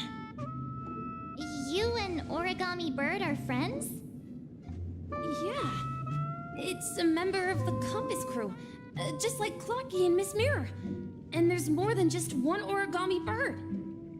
They are a big family with lots of brothers and sisters who look the same. They follow Miss Mirror's orders and handle all sorts of jobs on the ship. They're the best sailors. Sailors? Can origami birds be sailors? Could you tell us more about the compass, Misha? The Compass is a ship bound for the New World. Clocky and his partners travel through layers of fog to the depths of the sea. Whenever there is danger, Clocky will use a compass and guide the ship in the right direction. That's a great story. But in the Penacony cartoon, Clocky and his partners have always lived in Dreamville and never ventured out, right? Huh? Oh, that does seem to be the case. Weird. I clearly remember Clocky arrived in the New World in the end. Perhaps Clocky has a hidden past. I think I hear the sound of water. You once mentioned there's a magnificent fountain up ahead.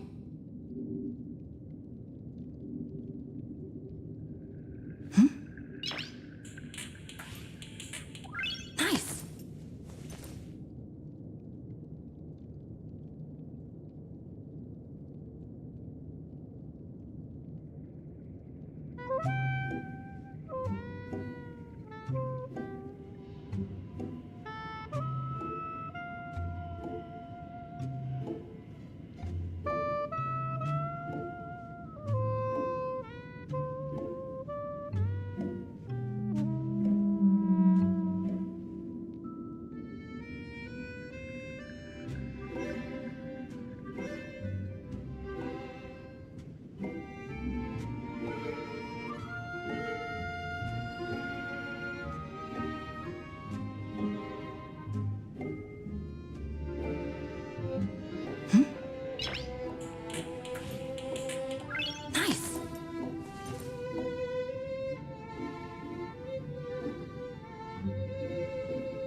Resembles a precious jewel embedded in the dreams of all seafarers.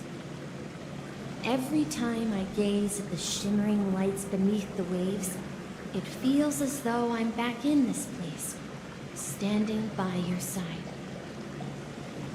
Have you recalled anything, Misha? Yeah. I saw these sentences in Grandpa's logbook. He used to say, despite the perils of the sea, whenever he stood on the deck in the afternoon, overlooking the sparkling waves, he would think of this fountain in front of his house. He often said that those moments felt like returning to his family's side, and the difficulties at sea didn't seem quite as challenging. You know, I quite understand such sentiments.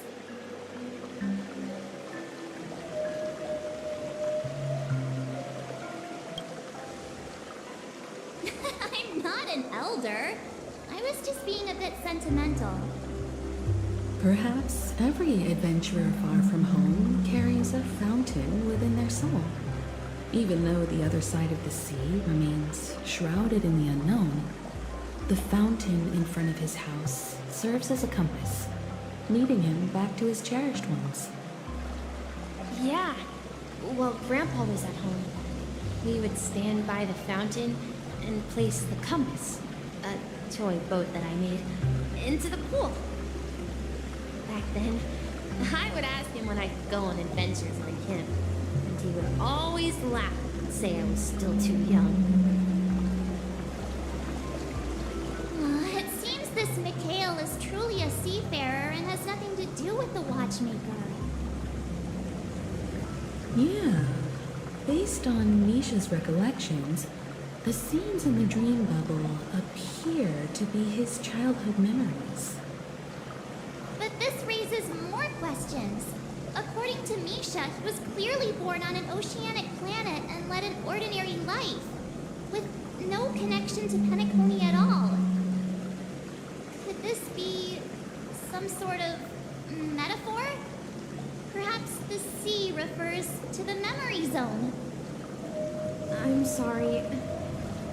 I don't know, but my memories keep pouring out uncontrollably, like water flowing from a fountain. Perhaps I'll remember more things if we go further.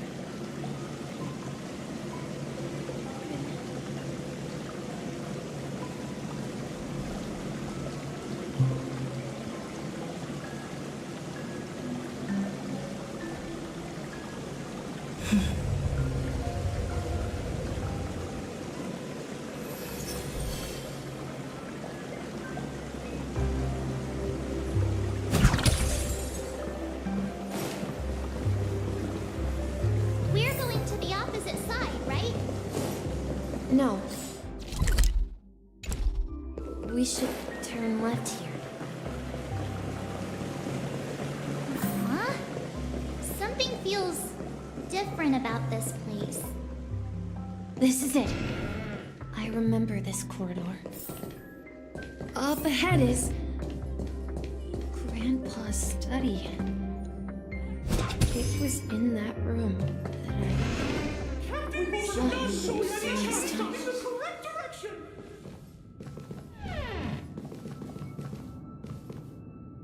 The atmosphere in this room feels totally different. Misha! You finally come! Clocky, you're here! Huh. Yeah. This is the room where we first met each other. Are those books on the bookshelf logbooks left behind by that seafarer? Yeah. Whenever he came back, he placed a logbook on the bookshelf in his room. They contain records of his expeditions to every corner of the world. He described our world as a fountain. At some point, the sea started to gradually swallow up the land where people lived. To ensure that everyone had land to settle on, he had to continue exploring the sea in search for the source of the rising seawater. On that day, he called me to his study, telling me that he was embarking on another journey. However, I could sense the gravity in his expression. It was the same look I had seen on my father's face before his final voyage.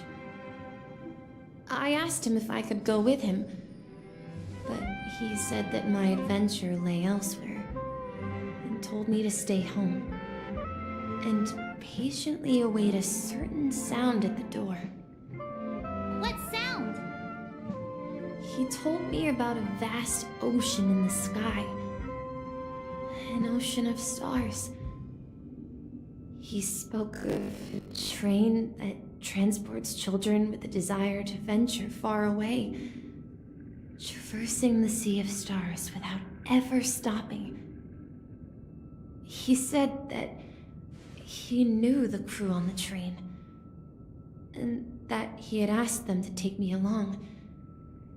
He said the journey I had always dreamed of would start there. A train? Could it be? It's the Astral Express. I remember now.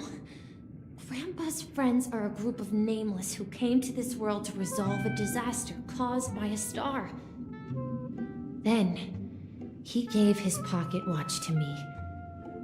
It was his cherished treasure, appearing in every one of his adventure tales. He explained that difficult times were ahead, but assured me that the watch would guide me. He said, as long as I kept moving forward, I'd eventually reach my desired destination. And then, it was as if I heard the distant sound of a train whistle, echoing throughout the room. Exactly, Misha! And then we followed that whistle, didn't we? Yeah. I think I can still find the way we took back then.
This is the dream jigsaw, right? Do you remember? Hey, this shit. Looks like we're just one.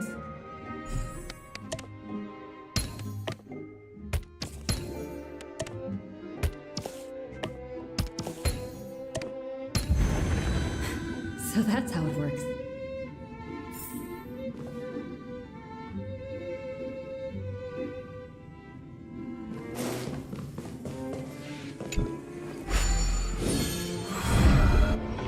This is it. This is my room of clocks. While I spent my time waiting for Grandpa to return from his voyage, Walter gave me this workshop, and it became my secret base. Here, I learned how to repair clockworking gears out of my fondness of precision mechanics. In my dreams, I was the captain of the compass, embarking on adventures with my companions, Clocky and Miss Mirror, in search of the new world. I was born and raised here. So, this building in the dream bubble is your childhood home? Yes, but not exactly. To be more precise, this dream bubble itself is my home. Looks like you've remembered everything now. Wait. Why does it feel like everyone else knows something I don't?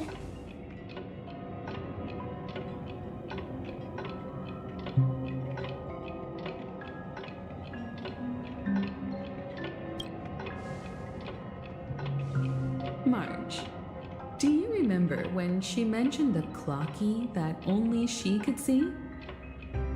Yeah, the little guy here, right? But we all saw him in Dreamflux Reef, right? And Mr. Yang even greeted him. Looks like everyone in the Astral Express has a childlike spirit. The answer lies in the Astral Express. Her experience shows that neither Firefly nor Acheron can see this clocky. And when we were in Dreamflux Reef, you may have noticed that for some reason, nobody outside of the crew had ever talked with Clocky.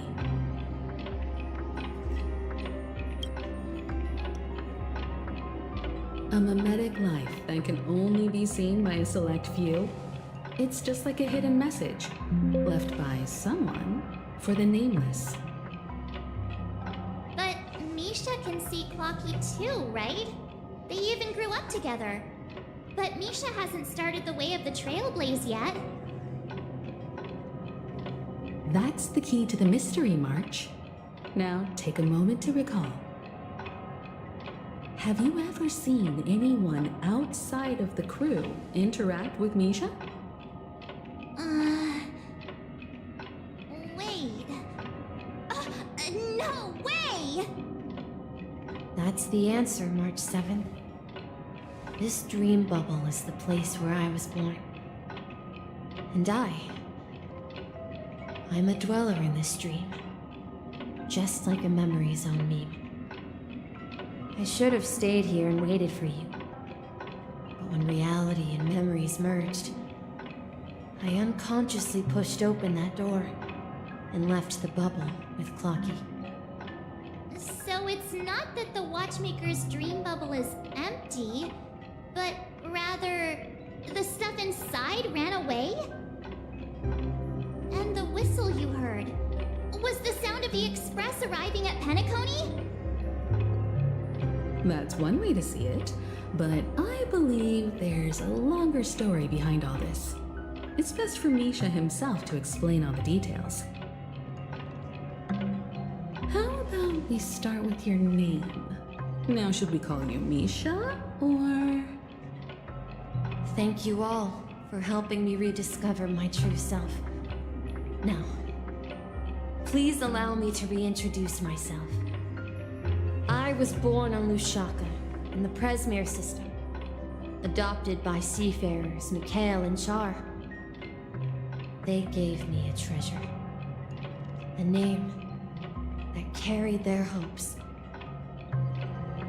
Mikhail Char Legwork, or simply Misha. If you prefer, you can call me by a more familiar name, the Watchmaker. So, you're the Watchmaker himself?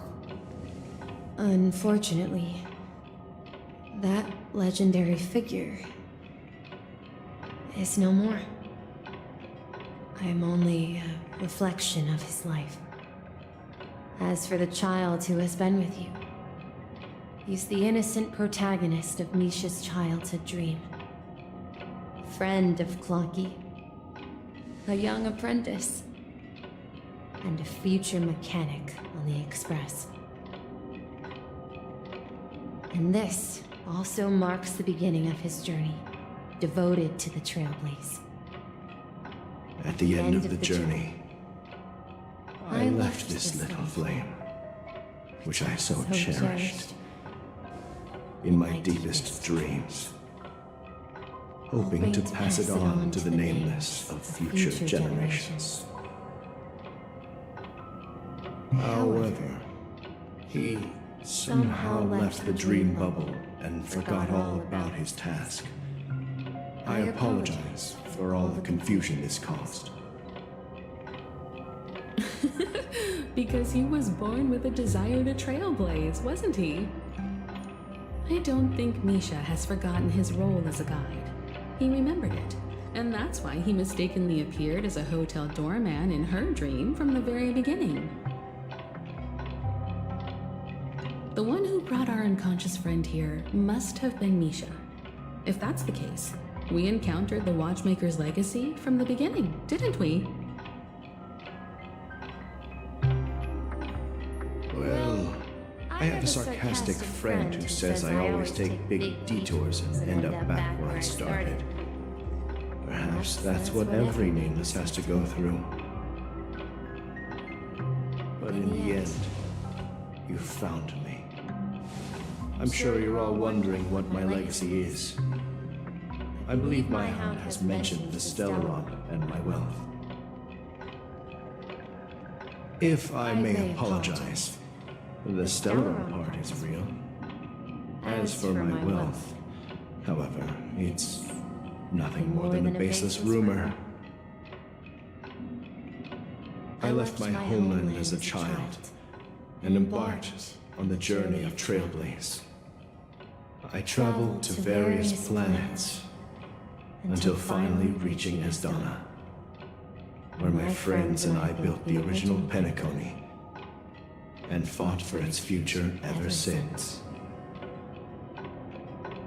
I've been moving forward all my life, doing what I could to overcome the obstacles in my path. But ultimately, my journey reached its end, and I left behind no possessions worth entrusting. So, if you ask what's left within this worn-out train engine that can be called a legacy, I suppose it's the things that are still burning in the engine's furnace. Now that you're well aware of the current situation of Penacony, I certainly hope that you'll help me get this world back on track. But I'll leave that decision to you, for the path of Trailblaze is never paved by others. All I have for you is a story and 2 gifts. I want to give you my pocket watch. It has accompanied me throughout my long journey, guiding that naive child forward, and has been blessed with the presence of so many great people up to this day. And my hat, too.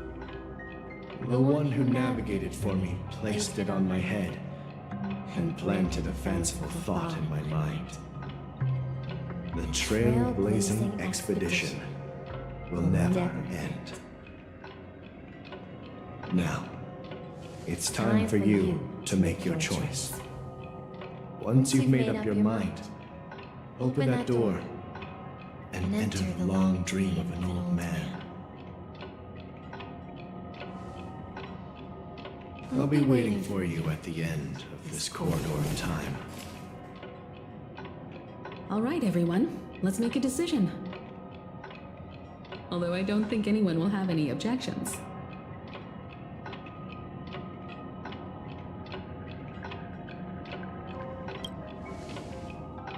Of course. We've come this far. Surely there's an... In that case, it's you. Then let's proceed together to the end of this stream. And tell me.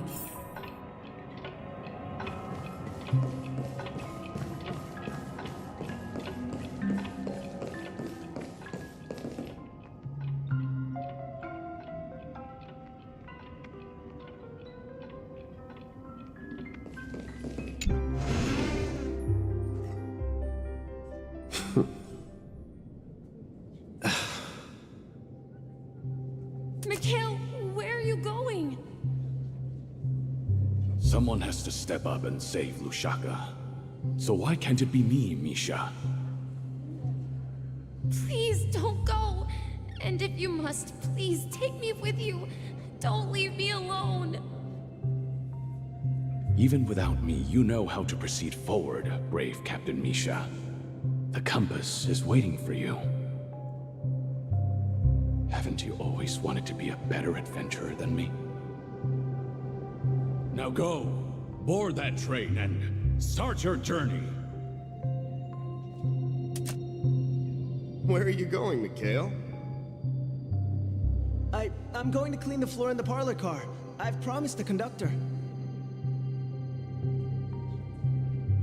Wait, first tell me, did you fix this watch? Yeah? I know what it looked like before. Its chain was broken, the back case torn, and the marks on the dial all worn out. How did you manage to fix it? Well, it's hard to explain, but I knew it could be fixed. It's the hands, Mr. Amundsen. Its hands were intact and pointing in the right direction, so I knew there would be a way to fix the rest.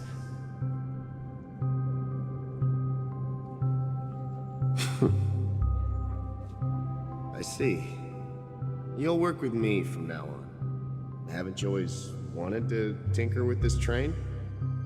You're its mechanic now. As for the conductor, I'll do the talking. But I only know how to fix watches.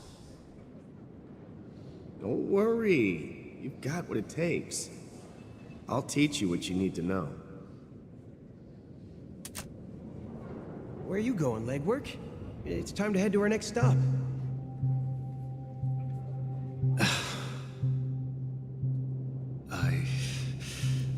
I'm staying in Astana with Rosalina and Tiernan. I see. This place reminds you of home. The people of Astana have only achieved a tiny victory and still have a long way to go towards true freedom. Hanunu needs us. Don't worry, not all journeys lead to the stars.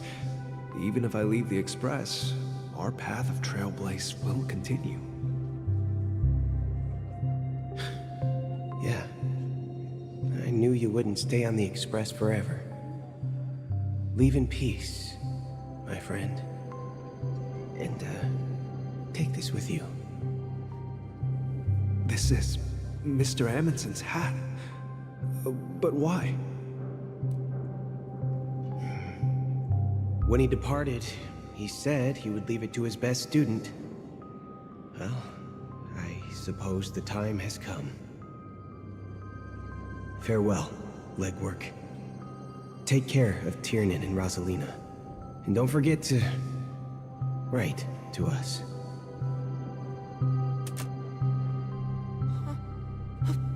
Where are you going, Watchmaker? Don't worry, Micah. Just going on a little trip. Someone has to be at the forefront of the interstellar frontier, and I'm the only former nameless in Penacony. So why can't it be me? Because you're all we have. Have you forgotten about Tiernan? The cosmos is way more dangerous now. What will happen to Penacony if we lose you too? But what will happen to Penacony if we don't find a way out? Tiernan. How could I ever forget him? I've spent countless sleepless nights asking myself why I didn't go with him back then. We Nameless won't stop. Don't worry, Micah. It's just a matter of getting back to my old profession. Just wait for me to come back. But if, and it's a big if I don't come back in one piece, then you'll become the next Watchmaker. Where are you going, old man? Oh, you're here. Answer my question. What are you up to? Relax, Gallagher. I just came up with a great idea. Wanna hear it? Oh, come on. Aren't all your ideas just ways to get yourself killed? I may be blunt here, but you're the last remaining hero in Penacony. If you die too, the secret of the Stellaron will go to the grave with you. Yes, I'm afraid there's no way out in Penacony, so I'll have to consider alternatives beyond Astana. We'll organize a festival using the Watchmaker's legacy as a facade, and send invitations to the entire cosmos to gather people here. So, a desperate struggle against the family? Desperate? Don't we have you here, my friend? This task is challenging, but what hasn't been challenging for us along the way? Well, whatever you do, remember. Make sure to send an invitation to the Astral Express.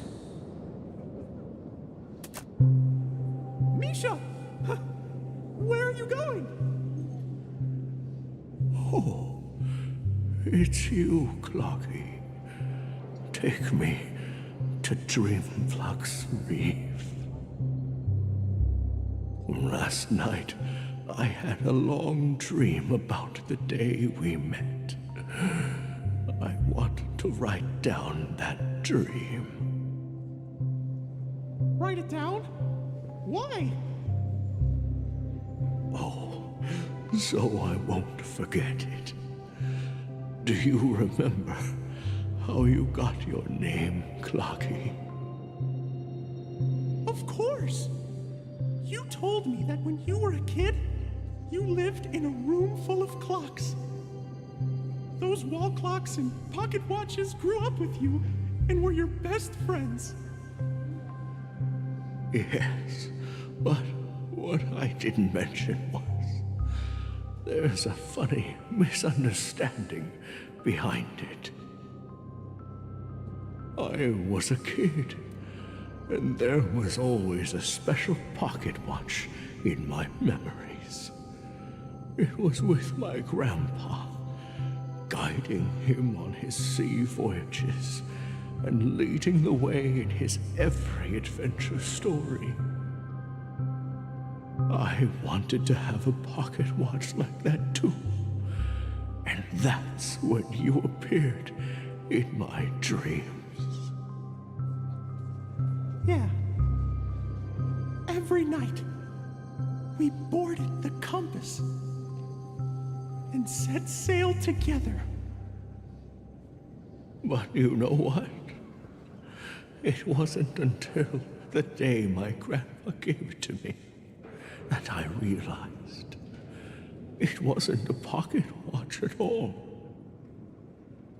It was a compass. So, your name should have been Compassy. And the watchmaker is just a nameless.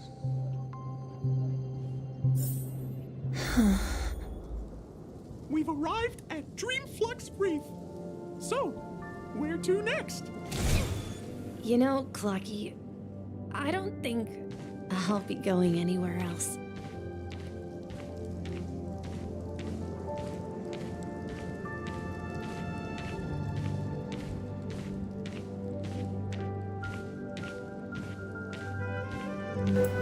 Gotta do.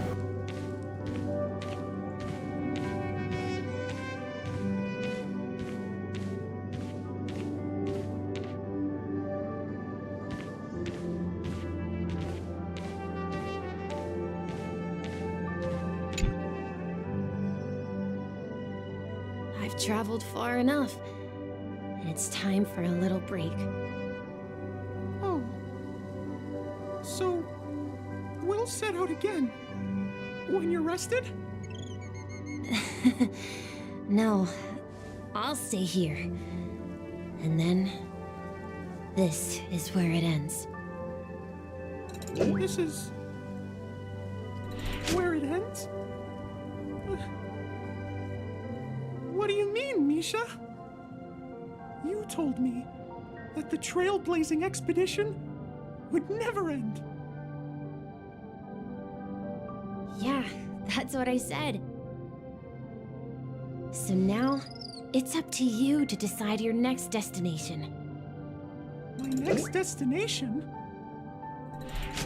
What's that supposed to be? I've been following you. Misha? You're acting weird today. If you're feeling down, we can just do what we usually do. With the clockwork. no, I'm not feeling down. As for clockwork, yeah, it resolves all problems in this dream.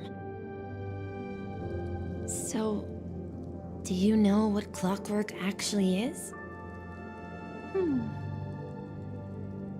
I'm not quite sure.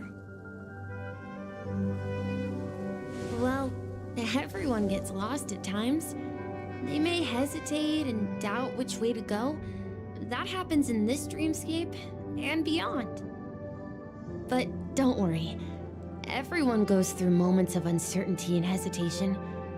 Eventually, they gather the courage to make bold decisions. Whether it's calming, happy, angry, or sad, all they need is a little nudge to take that step toward where they truly belong.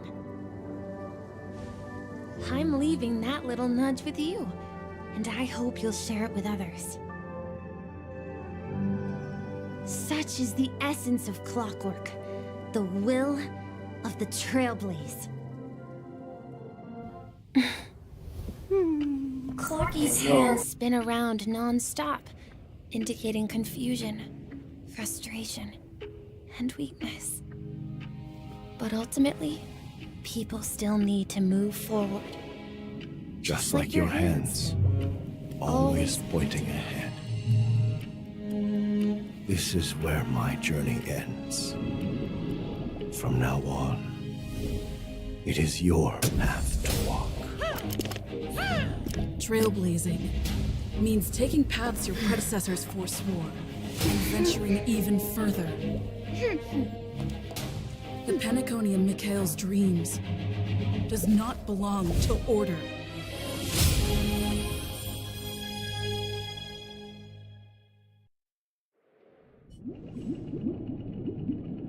I can't believe that Eon would cast a glance at Penacony at a time like this. Is it because of the resonance from the legacy of the Trailblaze? Or perhaps the bond between you is so strong that it even impresses an Eon? Well, there might be another possibility. Perhaps they want to witness, on behalf of the fallen Eons, who will hold the future of Penacony. If that's the case, on behalf of the Dream Master of Penacony and the 107,336 members of the Oak family, I'm extending a formal invitation to all of you. I'm cordially inviting you all to the Penacony Grand Theater to participate in the upcoming Charmony Festival. And, of course, you won't be in the audience, but on center stage. Since the future of the Stellaron, Penacony, and even the entire cosmos is at stake, let's draw a conclusion there, in all fairness. If you truly believe in Akavili's path, then show me their courage and determination.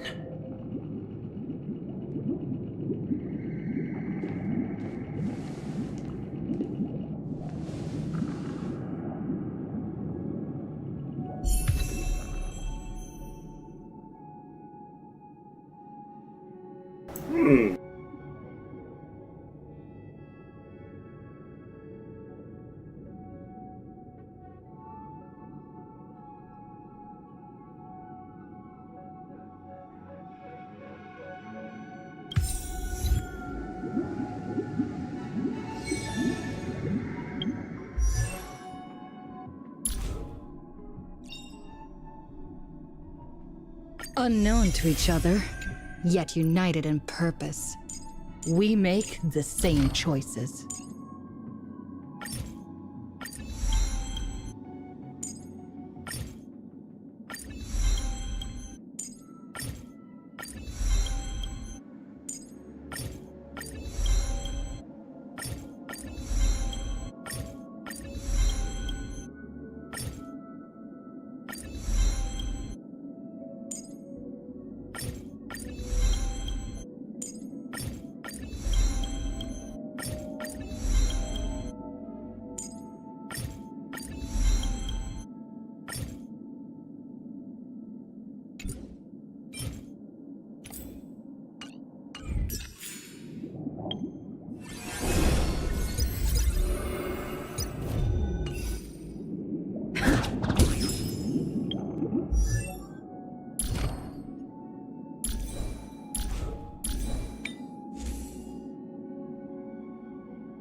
to fight us during the Charmony Festival? I'm afraid so. This is weird. Aren't Arc villains usually plotting some dirty conspiracy in the end? But he actually said something like, "In all fairness." Could it be Well, in my opinion, Sunday is deeply committed to his own philosophy, and genuinely I sensed a strong conviction and a desire for dominance in him. Maybe he won't accept the outcome unless that's why. He'll give it his all in the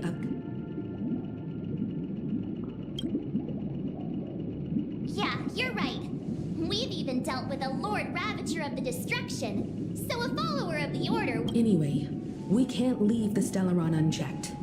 This is about trailblazing a bright future for Penacony and fulfilling Mikhail's and his predecessors. Now that we've taken up the mantle, we can't afford to. However, the same applies to the Order.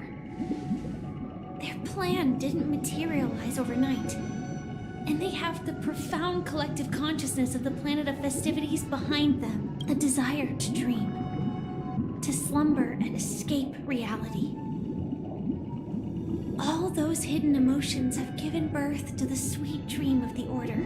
They've harnessed the will of an entire planet to create an Eon. This confrontation is far more complicated than a simple power struggle. To secure Penacony's future, fighting on the stage alone is not enough. What do you mean? Are you not coming with us? I believe Firefly is trying to say that she's heading off to another battle. Before I left, the Destiny Slave told me that this journey would bring unforgettable rewards. Even though the script he gave me only had a few lines, I couldn't ignore them. Because one of the lines said, "I'll experience death 3 times in the land of the dreams." 3 times? This can't be serious, right? The first time was a painful death when I was stabbed by the Blade of Dormancy, which led to all subsequent events. The script will always come true, but in a way that will only be revealed when that page is turned. So now I've understood the meaning of my second death. And I am prepared to face it. If all goes well, my efforts will provide crucial support for you. Only by achieving victory in this battle can we secure a future for Penacony. And only then, my third and final death won't come true in the most terrible form. The most terrible form? Does that mean... The true death, where everyone in Penacony loses themselves completely in the eternal sweet dream of the Order. We must do everything we can to prevent that. Have you made up your mind, Firefly? Yes. Otherwise, I wouldn't be here. Thank you again for your assistance for the Astral Express. May we meet again, in reality. Yeah. Farewell, everyone. May your trailblazing expedition never end.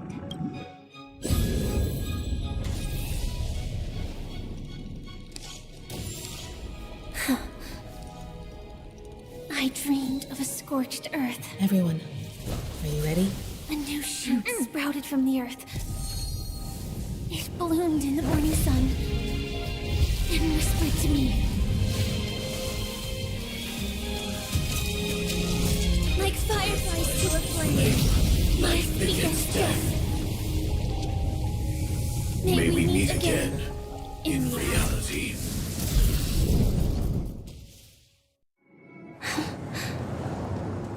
After today, Japella's name will disappear from cosmic history, and the Everflame Mansion will take its place. In the not-too-distant future, you'll receive an invitation. That's your next stop. Land of the Dreams. Penacony. I hope you find whatever you seek there. Be it You mean my 3 deaths? Silverwolf told me about it. It's such a shame that it's not part of my script. Well, I want to live. I'm never afraid of death. The opposite of death is eternal life, and that's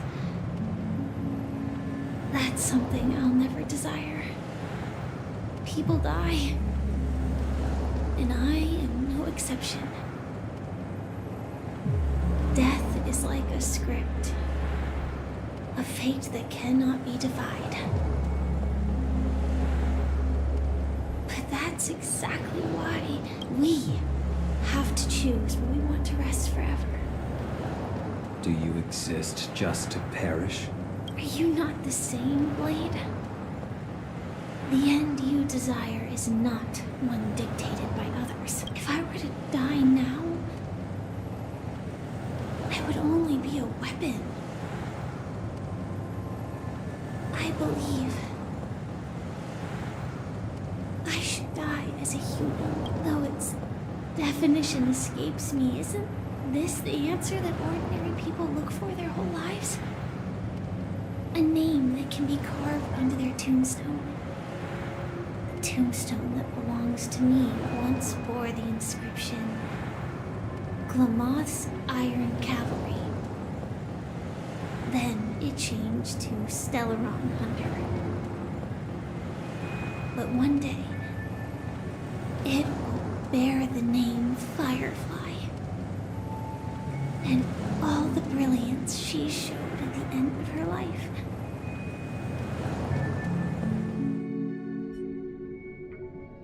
That's quite unexpected, old man.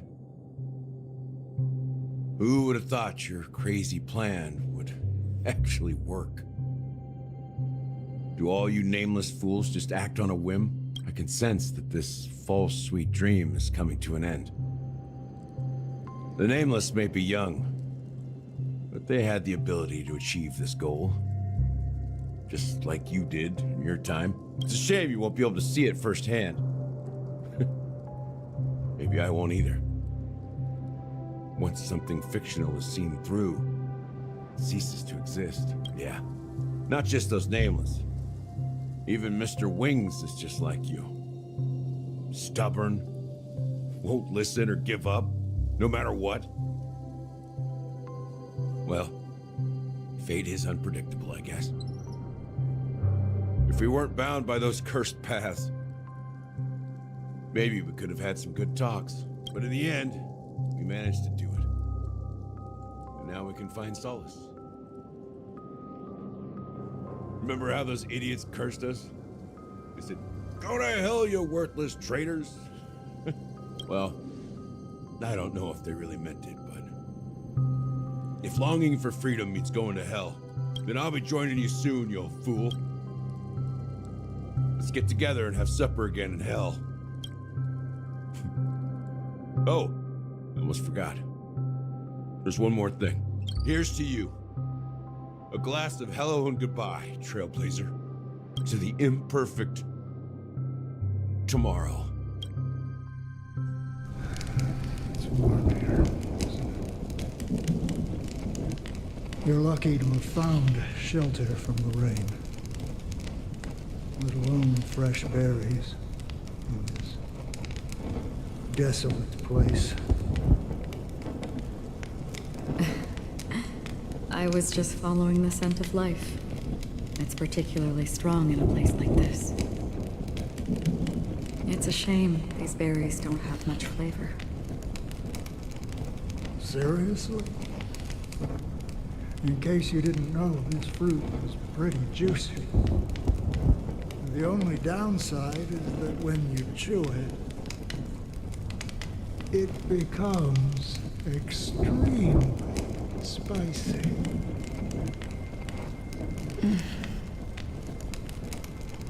Have you Lost your sense of taste?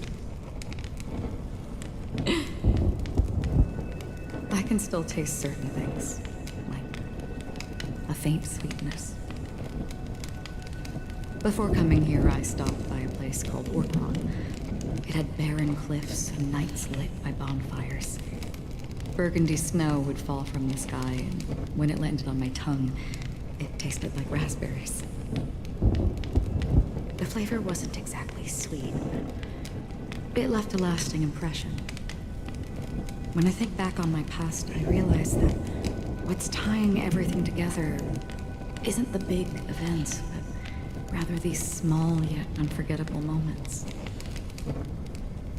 Don't worry about it. Losing oneself is a reality that every self-annihilator must face. At least I haven't completely lost my senses and memories yet. Well, congratulations on adding another footnote to your journey. By the way, are you always alone? No, I had a companion in Orgron. She's a short, nameless girl who aspired to explore IX. She always said she'd walk a path deeper and farther than Akavili's. Quite an ambition for such a small girl. So, what happened? She became stagnant water. Well, my condolences. Condolences. I don't need them. The girl left with a smile. She never regretted her choice and most definitely wanted me to say goodbye with a smile. So, that's what I did. That's proof that you're grieving for her. Or perhaps I'm just afraid. Afraid? I rarely sense that emotion from you. What do you fear? I'm afraid I'll forget the 30 days I spent with her, just like all the other days in my life. Most of them have already washed away with the rain, disappearing into an unseen realm. I fear that those vivid red memories will fade away too. There isn't much color left, and besides this faint, warm red, there's almost nothing. Hard to imagine. A ranger accustomed to bloodshed, destruction, and chaos finding warmth in red color. Because I have experienced this warmth many times. Long ago, I promised someone that I'd bring it to more people. And that for every remaining moment of my life, I'd strive for a better ending for all.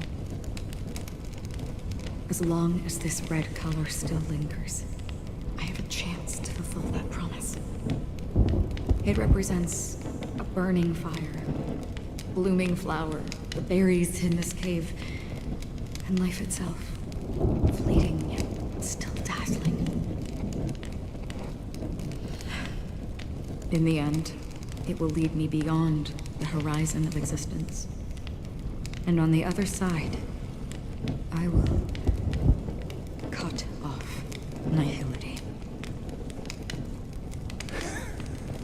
The one blessed by the sleeping and shapeless is considering how to kill them. That's truly pure nihility. But you're right about one thing. After spending so much time near this stagnant water, only when I look at this vibrant red fire do I realize that I'm still alive. When will this rain ever stop? Perhaps when the sorrows of the departed have finally quieted down, the sky will clear up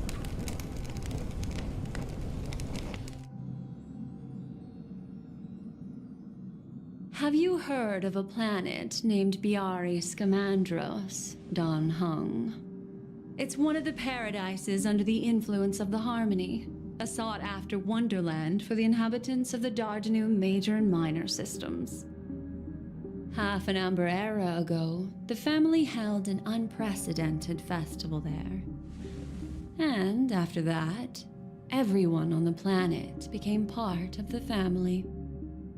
Do you think the same thing will happen on Penacony?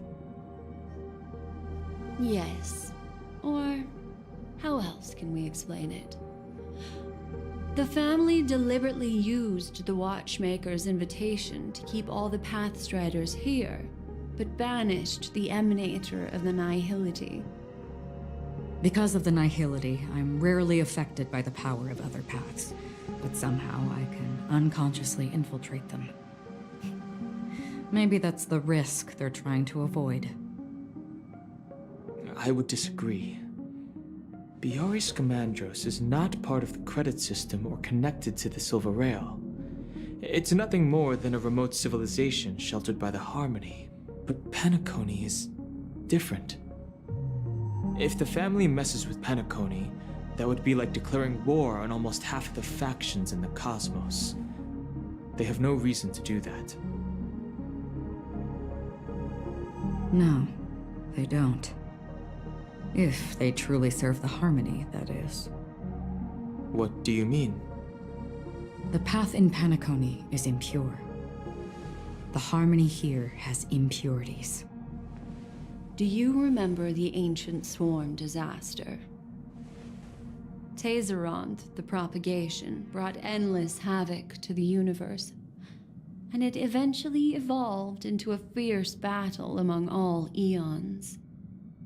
2 paths lost their eons in that war, the propagation and the Order. Coincidentally, their downfall is related to a certain eon. Shipe, the Harmony. Legend has it that they participated in the crusade against the Imperator Insectorum and devoured Anna the Order for unknown reasons. Holy forgaroni. So you're saying that the 2 leaderless paths are working behind the scenes? But I don't see any descendants of the propagation in Penacony. Could it be that the remnants of Beyond the Sky Choir are hiding within the family, trying to resurrect a fallen eon? I can't say for sure, but they're definitely planning something for the Charmony Festival.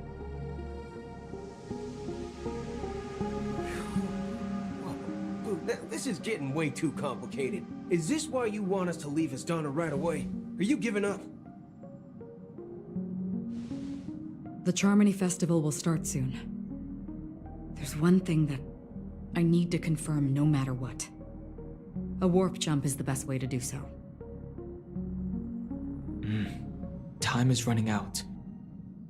I have another plan.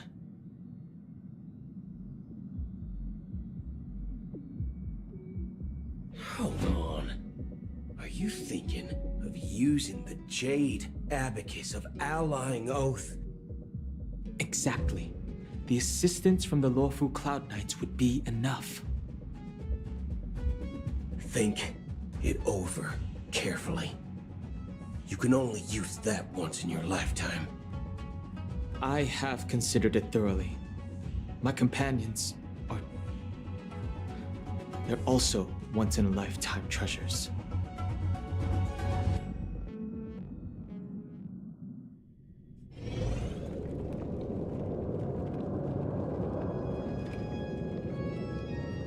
Are you the only one here, my child? The Nameless is quite the diplomat. Our secrets have spread like wildfire within the family. And IPC starships are gathering towards Astana.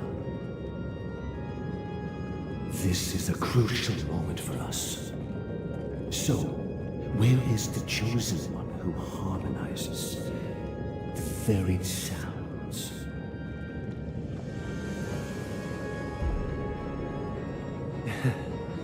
What do you mean, Master? I'm right here in front of you, aren't I? You know, she was supposed to be the star of the Charmony Festival in our plan. But the plan has changed. As her brother, I know she doesn't want to sing for the Order, so I'll take her place. You've always been wise beyond your years. I'm sure you understand the consequences of your choice. If you consider this a betrayal, well, there can't be two suns in the sky. I'll step up and take down the other sun if necessary. Do you believe in karma? If karma exists, then everyone has their own karma. You have yours, and I have mine. And my karma has nothing to do with you, Mr. Gopherwood.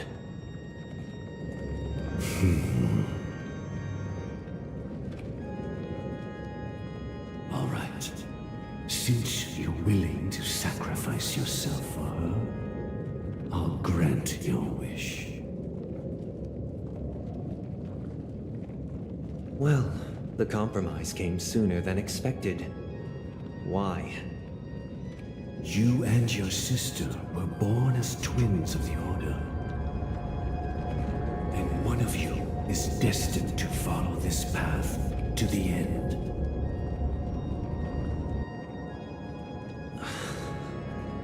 Is this part of your plan? Of course. You're still as clever as you were when you were a child. The opening is near. Go, my child.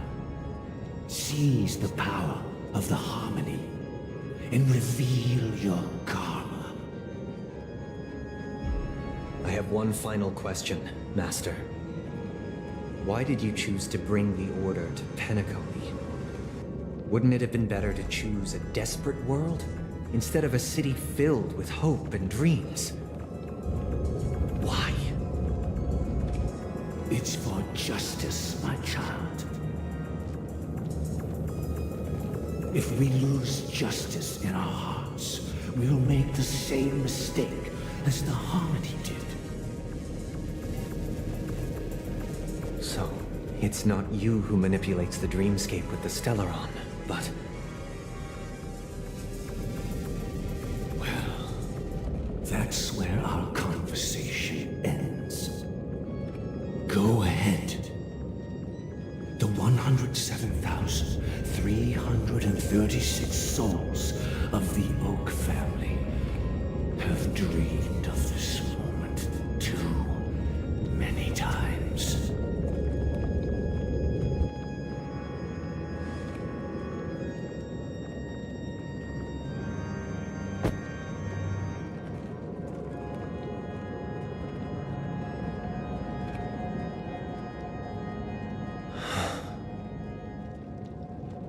I shall ascend to the heavens, becoming the scorching sun. Bathed in my light, my people shall flourish, while all evil shall be eradicated. This is the interior of the Penacony Grand Theater. It's quite exhilarating to be flushed into the air by Soulglad. But why is the venue still closed when the Charmony Festival is about to start? And not only that, the entire theater is eerily quiet. No audience, no staff, no one around.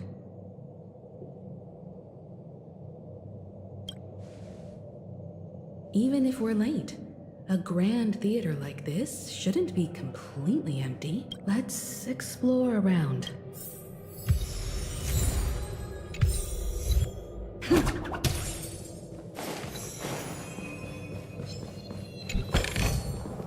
Is that all?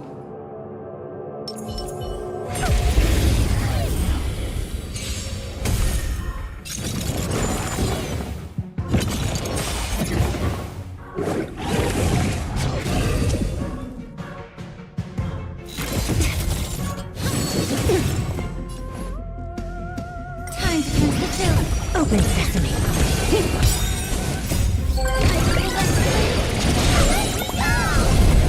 Let the show begin!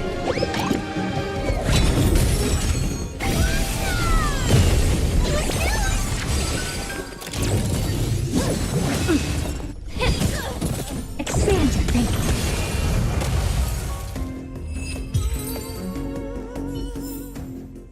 Amazing. But then again, it's me we're talking about.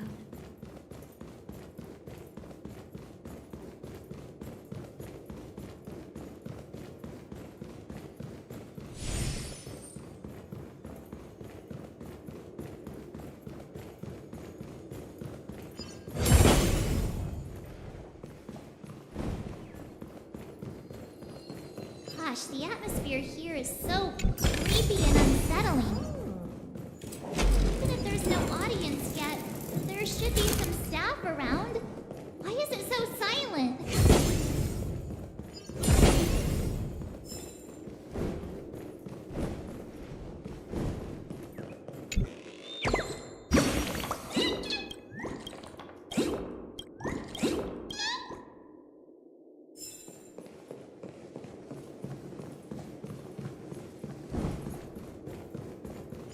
Take a look. This is pure genius in action.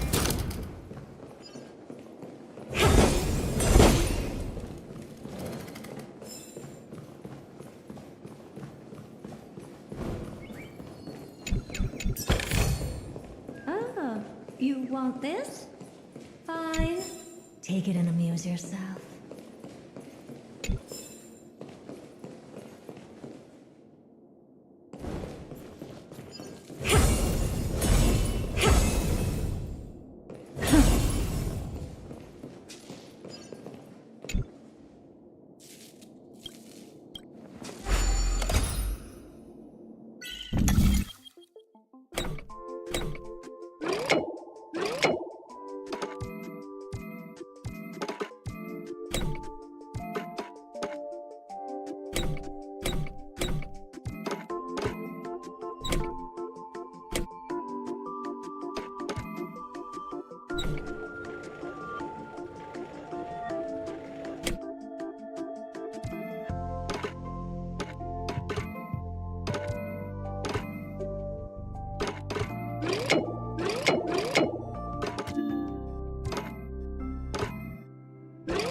I do?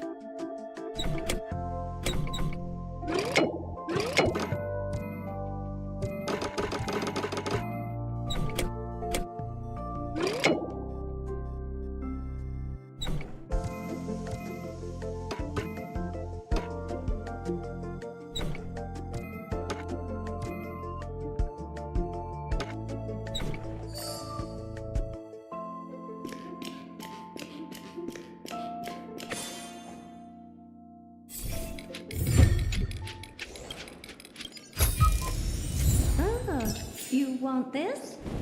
Fine. Take it and amuse yourself.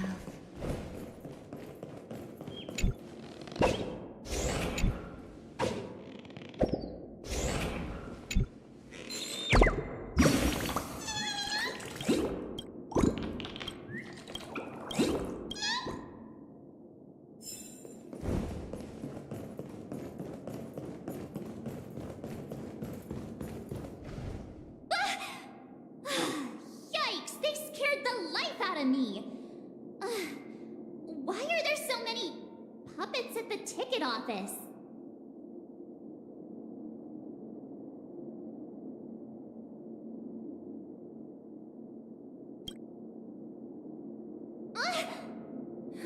Stop it! Are these puppets part of the stage setup? Even so, it's so eerie that the entire front hall is empty.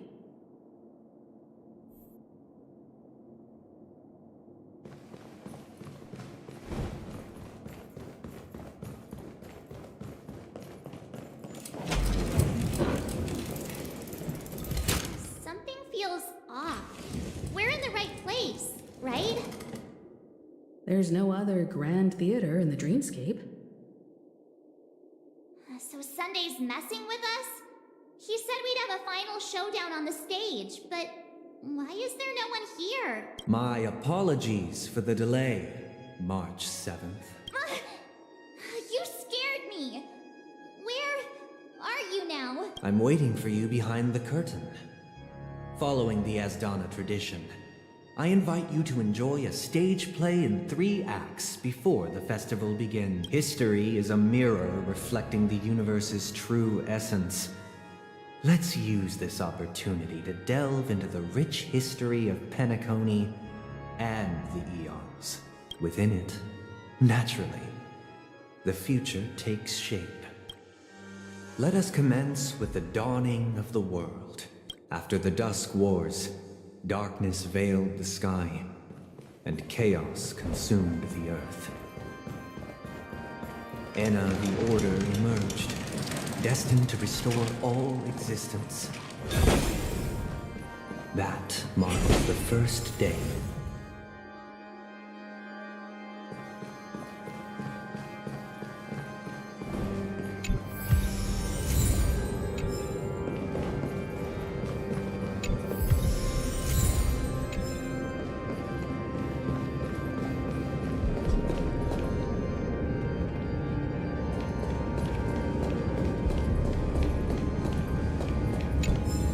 They gathered nebulae and forged them into picks, thus creating a grand lyre with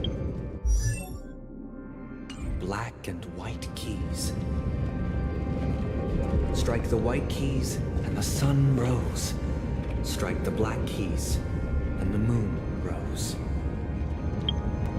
And so, the cycle of day and night arose. That marked the second day.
You want this?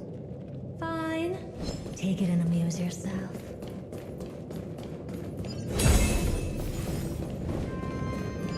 Take a look. This is pure genius in action.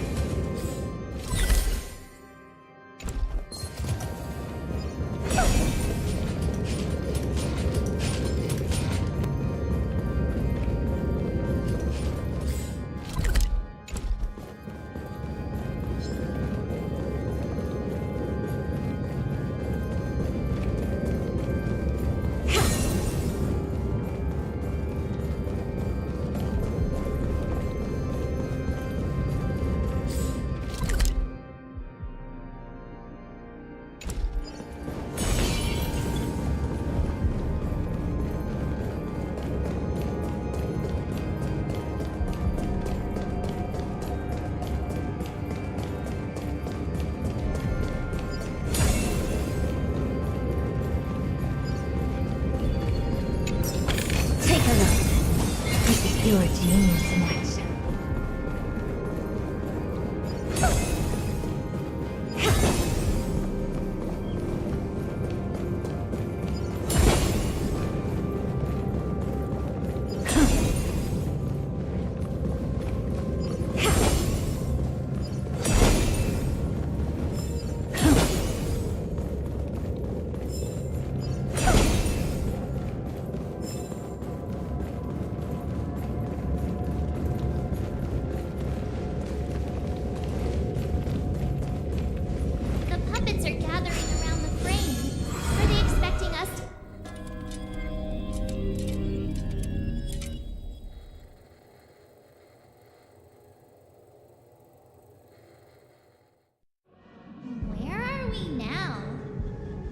The atmosphere here looks similar to Sunday's inner world. Perhaps this so-called stage play is created with his abilities. This act is named Ode to Prisoner. Given the atmosphere here, I believe it's about Penacony's past. I thought things were finally looking up as I managed to dodge prison during my recent trailblazing expeditions. But now it looks like I'll be back behind bars again.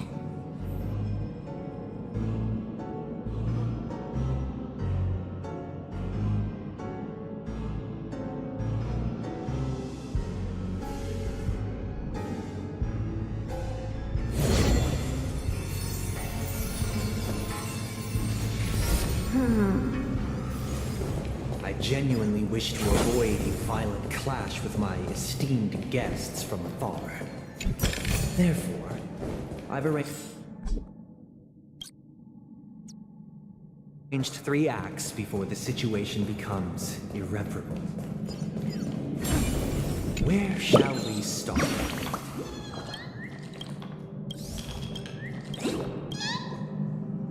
Where shall we start? Well, let's start with the time when Penacony was still a frontier prison.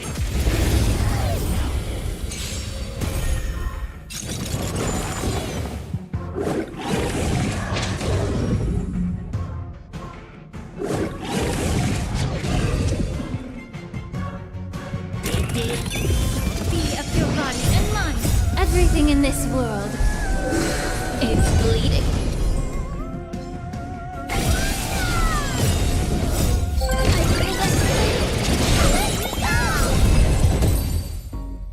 Where shall we start our narrative? Well, let's start with the time when Penacony was still a frontier.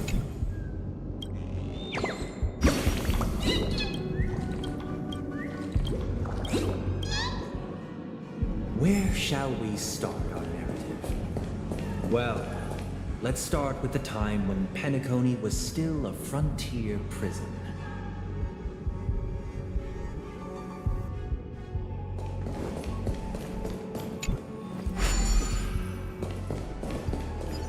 Take a look.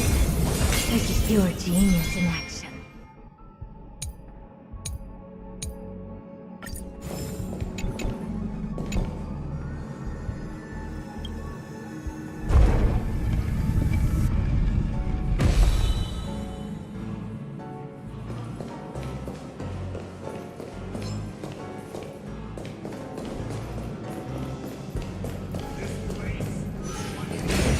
47 AE, a prisoner named Hanun ignited a struggle for liberty and emerged triumphant.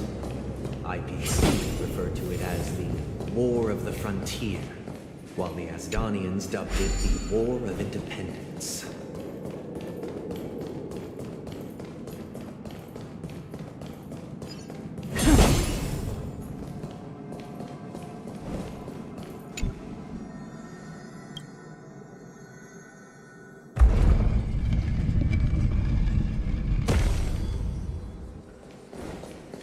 We've shattered the cage. It's true that Hanunu was a legendary hero, but it must be acknowledged that while he bestowed freedom upon the prisoners, he didn't grant them true liberation. However, The three nameless stayed on the planet,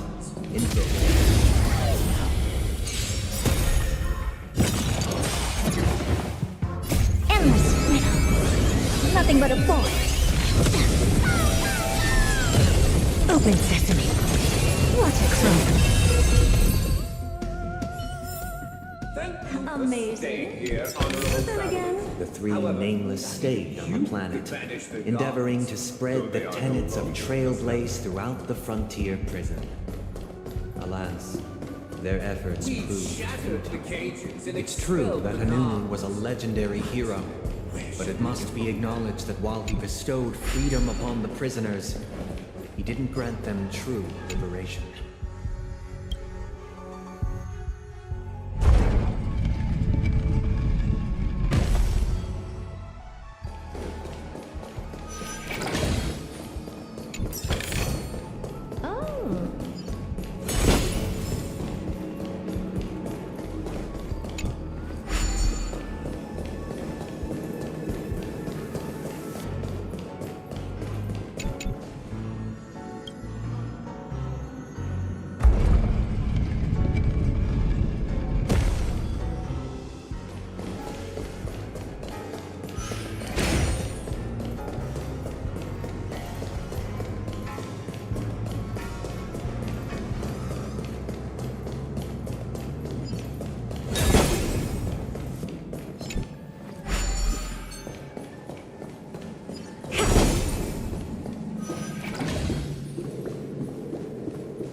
Once again, Asdana was engulfed in war, this time the enemies originating from within. The prisoners remained prisoners for the rest of their lives, fighting for freedom rather than living for it.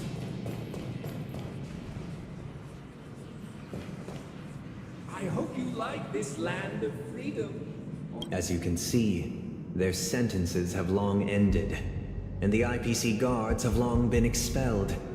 Yet, these prisoners remain enslaved, not by external forces, but by the confines of their own minds.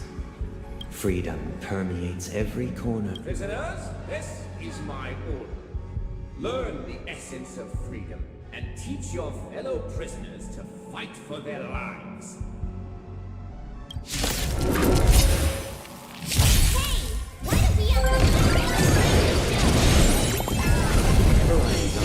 Only your enjoyment, but also your assistance with adaptation. Yeah. Open sesame. You're a stubborn one.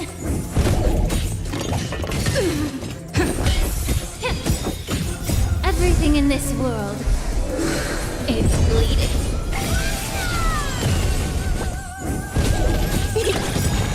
Endless riddle. Nothing but a boy.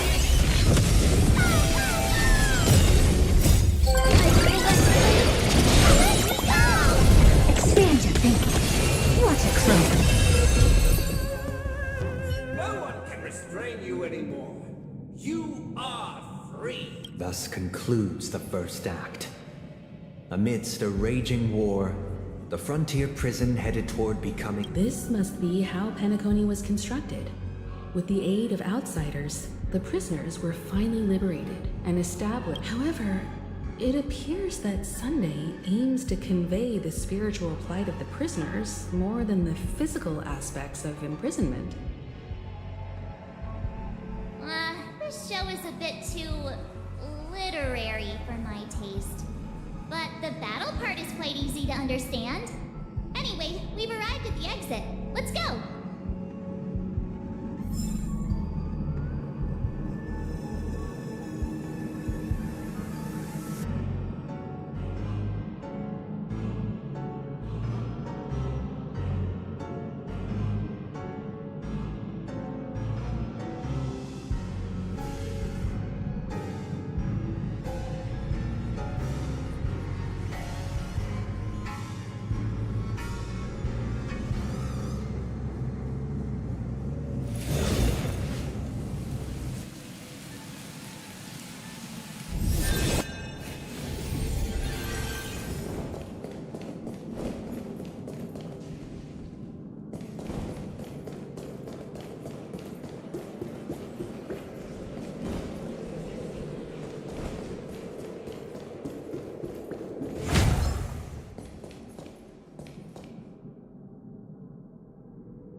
This is pure.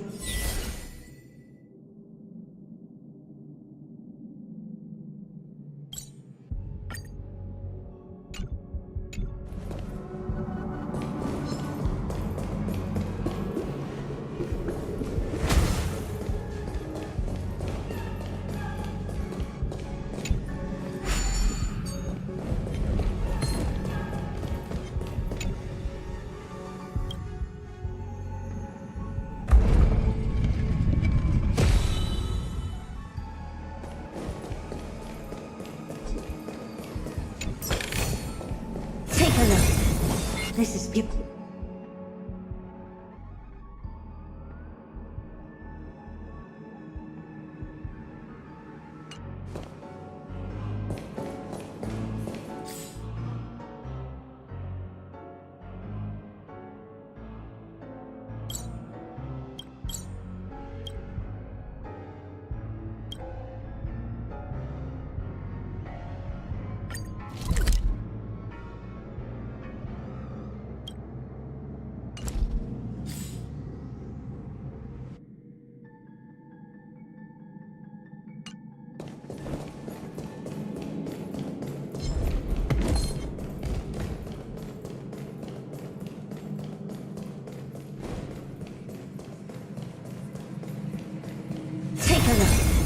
This is pure genius in action.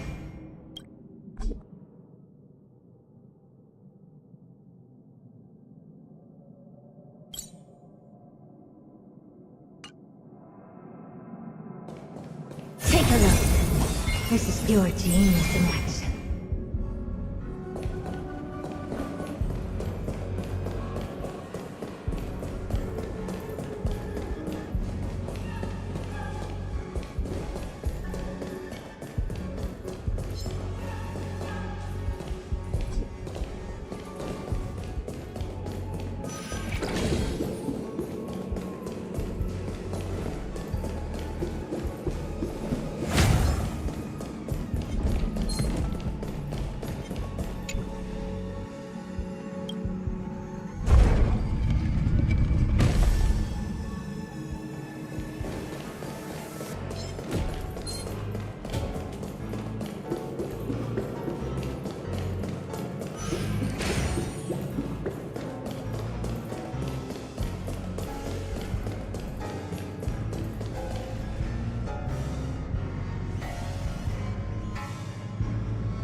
Streams of stars into inked nibs, creating symbols to be pronounced and counted.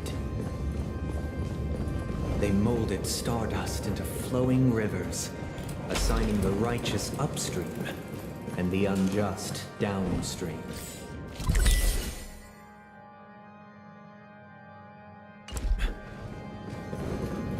Thus, all things were marked, and the world learned to discern between good and evil. That marked the third and fourth days.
Time to cleanse the chill. Let the show begin.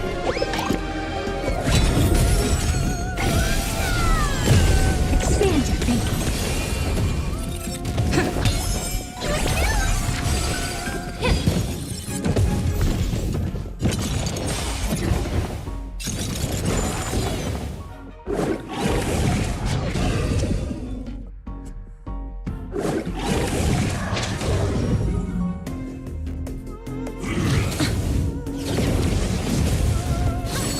Still the same old. Yeah. Everything in this world is bleeding.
Ode to Fool.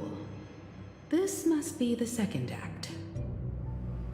The surroundings are different from before. The stage decorations look a bit tidier now.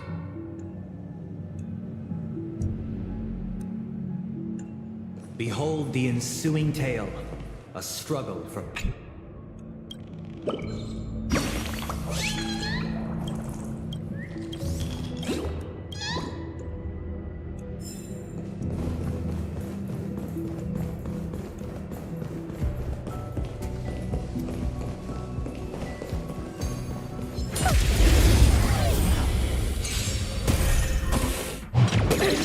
Time to cleanse the chill. Open sesame. Number one.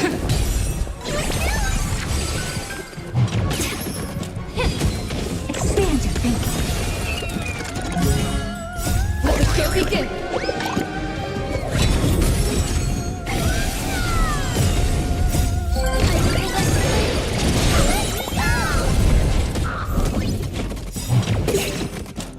Endless riddle.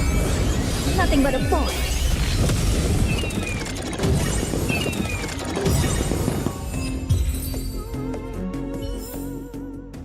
amazing. But then again, it's me we're talking about.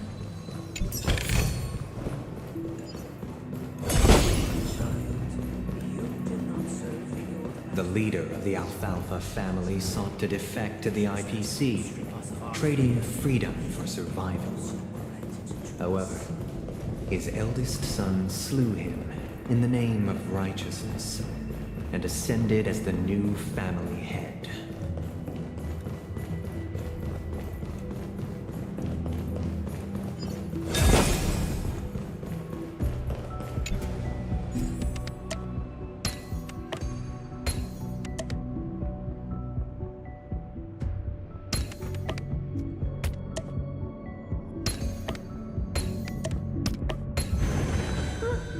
Pretty underwhelming.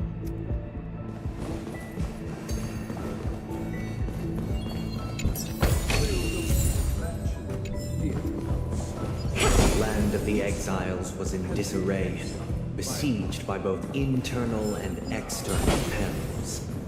Though the 7 major lineages appeared united on the surface, each harbored their own ambitions, leading to ceaseless conflict.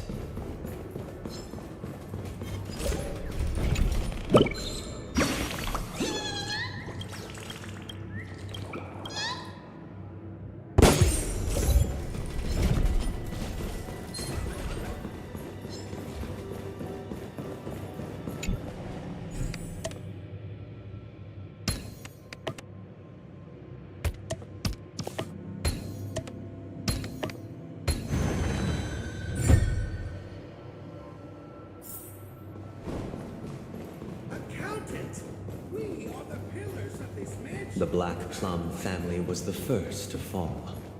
They withered away in the White Desert event, orchestrated by the Alfalfa family. Because Master shapes you from clay, but forged from fire.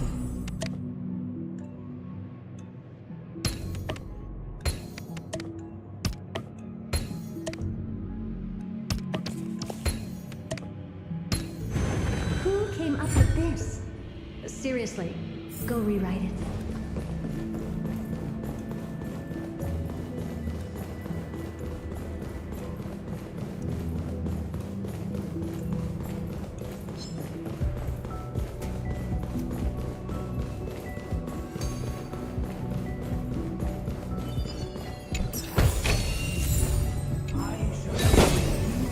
Only when Gopher Wood led the family to land of the exiles and earned recognition from all 5 major lineages did Penacony earn its new name.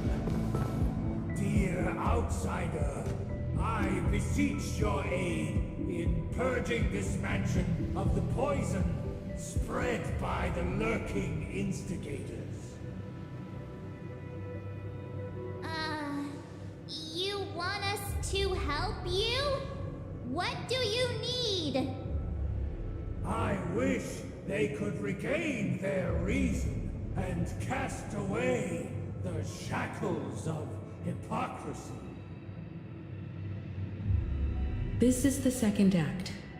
Looks like it's about Penacony's journey to becoming the land of the dreams, during which the family plays a crucial role. But this new master seems like a bad guy to me, don't you think?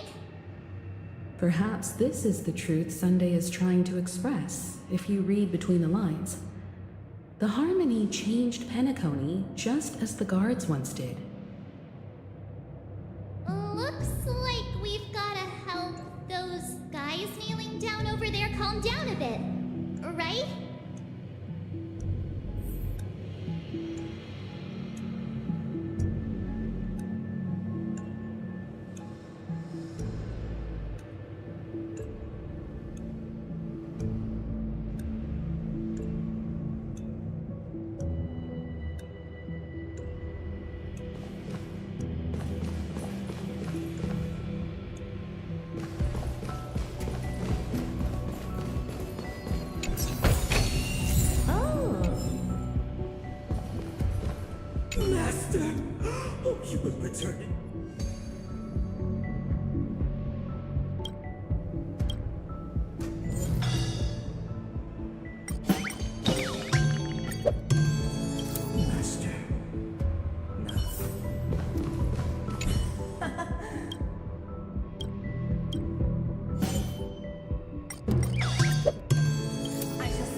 new master.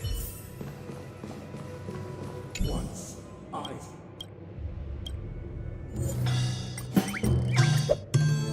My former master has lost... Master is no longer here.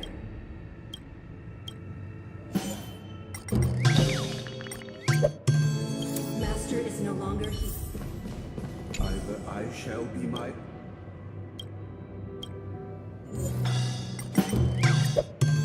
Without a master. Thank you, dear outsiders. My servants have regained their sanity.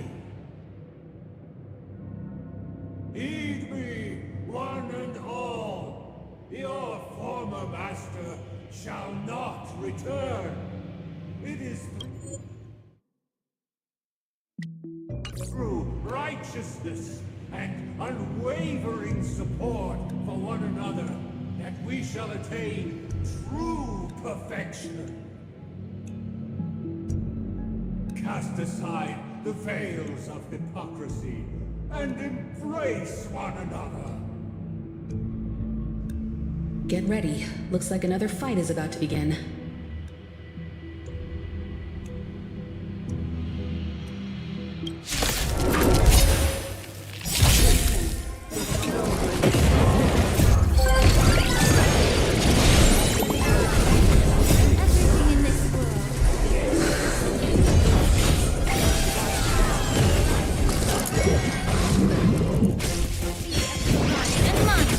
Open sesame.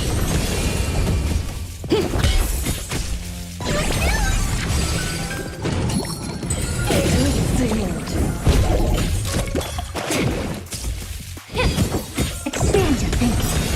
Endless freedom. Nothing but a boy. Open sesame. What a crone. Alas, they remain but slaves till the very end, with the illusion of freedom. Thus concludes the second act. Amidst an illusory harmony, Land of the Exiles charted its course toward becoming the planet of festivities. This is how Penacony fell under the family's control. Since the arrival of the Harmony, the Land of the Exiles has undergone dramatic changes, not all of which have proven beneficial. This guy really loves dramatic scenes. Bet he comes from a whole lineage of stage performers.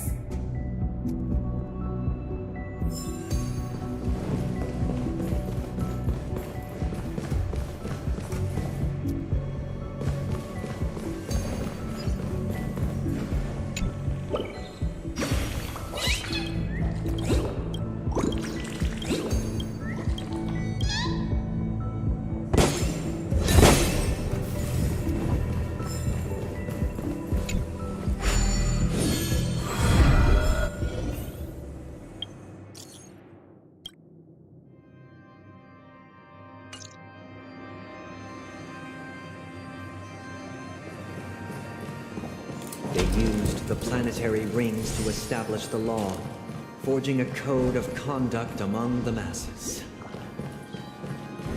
A grand lyre with black and white keys served as an instrument, while symbols of articulation and numerical notation took the form of musical notes. The downward flowing river became a melody, and the canon of law dictated the form.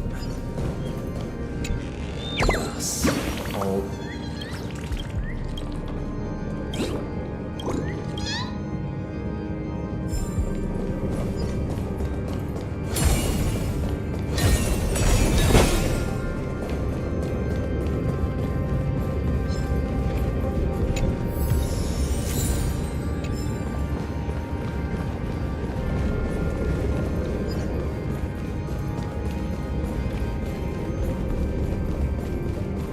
This guy is really into these puppets.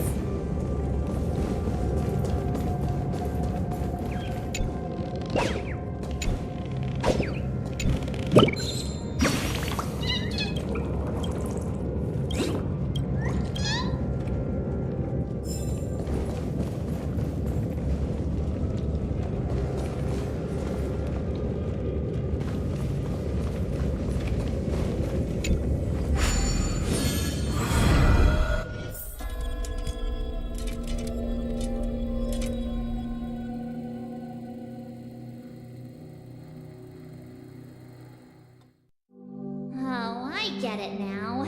The last scene is all about singing the praises of the Order. And the atmosphere here is completely different from the previous two scenes.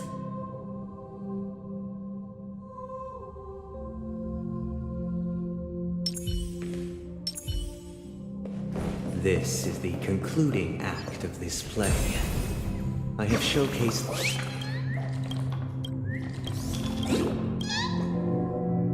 This is the concluding act of this play. I have showcased the past and present of Penacony, hoping that my desire for change resonates within you. And now, I shall reveal its future to you.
Open sesame.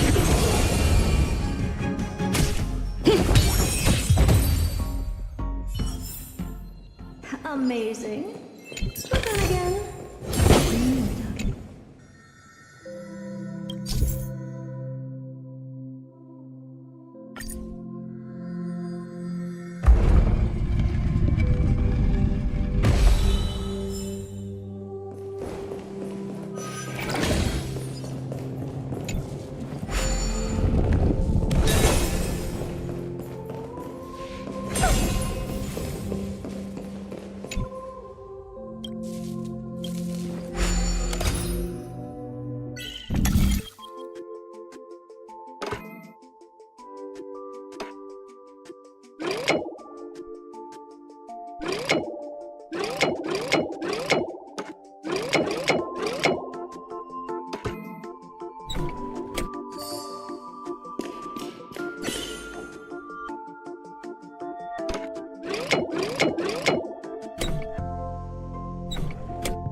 you want this? Fine. Take it and amuse yourself.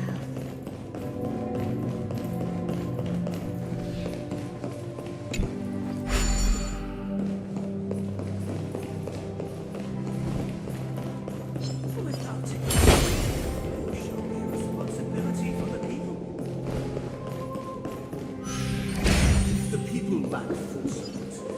We make choices on their behalf and bear the responsibility.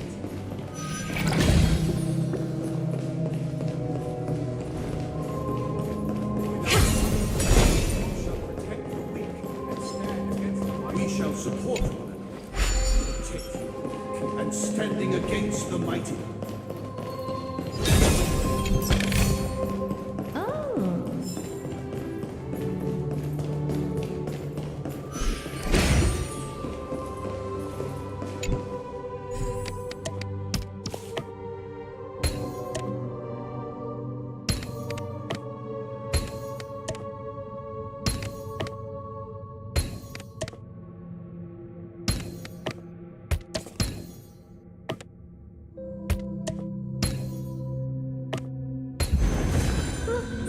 Pretty underwhelming.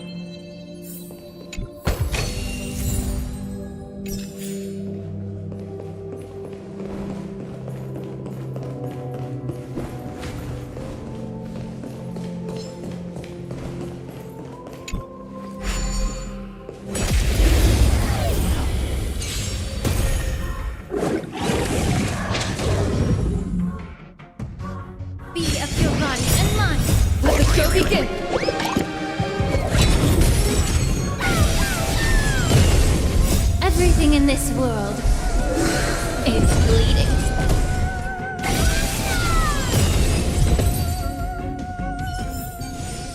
Amazing. But then again, it's me we're talking about. Against the might.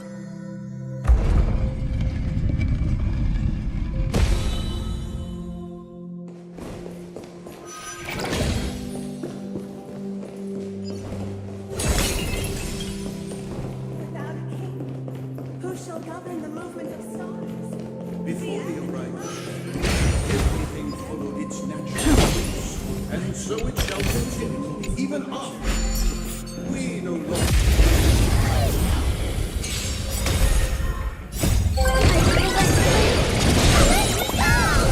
Time to cleanse the filth. Expand your thinking.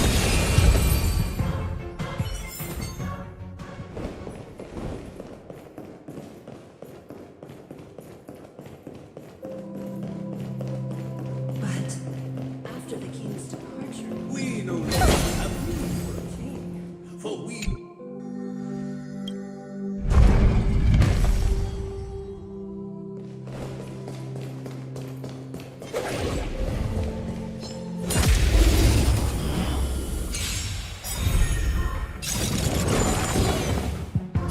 Endless riddle. Nothing but a boy. Open sesame. Watch it crumble. Amazing. But then again, it's me we're talking about. but after the king's departure, who shall become the new king?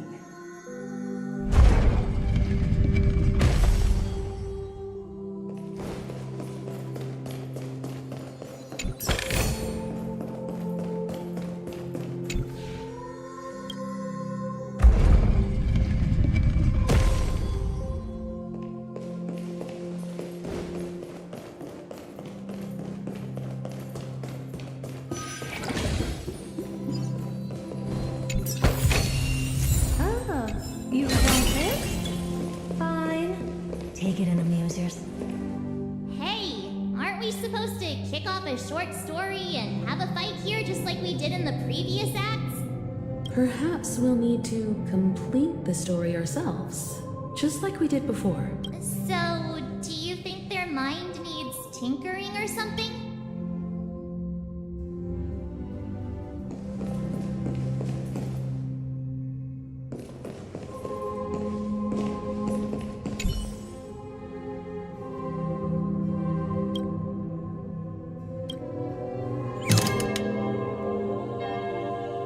Farewell, former king. We no longer have need for a king, for we have become kings of all. How did it go? You can't change them? What does that mean? My apologies for my negligence. I forgot to inform you that the final part was scripted long ago. Let our previous king recount it to you. Now it is time for the final rite. Prepare for battle. Looks like we'll have to fight again.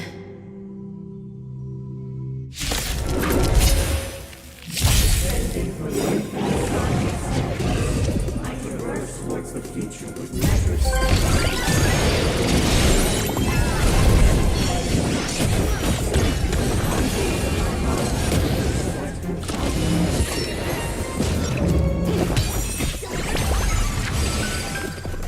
Open sesame.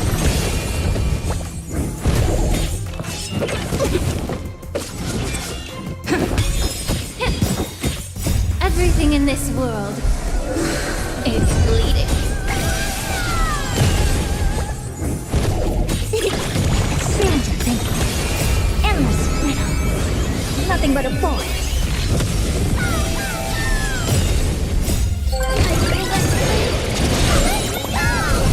Open sesame. Glimpse me now.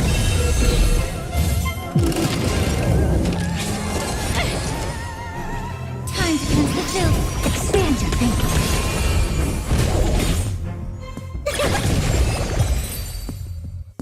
In the hushed expanse of a nocturnal reverie, I leave faint traces behind. No need to remember me, or to recall the essence of dreams.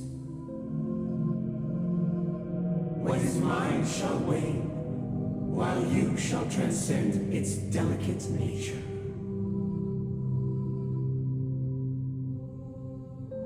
This is the final scene. It's much more straightforward. He wants to expel the Harmony and establish an empire based on the Order. Let's go. Once this stage play concludes, it'll be time for the main event, the Charmony Festival.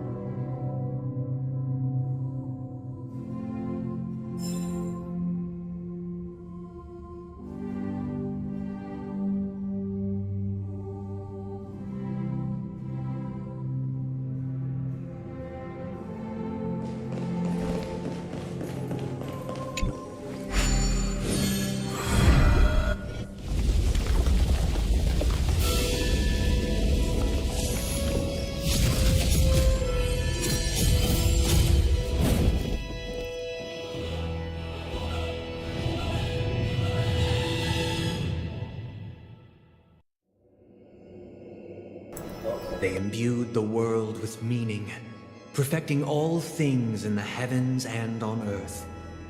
Then, they rested from the labors of creation. Yet, all beings cried out to Enna. Under the banner of the Order, you have defined all things in the cosmos. But this made us realize that we are but puppets in your hands. Thus, on that day, all beings united and cast the Eon into the abyss of oblivion. This Grand Theater looks totally different. Is this the power of the Order? Everyone, get ready. This could be a tough battle.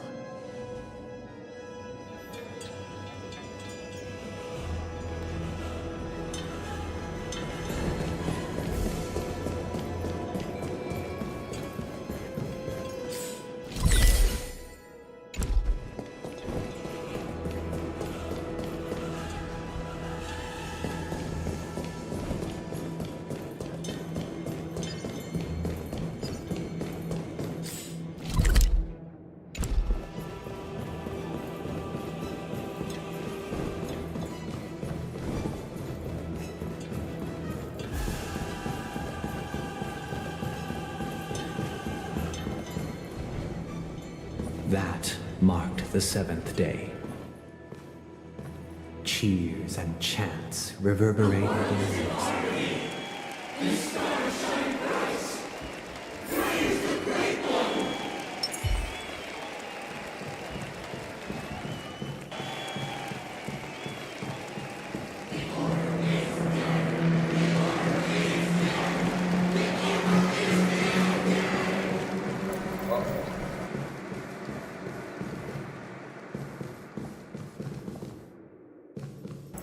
Hey, Sunday. Gonna fight now. Look, there he is! That concludes everything related to the Order. What are your reflections on this, my dear guests? Nevertheless, this is but a trivial blip in the annals of galactic history. What truly matters is the course this river shall take in the days to come. You've arrived at the perfect moment. The Charmony Festival is about to commence, and it would be a shame if you were absent for the Harmony's prologue. Allow me to extend my warmest welcome once more. Welcome to Penacony Grand Theater, the very core of the sweet dream, the abode of the Stellaron, the grand stage of the Charmony Festival, and the very place where the future of Penacony shall be determined through conflict.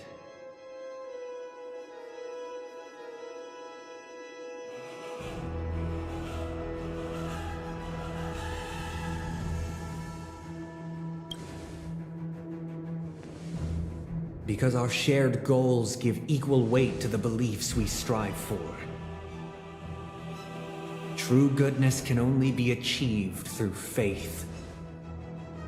Allow me to point out that falling into a permanent slumber is not happiness, especially when those people are driven by someone else's will in their sleep.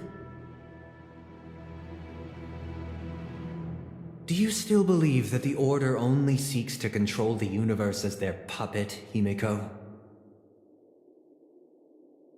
No matter how perfect your vision of paradise may be, a cage remains a cage. People will never achieve true happiness in a world like that. They would just be toys for the Eon.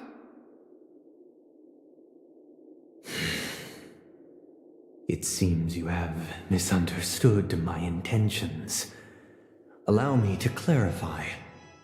My desire is not to resurrect a fallen Eon, or become one myself. My sole objective is to create a paradise free from Eons, where the Order ensures the dignity and happiness of all humanity. A paradise exclusive to us human beings. That's not the case. If people are to live with dignity, there must be nothing and no one above them. In your so-called paradise, you would be the one reigning supreme.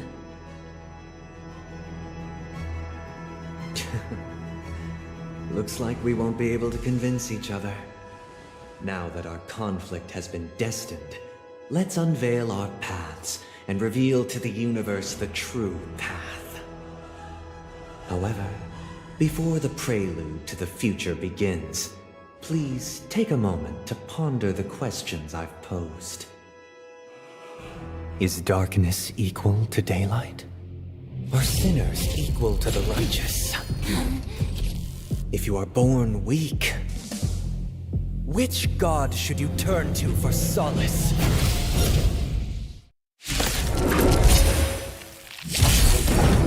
The stench The Eon with great might.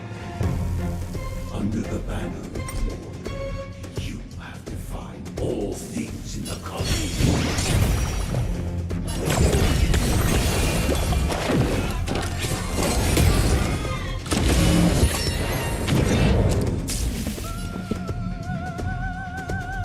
Dreams do come true.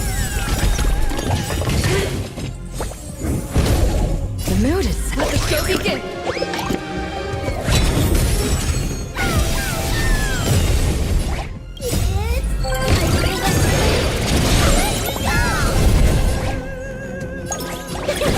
Allow me to purge the root of the problem of your body and mind.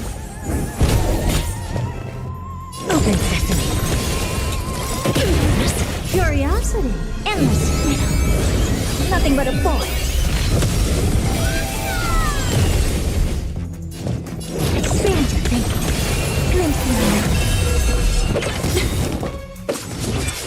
The truth burns clean. Everything in this world is bleeding.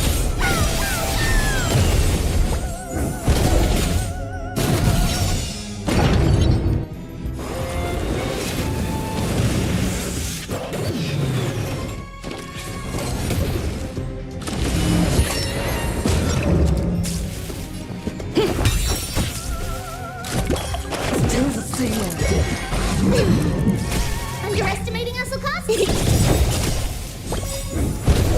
Is it coming? I don't have time for games. Open sesame.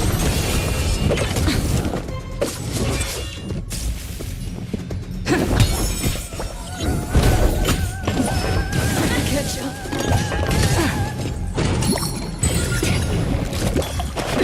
Made the foul stench just a time to cleanse the filth. Never seen perfection before. Expand your thinking. Curiosity. Endless freedom. Nothing but a boy.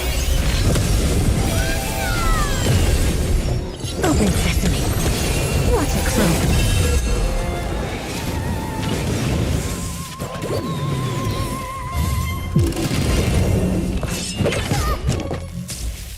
Close. Allow me to. Yeah.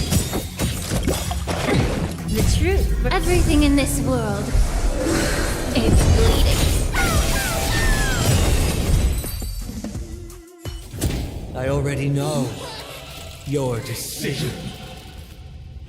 I now permit you to gaze into the sun. On these 107,336 stones, the almighty and powerful strings of harmony are at my disposal. Supreme tutor, harmonious choir, Dominicus!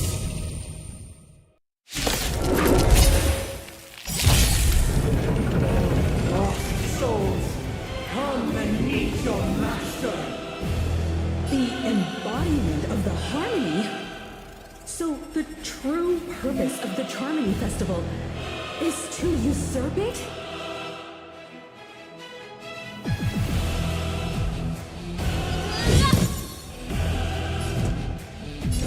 The door to a whole new world.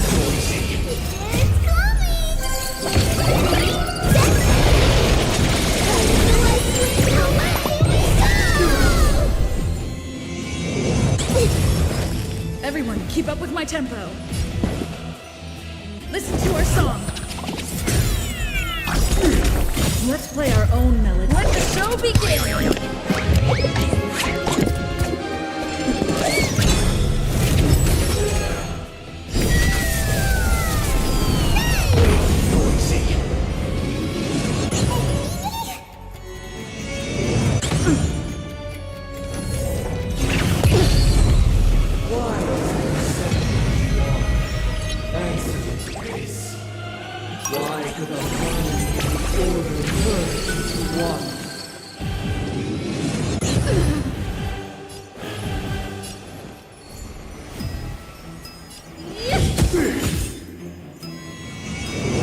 Get it together. You've just got to expand your thinking. Curiosity is endless within. The answer is nothing but a void.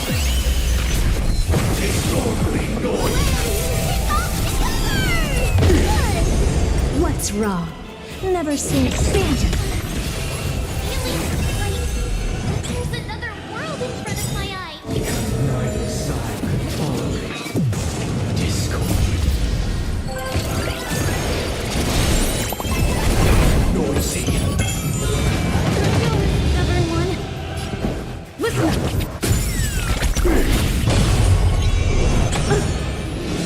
Get it together. Impressive, almost. Be of your body and mind. The truth burns clear. Everything in this world is bleeding. The time has come. Creation will be reborn from the remains of the gods. Dan Heng?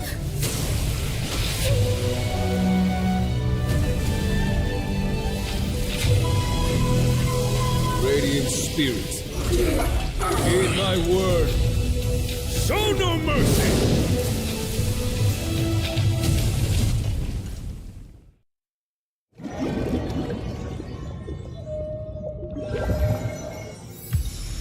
Wake up! Wake up! Hey, wake up! The sun's frying your butt! Are you alright? Can you hear me? Do you remember your name?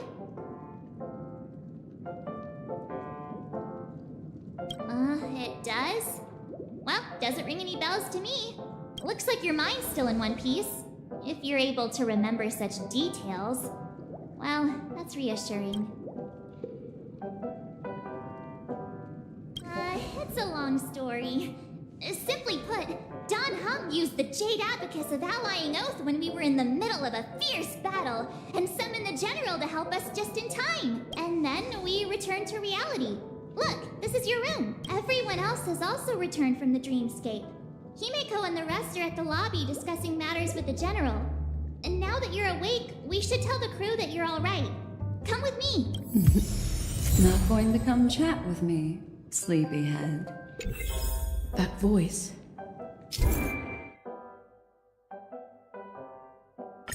Is that Black Swan?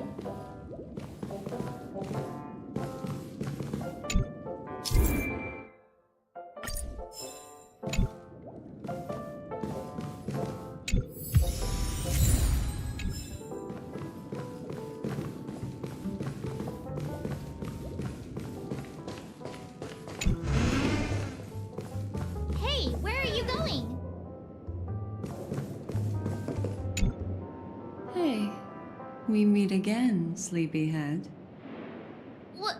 What's Miss Black Swan doing here? Nothing, Miss March. I noticed she was awake and wanted to check to see how she was doing. Though the strike from the General was timely, its destruction was also immense. When emanators collide, ordinary people inevitably suffer. But, luckily for them, the dreamscape is my home turf. Thankfully, I managed to get everyone out before the harmonious choir collapsed. Oh, so that's what happened! Thank you, Miss Black Swan! Don't mention it. After all, I wouldn't want to see such precious memories vanish. You're heading to see your friends, aren't you? Would it bother you if I walked with you for a short while? Of course not. But you're not planning on doing something like last time, are you? Why would you think that? I've never harbored any ill intentions. Well, not when you were around, anyway. Himeko and Mr. Yang are probably still busy. Let's go look for Don Hung first.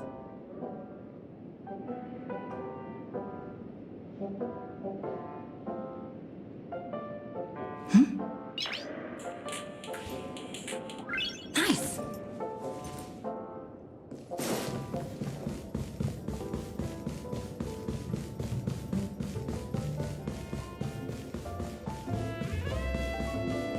Look, he's still talking to that cowboy. One peach sold. You're awake. How do you feel? Well, fork me. You must be that Stellaron they were talking about.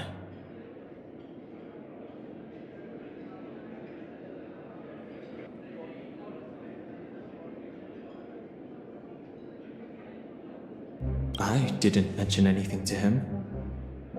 Partner, you got it all wrong. I heard it straight from the memo keeper. Allow me to introduce him to you. This is Boot Hill, a Galaxy Ranger.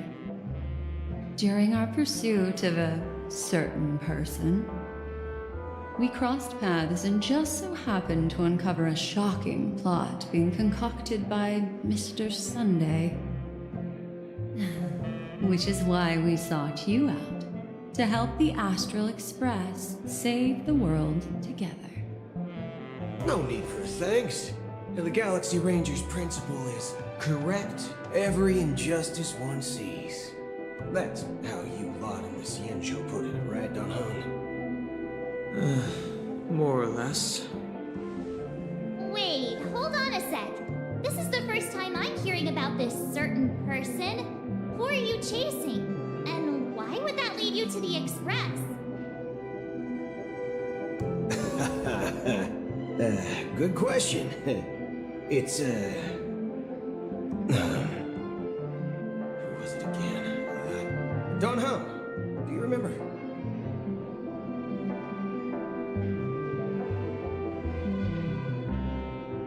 No, that ain't it. I just can't seem to recall. Weird. My neurochip hasn't registered any malfunctions. I can't seem to remember either. What's going on? Heck. Forget about it. If it slipped all our minds, reckon that person was just a minor scoundrel. Unimportant. Ain't gonna stop us from piecing together the story anyhow. Yes, when the dust settles, I'll just think of a way to recall it in the memory zone. Everyone, let's hurry up and look for Miss Himiko, shall we? She's now a minor star on Penacony, and the entire hotel's concerned about her well-being. You're right. Let's head to the lobby then. Glad? Shaken? Not stirred.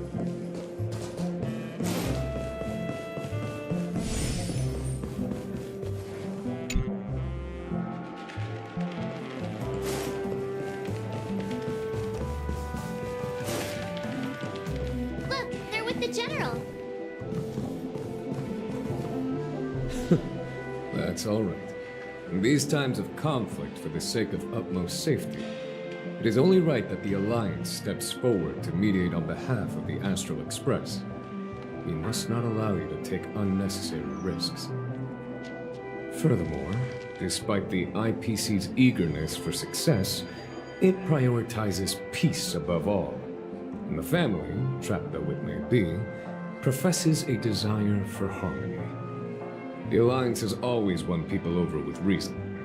I firmly believe both parties can indeed put aside their differences and come to a peaceful agreement. The General possesses a deep understanding of the greater good.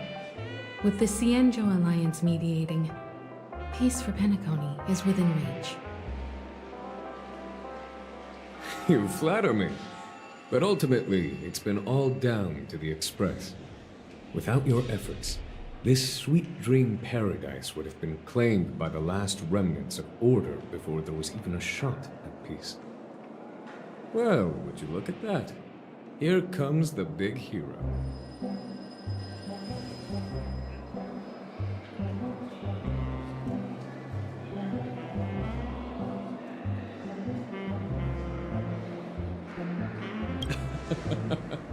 If it isn't the galactic baseballer, a true hero who dares to take action. Are you okay? I heard you couldn't wake up. Are you feeling unwell? Don't worry, Mr. Yang. There's nothing wrong with her. She practically burned through a lifetime's worth of jokes on the way here. What about you, Mr. Yang? I heard that even Miss Robin wasn't spared. And that guy locked you both up. It's a long story. But at least Mr. Sunday took it easy on us. He used an ability called tuning to connect our consciousnesses with his. In other words, he imprisoned us within his consciousness. Thanks to General Jing Yuan's destruction of the Harmonious Choir, we were able to escape. He used that tuning on us too. Does that mean that we were almost imprisoned as well?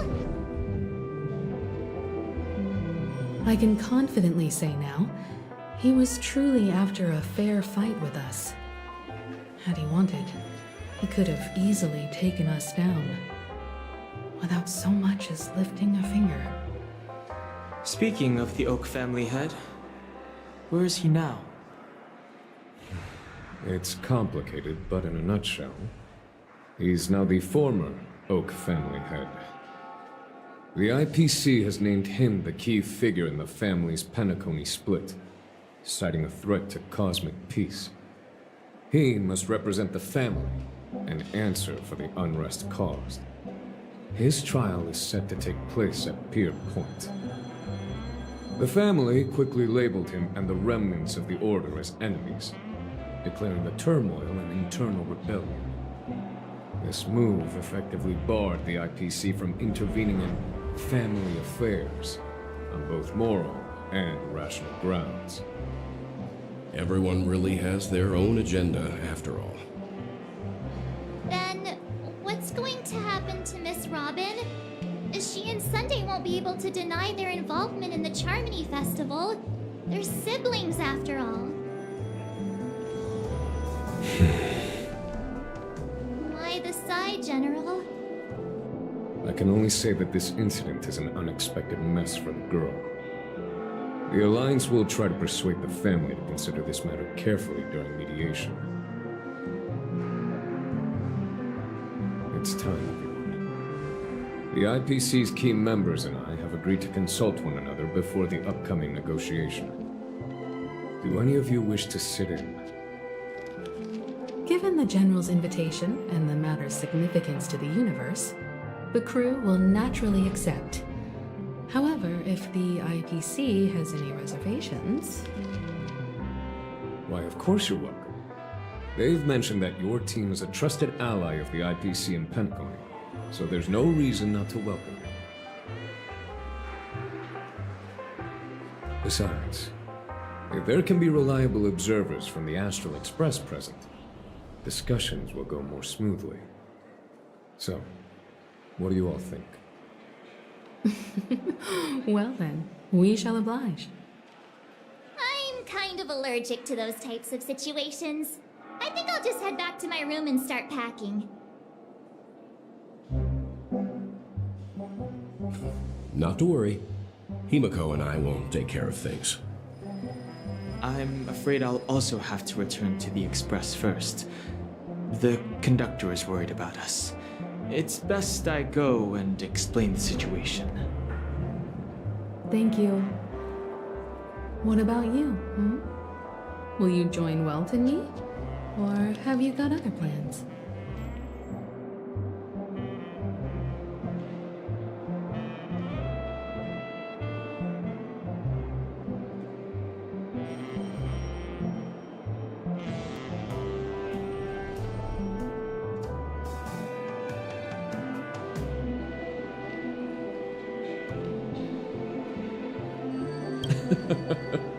Good guess. Although I'm not too sure of the reason, the representatives from the IPC have insisted on her presence. Allow me to lead the way. Follow me, please. The negotiation will commence at the hotel lobby. Everyone, please follow me.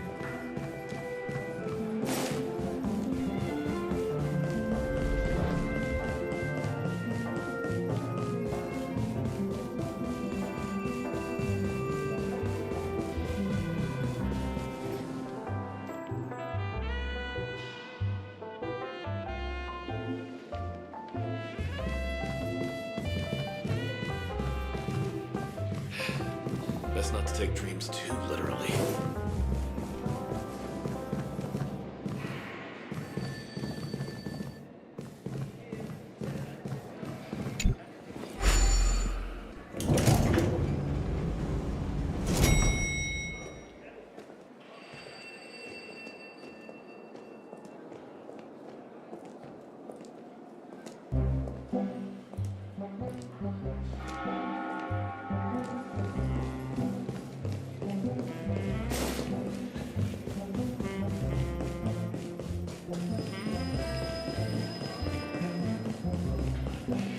Mr. Aventurine and Miss Topaz are here too.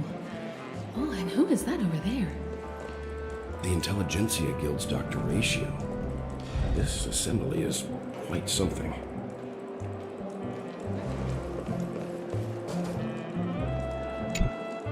It's been a while, my Astral Express friends. I would also extend my sincere thanks to you, General of the Lawfu. The presence of everyone here assures that the talks will likely reach a conclusion that satisfies all sides. Oh. Looks like everyone has come with expectations. Care to share? Of course. Topaz, if you please. Sure, leave it to me. In summary, it's good news. After much deliberation from the Strategic Investment Department's Council, the absolute majority of members have agreed to the following resolutions. In light of long-term considerations for interastral peace, and by authority of Pierpoint HQ, the Strategic Investment Department, on behalf of the Interastral Peace Corporation, will permanently relinquish its claim on Penacony sovereignty and offer unconditional support of the family's rebuilding efforts on Penacony. Now that's something.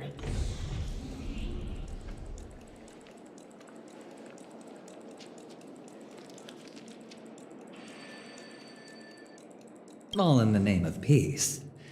That's our motto. Has the IPC finished sharing all its thoughts? Then it's our turn. The Guild, much like the Genius Society, has taken a keen interest in the recent calamity in Penacony. Ultimately, both parties have agreed to a comprehensive collaboration, offering technical support for the reconstruction of Penacony. The floor is yours for the final points, Mr. Scroolum. Enlighten us, please. For Organic life's unrelenting search to understand the realm of inner spirituality is something I both admire and envy. Inorganic life has no mechanism to evoke dreams. But when my mechanical impulses are activated, my inspiration circuits will start to operate, and I will enter a state defined as imagination. Every time, within the realm of imagination, there emerges a fire from the shadows. It is warm, bright.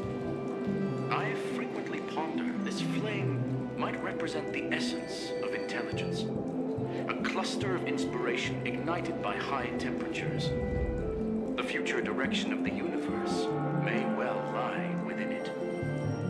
Alas, they are nothing but projections of my thought system to me. Desired, but unattainable. But after learning of Penacony's accomplishments, I have come to realize that the flame is not beyond my grasp.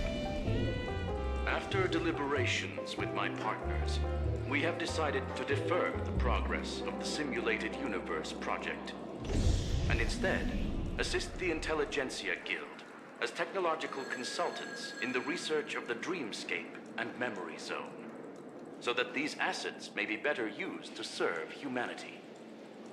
Not only that, we've also established contact with the Garden of Recollection through the IPC, and they've pledged their support for our research endeavors. I'm truly happy for the Dream Chasers on Penacony. The cosmos' brightest and, let's admit, dimmer intellects are now at their service.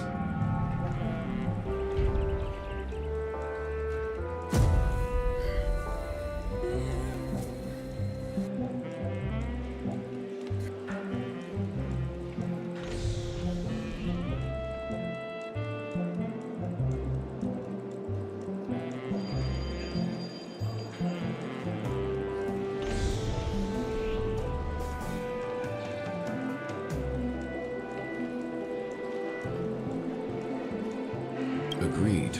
It's hard to imagine members of the Genius Society taking an interest in such mundane research. Never mind. At the end of the day, this is a positive outcome. No wonder everyone insisted that she be there. It heartens me to learn that everyone is willing to put aside their differences for Penacony's plight. I trust that everyone will surely reach consensus in the upcoming negotiations.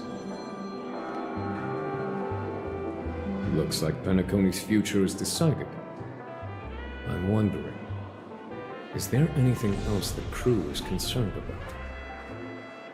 Peace is our greatest wish. Beyond that, we desire nothing else. Well, that's good. Now that everyone's minds are at ease, I shall take my leave. You may now depart with peace of mind. The Alliance will deal with all subsequent procedures. If that's the case, it appears that we have nothing else to worry about on Penacony. Looks like it's time for us to embark on a new voyage. Sounds good to me. You two head back to the Express first. I'll pick up March and deal with the checkout procedure. Oh, also, Miss Black Swan, you have a matter to discuss with me, yes?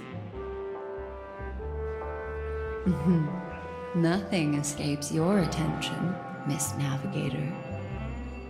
You've been with us this whole time, huh? In any case, she and I will be waiting for you and March on the Express. Let's go.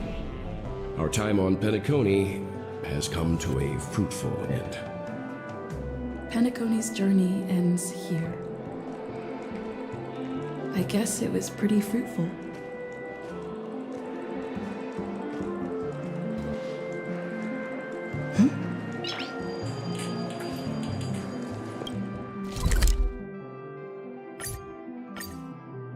The navigation meeting is about to start. We're all waiting for you. When? Ahem. Looks like everyone's present. Let the navigation meeting commence then. This a meeting to decide our next stop? How we doing this? A show of hands. Hold your horses, cowboy. It's for those to decide.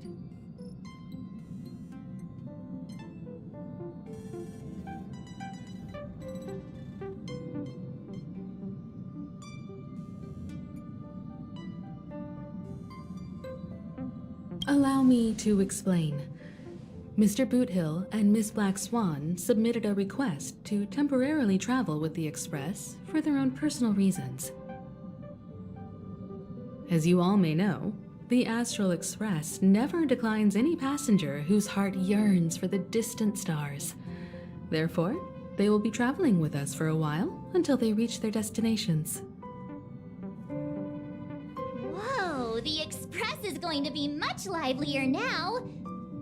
But, Miss Black Swan, you better not use your memo keeper abilities to pull any pranks. Understood, Miss March. I promise you, you'll never see me in your room while you're taking a break. Don't! You're freaking me out. All right. Now that everyone's met everyone, we can continue our navigation meeting. Firstly, Pom-Pom wishes to thank everyone. If it weren't for you all unearthing the truth about Penacony, Pom-Pom would have never known where Mikhail and the rest had gone. What they had to go through was regrettable, but I reckon they all fulfilled their wishes. And it was thanks to all of you. Thank you, everyone. Now then, we come to the crux of this navigation meeting. We must decide on the Express's next stop. Let me introduce our current options. The first choice is from Himiko, the oceanic planet of Lushaka, a planet composed entirely of water. Many aquatic races reside there.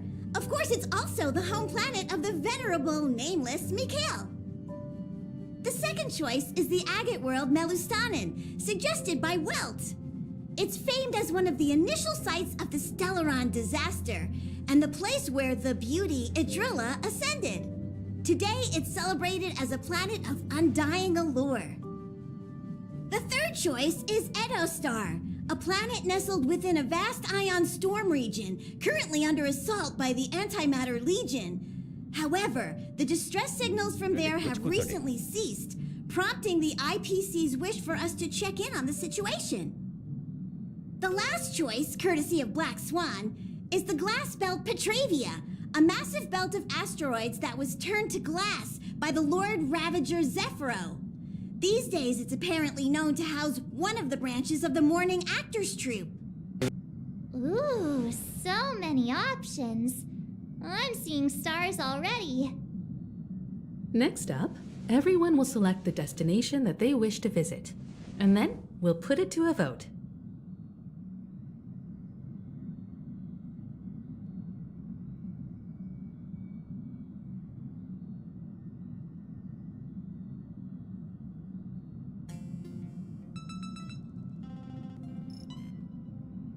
Though the fact that the distress signals have ceased means we're probably too late. But I still think we should investigate the situation there. Yes, I agree. As Nameless, should we not extend a helping hand? You and Dan Heng make good points. I'll throw in a vote for Edostar too. If that's the general sentiment, then we should indeed investigate. I vote for Edostar too. All votes for Edostar. Looks like we have a winner. Next stop, Edostar. Then this navigation meeting is adjourned. I'll go check the warp jump coordinates. Everyone can catch up on some rest in the meantime. When it's time to make the jump, Pom-Pom will make an announcement. There's still some time before the jump. What should I do? How about a chat? Over here.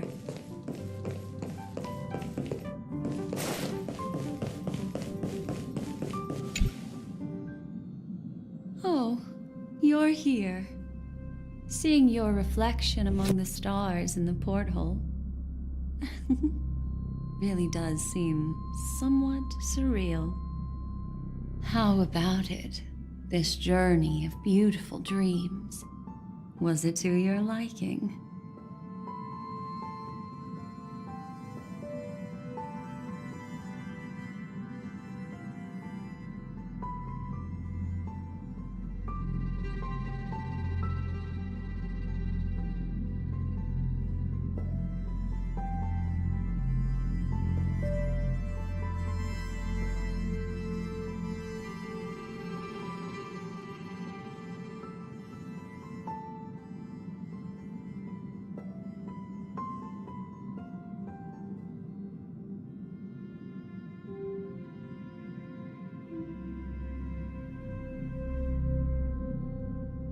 There's a rich scent of curiosity here.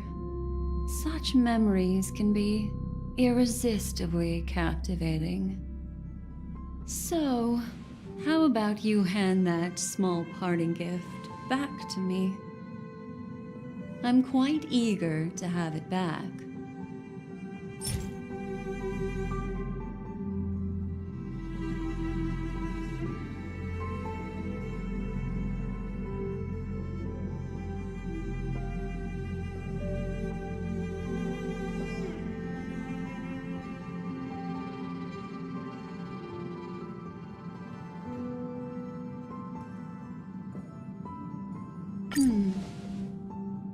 Oh?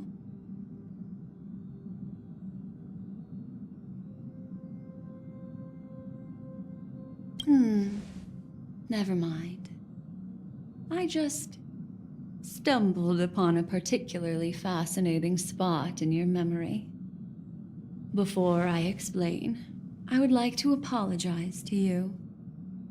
This farewell gift I gave you isn't really a compass from the memory zone, but merely an empty light cone. Remember when we entered the hotel in the dreamscape for the first time, and I procured a few trinkets from your companions? Their functions are similar. This way, I can always be attuned to your location, ready to assist immediately if you encounter any threats. But this is not its most intrinsic function. Light cones are slices of light used to encapsulate solidified phenomena. This empty light cone is the same. It can etch your memories in their most vivid form, and then allow me to admire and manipulate them, turning them into unique mementos. All the world is born from the power of mind and soul, and that power is memory. To prevent ourselves from being forgotten by the world, we must make the world remember us, or use our memories to recreate it. Life, seemingly vast, offers but a scant collection of impactful memories. Some joyful, some sorrowful, some light, some heavy. But you are different. Memory is a reflection of the future. Within that reflection, I see your unparalleled worth. You have the power to craft memories that can captivate the world. Your memory can illuminate the universe's future path. And that memory will be as scintillating as the star clusters you see in this porthole.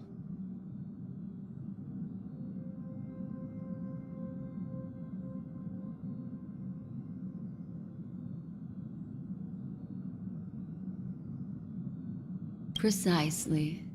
But do you know the deeper meaning behind it? The reason is simple. In this grandiose and ostentatious dream of the families, only you personally experienced the entire course.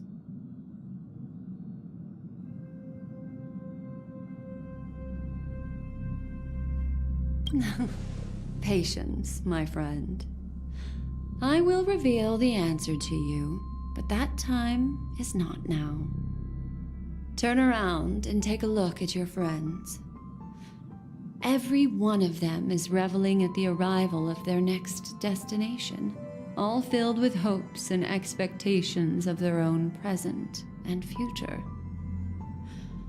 Revealing everything at this moment would be a bit of a buzzkill, wouldn't it? I'm looking for an opportune time, a time when you're totally at ease. Perhaps when the night grows hazy and you're about to drift off would be the most opportune. How about one fine night? I will prepare the candles, aromatics, and even a cushy couch to create a cozy dreamland for you. And then I will tell you the answer in the form of a little bedtime story to lull you to sleep. Ahem. Hi. Hello. Attention all passengers. The express is about to make the jump. Please be seated and hold on. It looks like we're finally about to set off. There are countless gleaming memories out there waiting for us. Why don't we just leave it at that for now? That's right. As a small token of compensation for playing that little trick on you with the empty light cone, I will gift you with some words. They hold great significance to me. Life is akin to a winding labyrinth where memories serve as our sole companions.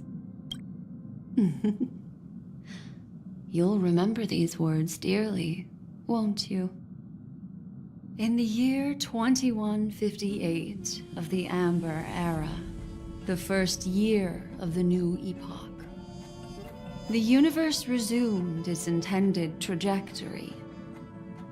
The kindling of conspiracy smoldered in Penacony, the land of the dreams. Failing to erupt into a blaze, it instead flickered briefly on Klapoth's anvil, before vanishing in the blink of an eye. The dead and those fated to die remain in their eternal slumber, while the living find solace in deep sleep. All clamored in a cacophony of silence, and then went about their own ways. The cosmos emanated a vitality characteristic of a new era, all for the modest price of a brother and sister's mild grief. Babies are born as stars extinguish. The silver rail unfolds. The story of the Astral Express comes to a close, yet it also embarks anew. Time marches forward, heralding the arrival of a new chapter in the history of trailblazing expeditions.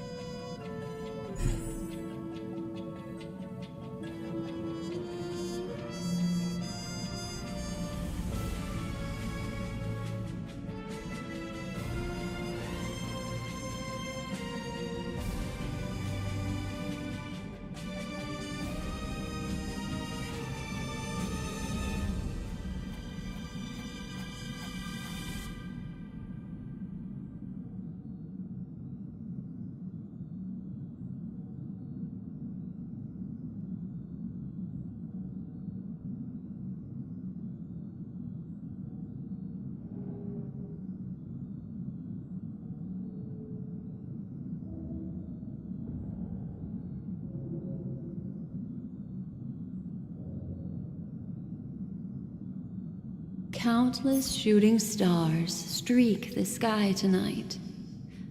If you can pick the right one, it will carry your wish to thousands of distant worlds.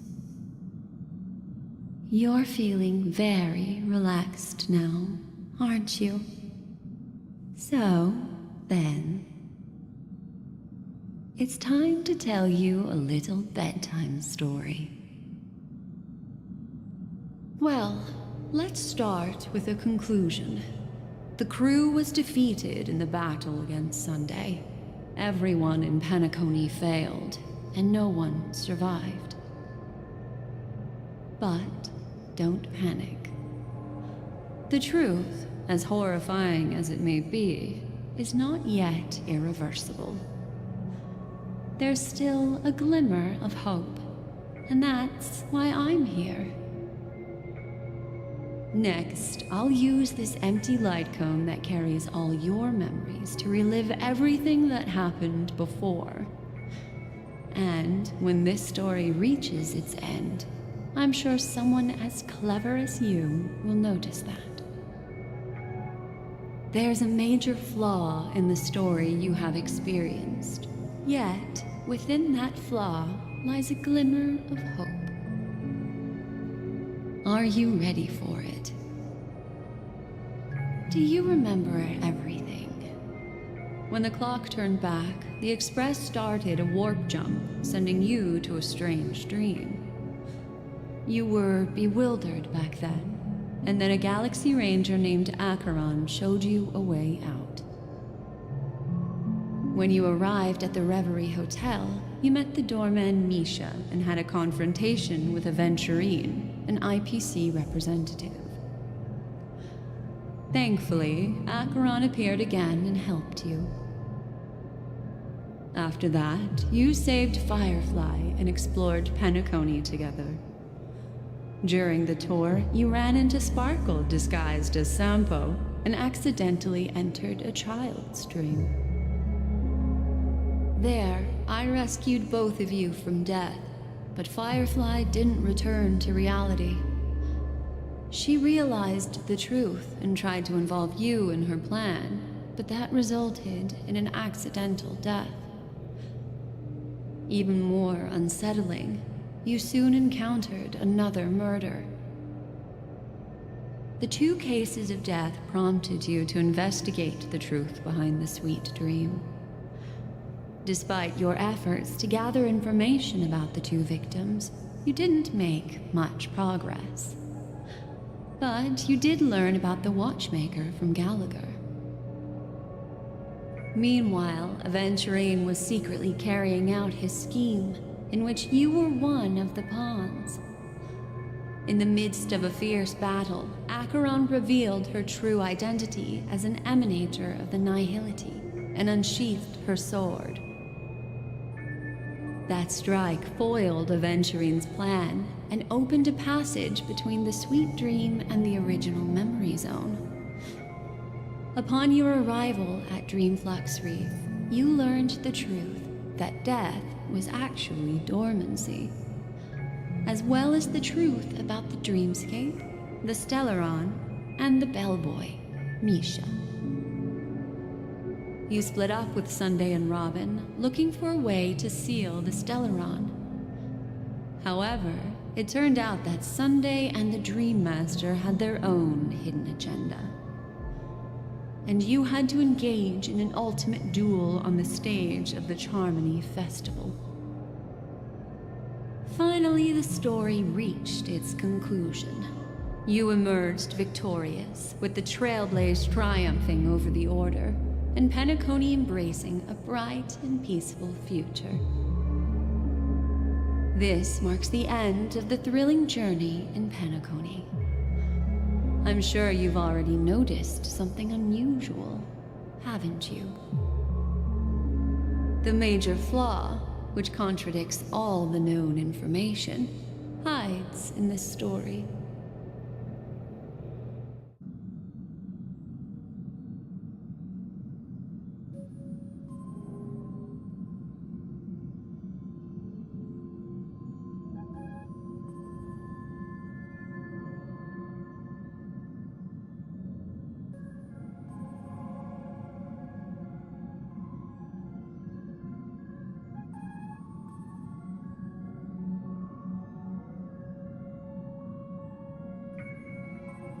It is true that Gallagher is a history fictionologist, but he didn't lie in this matter.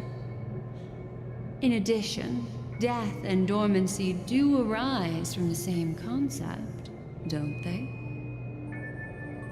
This is not the fatal flaw in your adventure. Take your time.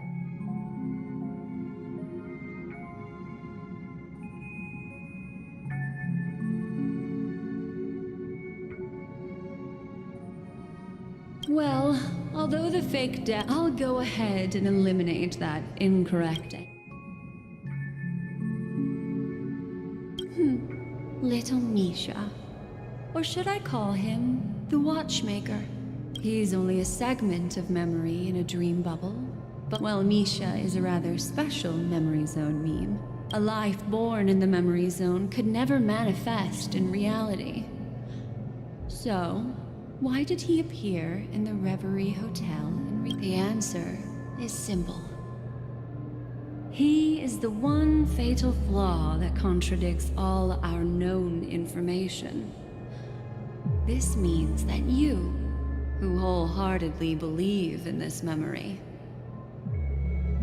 are still trapped in the dreamscape at this very moment. Wake up, sleepyhead. Break free from this eternal dream and return to the real world. We'll find our answers there. The train is about to make the jump. 5, 4, 3, 2...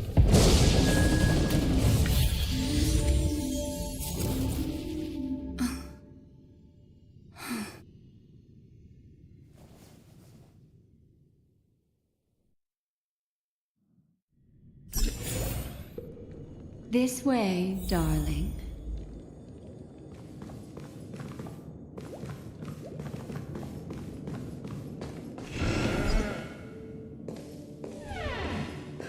Not another one.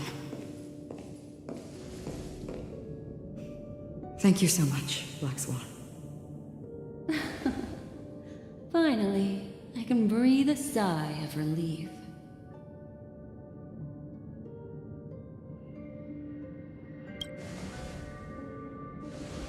I understand you must be confused, and will do our best to shed light on the situation.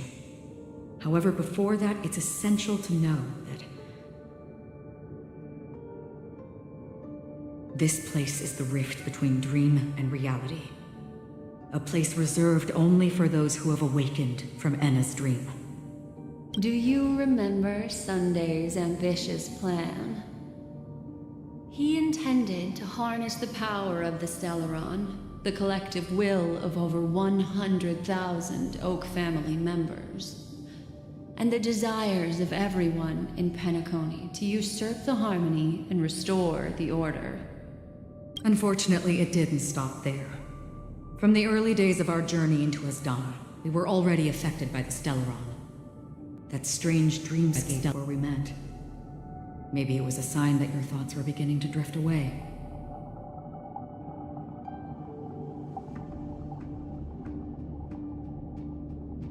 I don't think the goal of the Order was to put everyone into a deep sleep. Quite the contrary. They used the Stellaron to catalyze the leakage of Asdana's memoria into the material world, allowing the dreamscape to blend with reality. And that included a lot of memoria from the Beyond the Sky Choir. As time came and went, the dreams eventually became indistinguishable from reality, and reality became an illusion.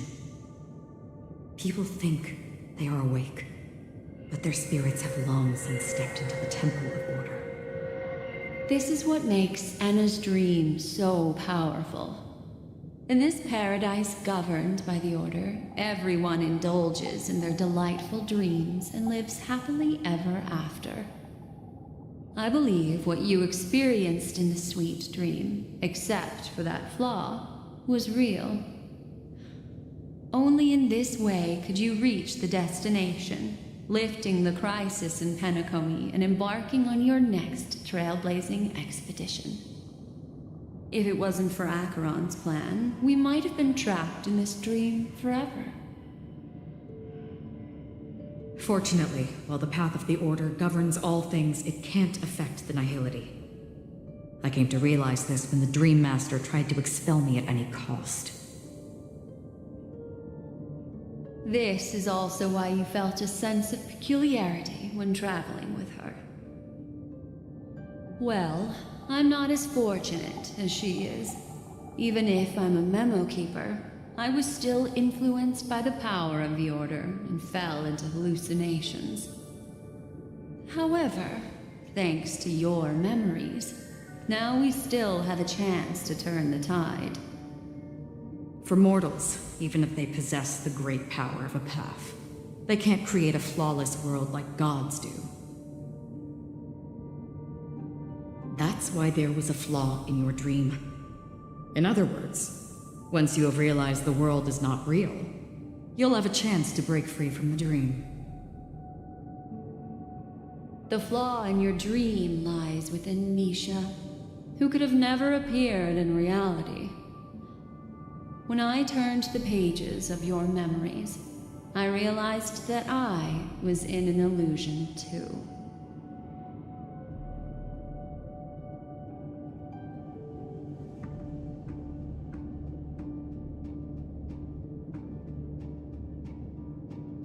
Now Sunday has usurped the power of the harmonious choir through the Charmony Festival. As Donna has thus fallen into Anna's dream, transforming everyone equally into the notes of the Aeon. Failure doesn't mean weakness. Only the strong can gather the will to resist the Order and try to break free. We still have a chance, though. To make it happen, please, Black Swan, guide us to those with a strong will. All right, please come with me. These people are... They're the ones who accept Anna's dream and indulge in their happy illusions. We have no means to wake them up. Not even your clockwork will do the trick. However, there are still other things we can do.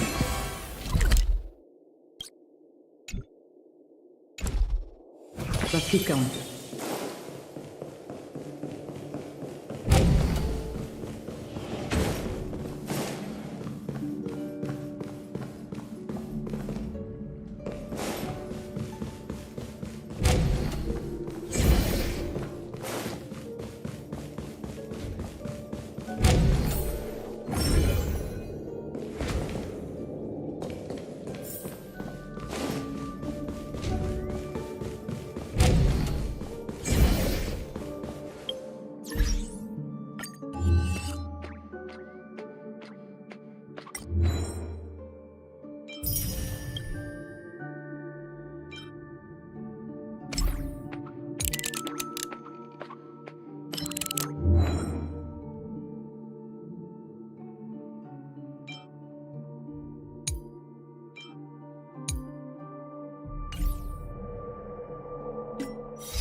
Open sesame. Endless riddle. Nothing but a boy.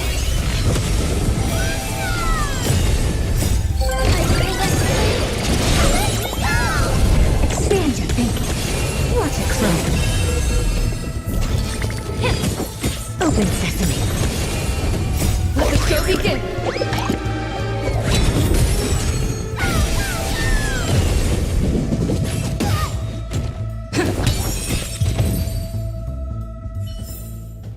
Reach the end of the story in your own way.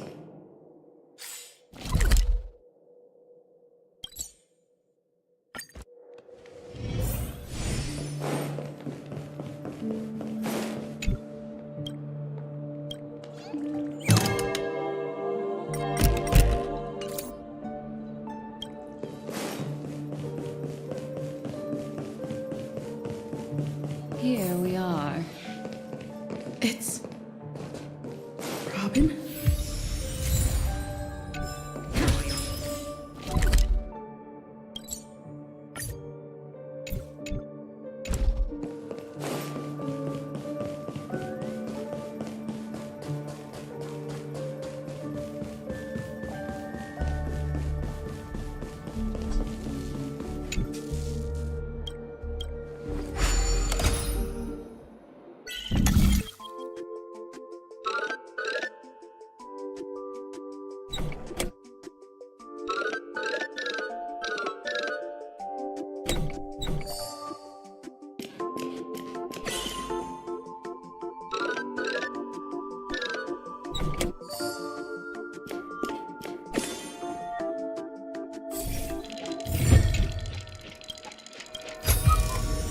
Looks good.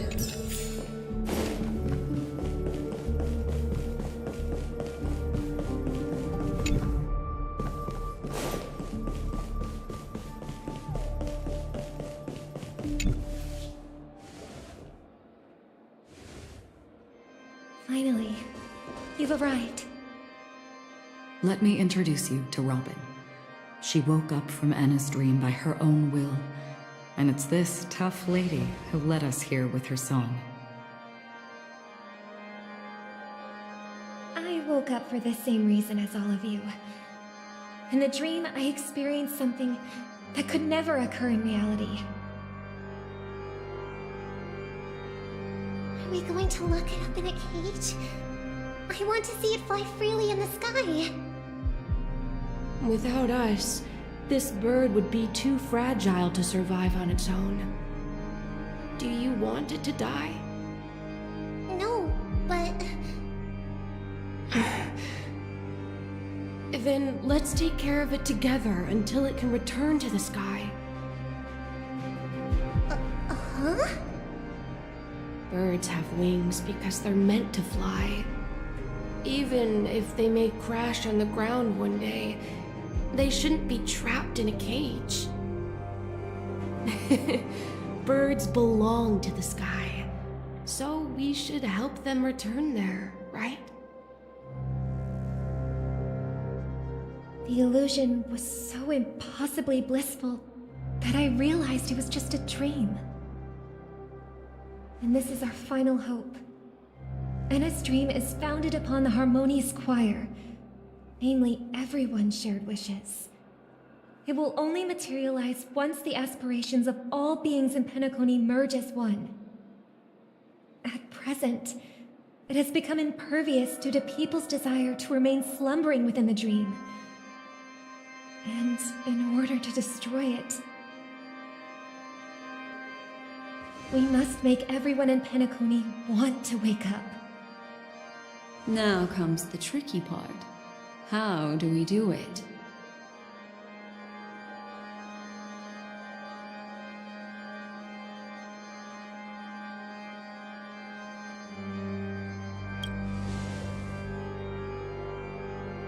Humans yearning for sweet illusions borders on obsession, leading them to subconsciously resist the harsh reality. Therefore, I carefully selected a moment where she was completely unguarded, guiding her to uncover the truth herself to make her regain her consciousness. However, to wake up everyone in Penacony and get them to share the same determination, that would be nearly impossible. Indeed.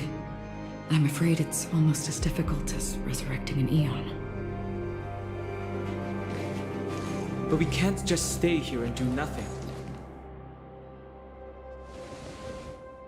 This is a critical moment for the whole universe. Who cares about some dumb number?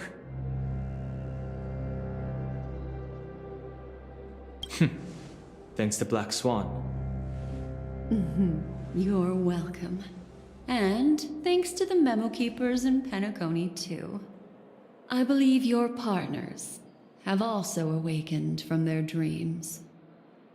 This is the first step of our plan.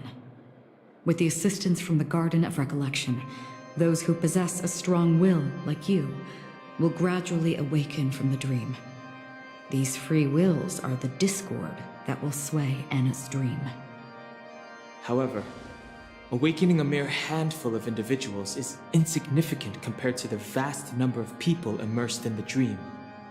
We must find other ways to awaken the free will of millions of people within a short period of time.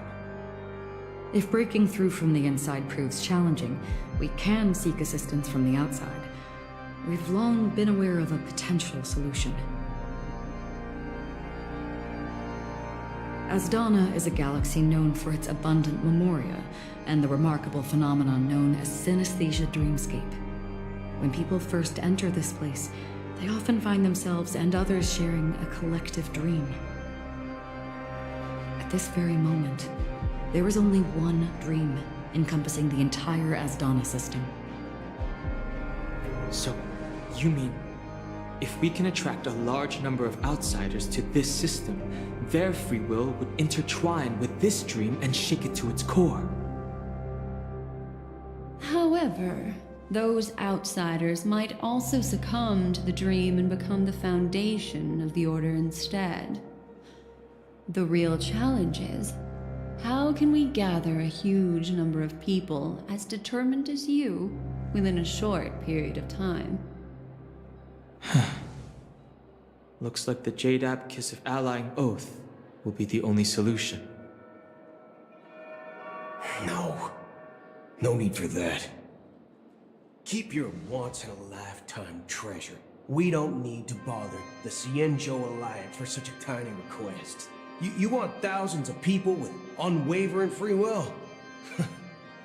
That's easy. Just leave it to us Galaxy Rangers. You can gather Galaxy Rangers? Outsiders may see Galaxy Rangers as elusive and disconnected individuals, and actually, they're right. And that's why we have a tacit understanding among us. Do you know what it is, Acheron? It's the relic I returned to you. Exactly. Its owner must have told you that it's meaningless to anyone other than a Galaxy Ranger. That it can only fulfill its purpose when returned to its rightful owner. Because it's a burial artifact, worthy only of a hero who has served the Galaxy Rangers with honor. When its light illuminates the universe, it means the fall of a hero. And in the direction it falls, countless meteors will streak across the sky.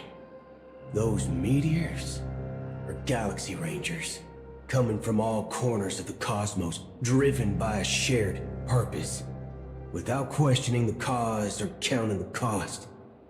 Because we abide by a bottom line. The shooting stars of the hunt only descend on the longest night, and with them comes the dawn. We've stayed silent for far too long. Now, it's time to remind all the cowards, oppressors, and villains of the universe of our presence. I'll be the one to ignite the first spark. Once the dreamscape is swayed, I'll complete the second step. I'll fine-tune the slumbering souls with the Song of the Harmony, interrupting them with the discord of Trailblaze, and guiding them towards reality. It's true that some people are born strong, and others are born weak. If the Trailblaze is the target of heroes, then the Harmony will guarantee that the strong help the weak. Only the people of Penacony themselves can be the saviors of their homeland. Their path of happiness should be forged by themselves. While I may not be a nameless, I'm willing to instill courage in all those who need it. This includes my brother as well. Anna's dream is too cruel for him and everyone else. Your plan sounds well conceived, but still, it appears somewhat idealistic and romantic. The flaws rooted in human nature can't be eradicated overnight. Do you believe these efforts alone are enough to convince everyone to choose the right path? I agree with you, Black Swan. That's why the most critical aspect of this plan is not to convince everyone to choose the right path, but to inspire them to save themselves. So, you're the key in the end, I assume? The Harmonious Choir possesses the power of an emanator. To overcome it, you'll need the same level of power. The final step in destroying the sweet dream will be my responsibility. That's a relief to hear. Now that our roles are assigned, let's get to our battlefields and pose a grand finale. May I have a moment alone with you? There's one more thing I need to explain to you. This grand festival is drawing to its close. This is the starting point for the ultimate stage of our journey, just as it marked the beginning of all the stories in Penacony.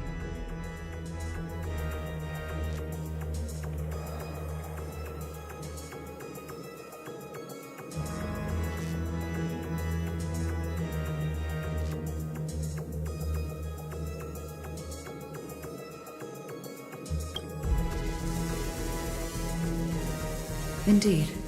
She was the first to discover the world beyond the shores of death, and shared this truth with all of us. There's something you should know.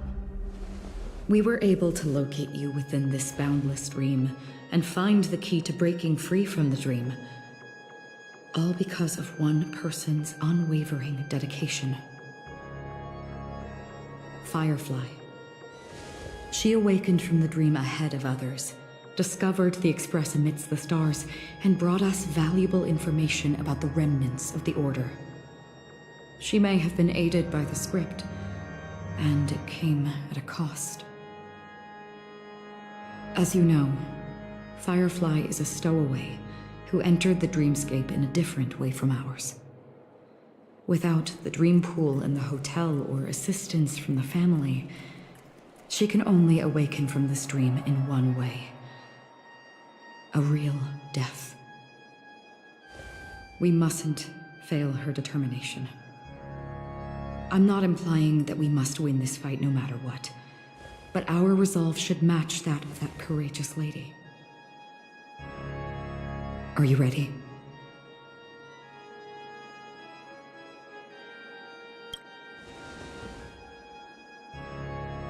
Very well. Now, please close your eyes.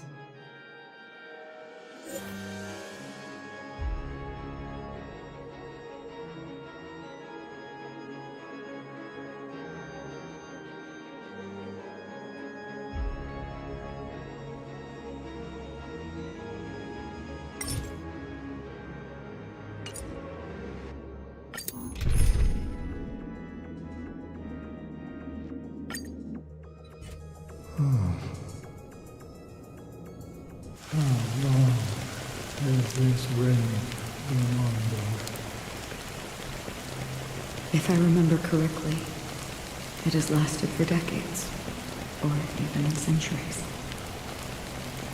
The unwavering determination of the Hunt followers persists even in death. But thankfully, we've guided those lost souls to their lives beyond. They were heroes in their time. And they won't be reduced to puppets of the Nihildian of death.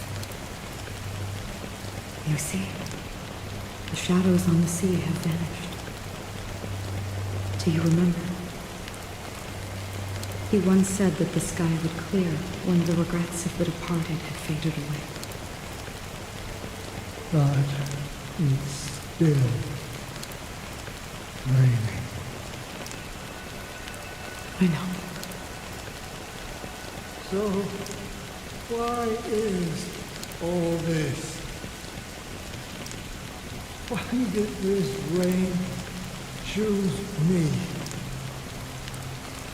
Because someone's regrets haven't been fulfilled, perhaps.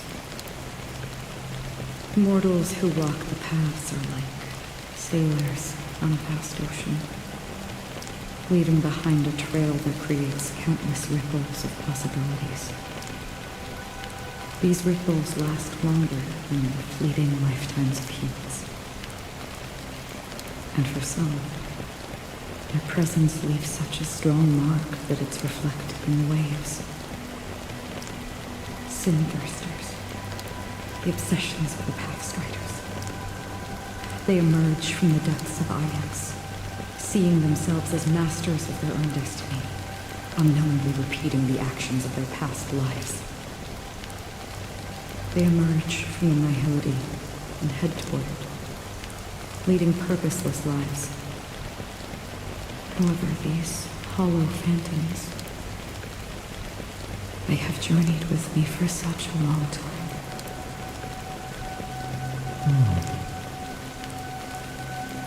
And this is how it is.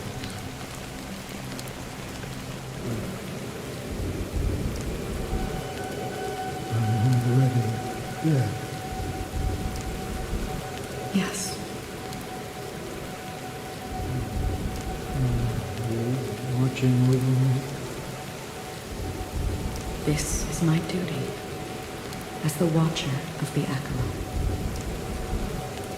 I'm guarding the path to the abyss of the nihility, guiding every soul reluctant to become one with it.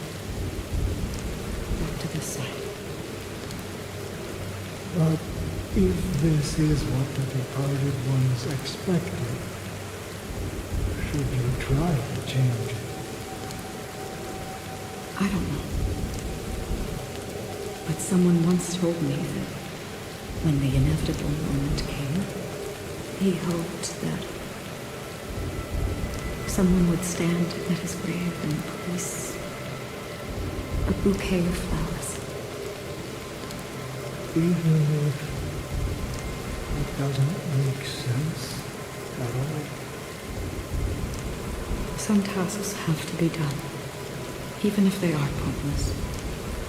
I have experienced that much already. Please extend your hand and then close your eyes. I'll carry your wish with me and fulfill it. Only then will I be able to put an end to the final regret by the Dead Sea. Will I ever see them again? Yes, that is certain. Because it was you who told me about the Express, your two former companions. The expedition cut short by the swarm, your narrow escape from death, and your encounter with the Galaxy Rangers. And Penacony, the hometown to which you could never return. Yeah, for countless times I got rejected by the family and had to pass it by.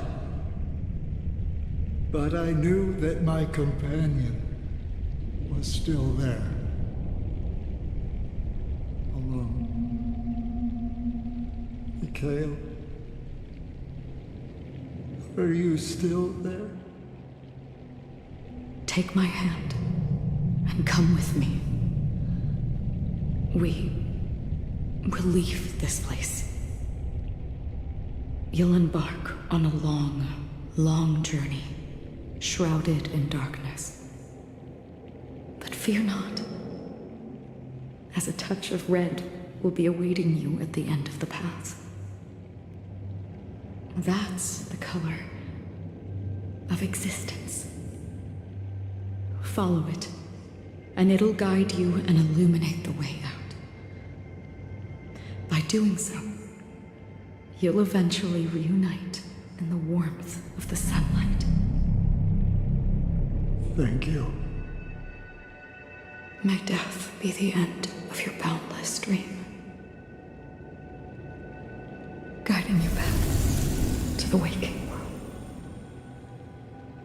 Welcome to the horizon of existence. This place is one of the thousands of manifestations belonging to the sleeping and shapeless. And it's also an exit out of the nihility for the awake ones. Let's bid our final farewells here.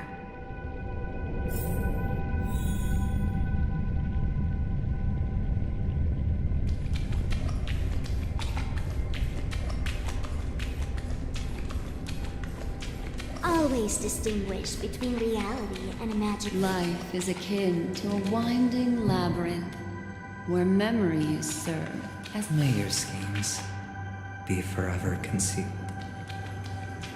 And his dream is too cruel for him and everyone else.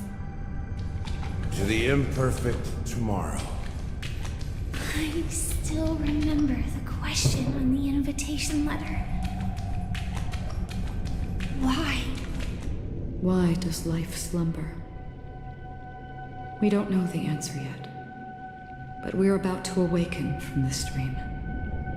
Or perhaps such is the answer itself. Leave this place, return to where you belong, and awaken Penacony from this dream.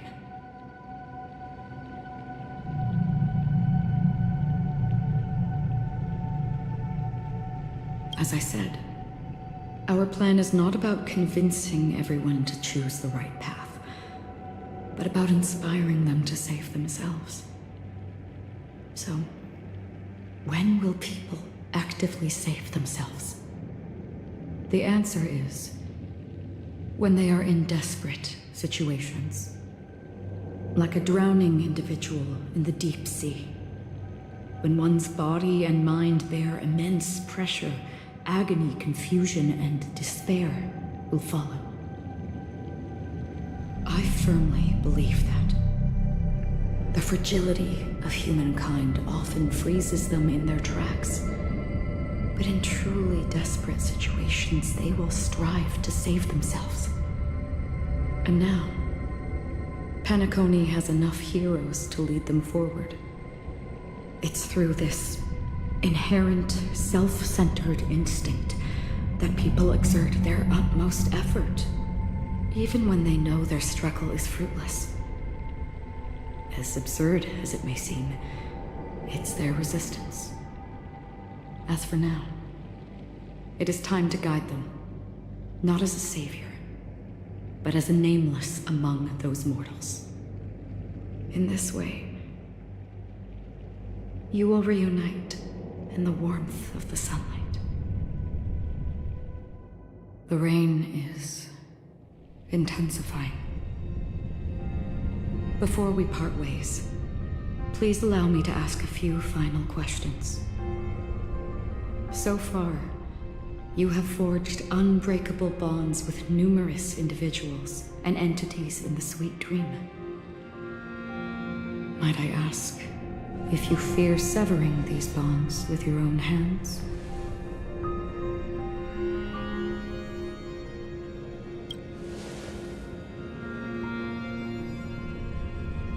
If there is a vast, lifelike dreamland that is virtually indistinguishable from reality, a realm without death, where everyone can attain the happiness and fulfillment they deserve, living blissfully ever after, I would ask, would you wish to stay?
Imagine if this splendid dream were fated to fall apart.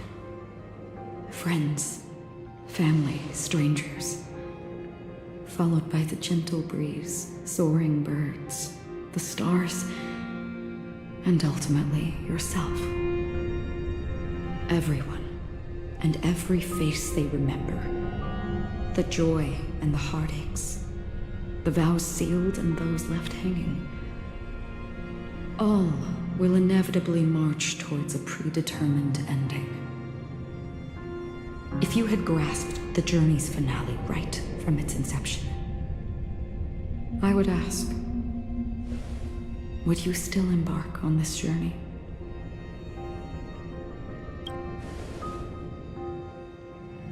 I'm glad. The answer itself doesn't matter. What matters is that you've made a decision. Listen, touch, and ponder. And therein lies the sensation. Cherish it, because that's what makes us exist. Such is the only answer humans can offer when facing the nihility. If the nihility represents the primal fear of life, rendering any lofty convictions insignificant under their imposing shadow, then behind this shadow, there must exist the most fervent source of light in the world.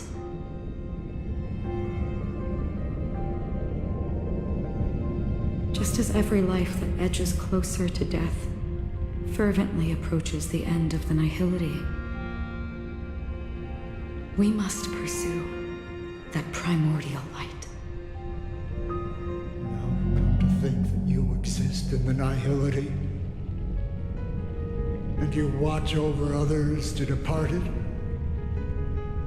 such a task is absurd and meaningless. Nevertheless, someone had to do it. As for the meaning you mentioned,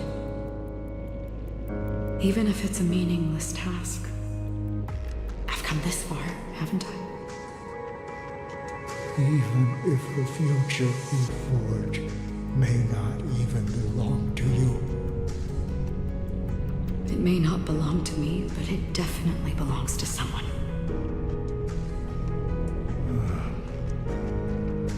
What hardships you must have experienced. In that case, allow me to do something meaningless too. Please, tell me your name.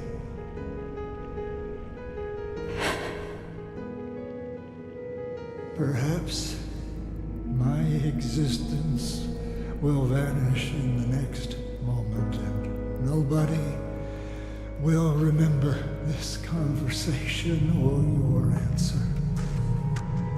But I believe that your name should be remembered. And this universe will remember it as well.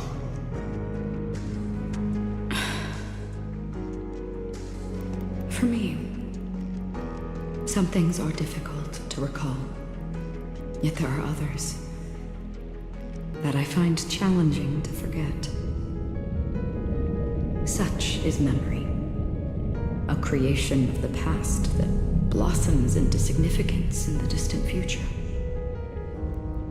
I remember that marks the start of my journey, the origin of the vibrant red hue in my life, and the most fervent element amidst every tempest.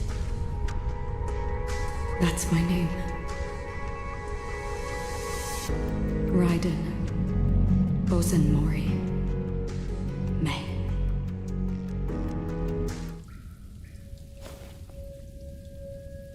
The Golden Dream is getting restless.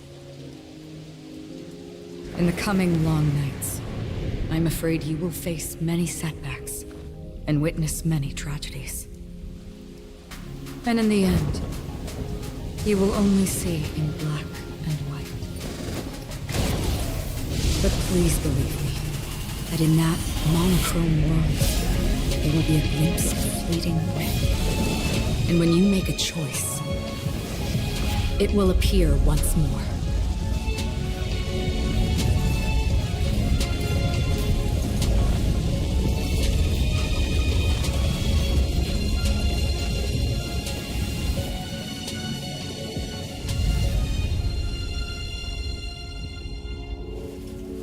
What you must do is ponder its significance, then return to the waking world.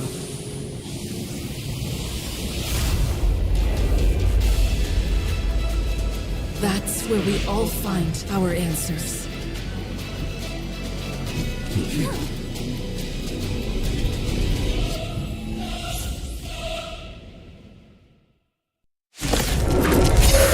Oh, finally.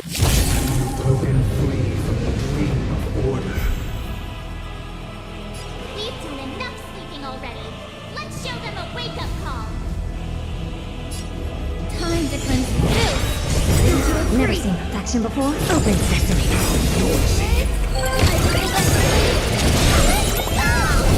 Curious? Endless. Nothing but a ball. Noisy. Expand your thinking. Watch it close. Noisy. Wake up. Watch closely. The truth for everything in this world is bleeding.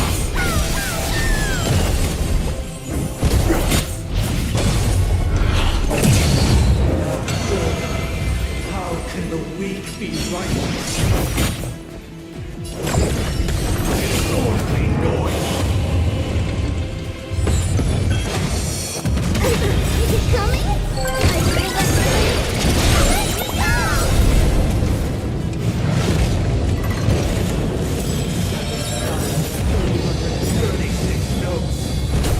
Solemnly invite the glorious forest.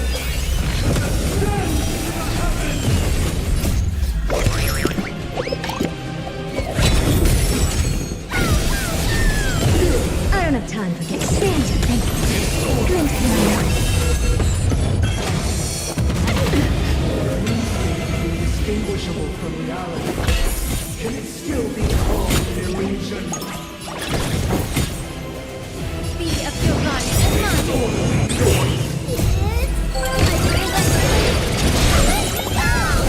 The truth for everything in this world is bleeding.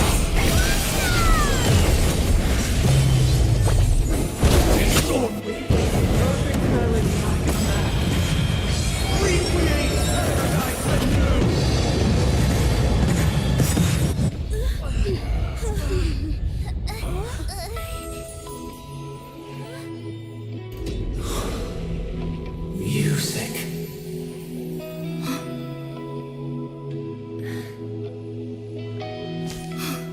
There seems to be another kind of sound coming into the Order's symphony.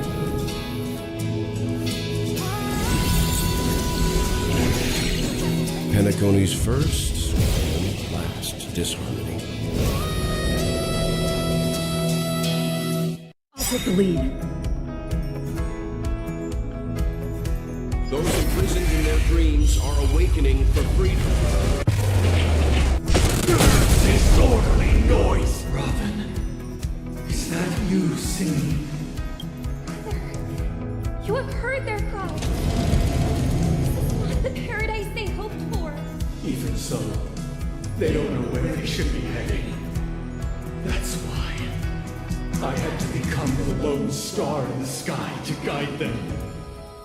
Even if that star must hang in a perpetual night of solitude.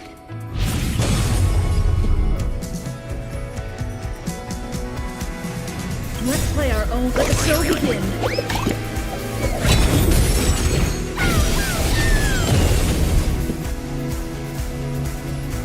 Music right now.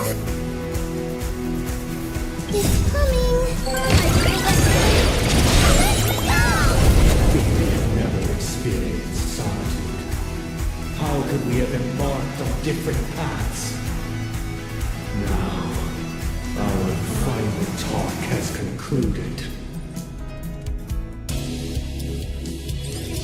the work of creation has been completed. The inevitable day has arrived. The embryo of philosophy will reshape for us all of reality. If your paradise can save more people, sever my path with your hands. Heads up, the wheels are spinning across the plains and valleys deep to dawn. The wheels that sing. Stay alert. Don't let his tune distract you.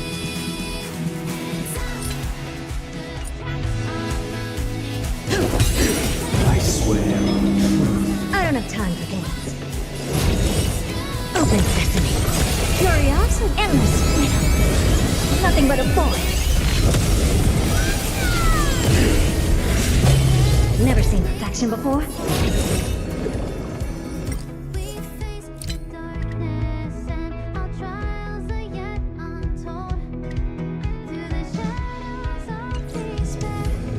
Expand your thinking. Watch it grow.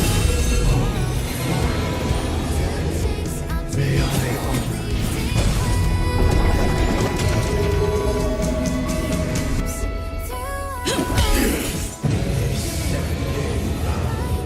I command you to heed my summons.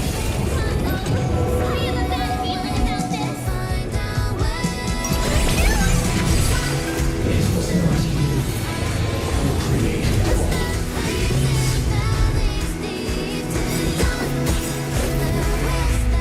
The weakness of humanity cannot be redeemed by others.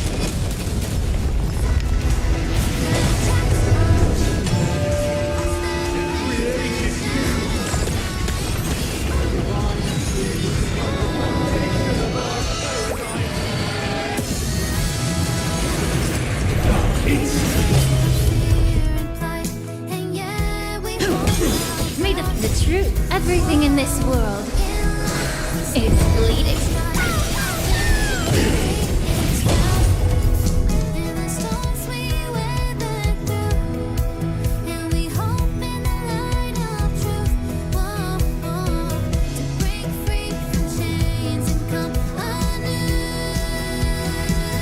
Feeling tired already?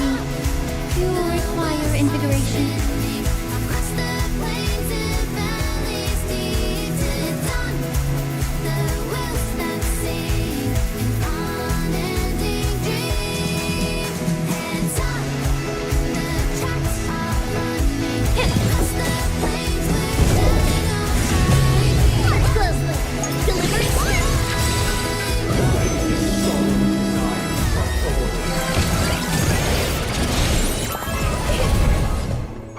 You want to achieve the paradise we promised. But the order is not the only choice. True happiness, the meaning of life, lie in defying the nihility.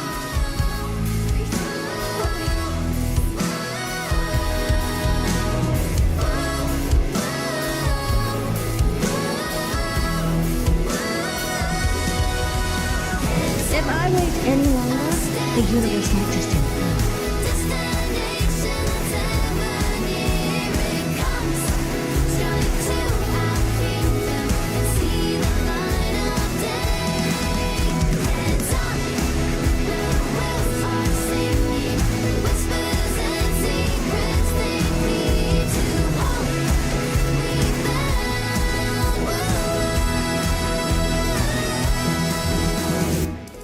We rise together as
choose to run.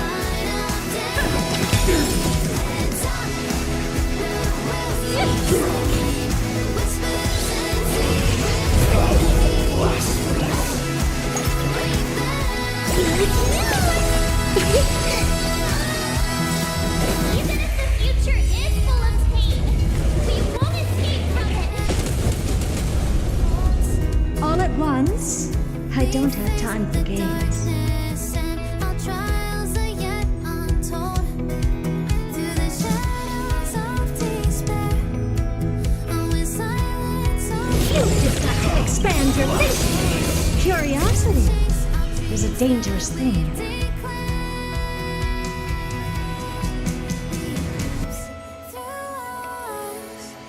yet fools blind our sights. Can make what they say. We'll find our way. We'll find our way. Endless void. The answer is nothing but void.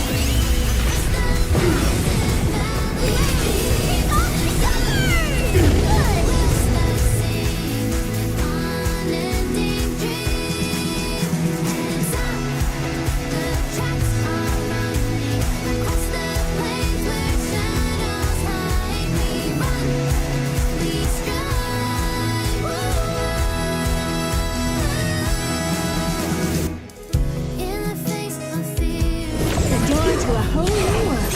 Raise barriers of the unknown and watch them crumble.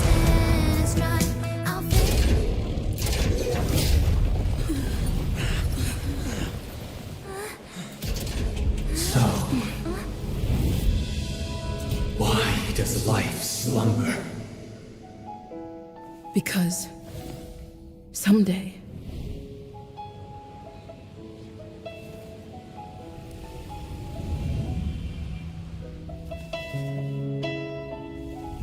we will wake up from our dreams.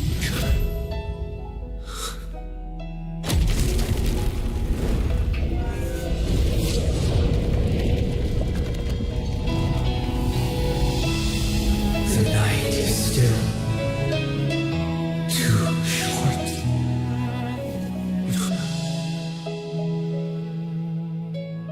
Brother, the dream is over.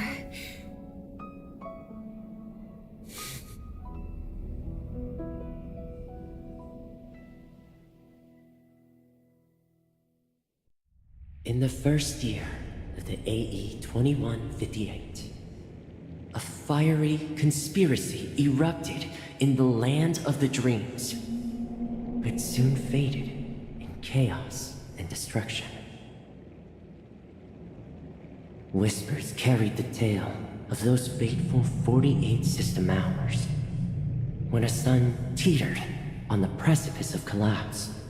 A paradise stood on the brink of destruction, and a world was poised to surrender to its new master. Amidst it all, a body decayed, a pack of vultures gathered, and a brother and sister were doomed for long separation. And so, an eon succumbed to slumber once more.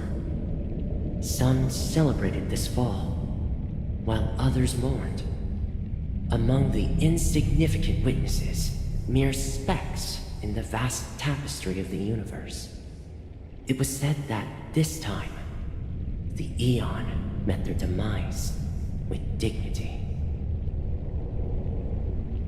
As the cosmos bathed in the radiance of a pure dawn, a tempestuous storm brewed on the horizon. The chant of all for the Amber Lord grew ever louder. Yet, no matter how one contemplates it, time inexorably swings Klapot's colossal hammer in eternal cycles. The tale of the Astral Express reaches both its conclusion and a new beginning. Time marches forward, heralding the arrival of a new chapter in the history of trailblazing expeditions. Brother, do you think the stars will fade away. Where did that come all of a sudden? Because the constellation that looks like a bird, the torrent eagles, looks a bit dim lately. It's the Dormant Eagles. Don't worry, it's still there. It's located in the inner ring of Penacony and can only be seen when spring and summer overlap. As for the question you asked, I think stars do die, just like people. But do you know, sister? No star actually belongs to the present. The light we see from them is from a long time ago. Even after the stars perish, their light will travel millions of light years, spanning countless years, to illuminate the night sky of another world. In our paradise, I believe there will be a star like that, shining with the same light. Its radiance will last forever, and its name will be happiness. No, not just one star. We should have 2 stars, or maybe even more. Yeah, you're right. It's a deal. It's a deal then. This is our promise, and nothing will sway our ideals. Yeah, you bet.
It's a pleasure to hear your voice again. Congratulations.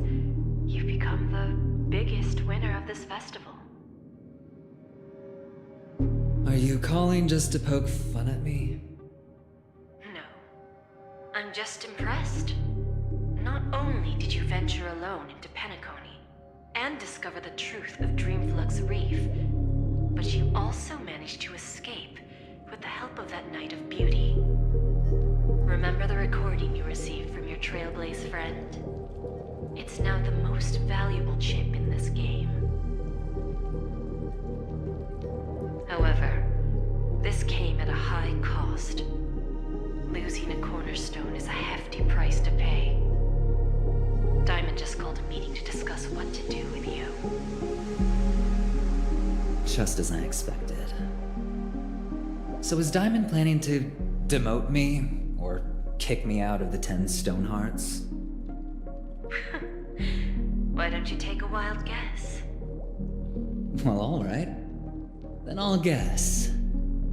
He's going to promote me to P46. Alright. What will you wager? Are we talking about an actual bet here? I don't want to wager anything just so that you can swindle it all in the end. But if it's just a friendly bet, I'll put on the line what I did when we first met. I'll bet my life, ma'am. Interesting. But since it's Diamond's call, no one can predict the outcome. I'm on my way to Penacony. Once everyone is settled, we'll return to Pier Point for the final showdown. Sounds like I'll be out of the action for a while. Finally, a chance to kick back and relax. Yeah. Leave everything to me and Topaz, child. Thanks to you, as soon as the Jade Stone was delivered to the family's compound, we finished up our preparations. The seeds we planted have taken root. Soon, it'll be time to reap the rewards. Huh?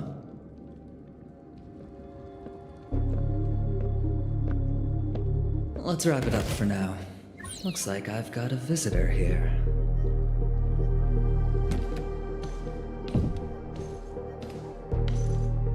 Oh, so many surprises today. Didn't expect a Galaxy Ranger and wanted criminal to show up here. One who managed to take out 2 IPC members under the noses of our fleet. Do you understand what that means? Screw Wubba Boo, I just put him to sleep. Don't try to intimidate me with that nonsense. Besides, I've taken down more IPC lackeys than the residual value you squeezed. And I don't mind adding a few more zeros to my wanted poster. I have a question for you. Be honest now, or I won't think twice about putting a bullet in your fudging head.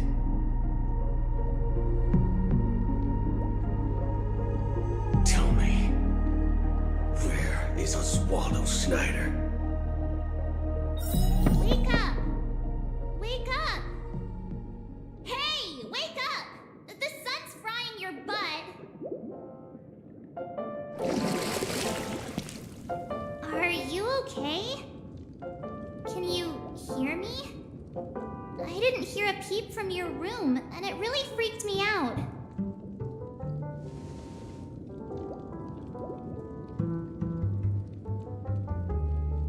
You're not dreaming. We're in the Reverie Hotel. In the real world. The Order's dream is over. Even though it's been a day, I still break into a sweat when I think about it. Our trailblazing expedition almost ended in Penacony. I'm so jealous that you got a good night's sleep. I was traumatized and too scared to even close my eyes. I thought if I fell asleep, I'd never wake up again.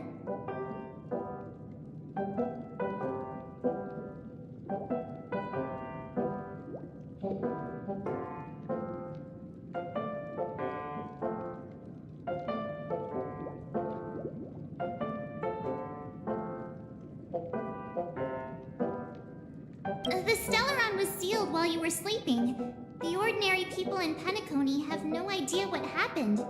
They just feel like something's missing from their memories.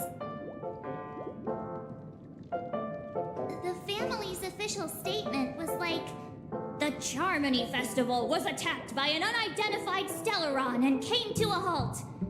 After all, they can't just reveal the truth about the Order. Now, all the major lineages, except for the Oak family, are dealing with the aftermath. The family has invited the crew to the Radiant Feldspar as witnesses for an important meeting.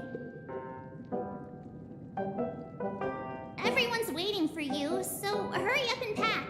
We're leaving as soon as you're ready.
Unknown to each other, yet united in purpose, we make the same choices.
It's still early.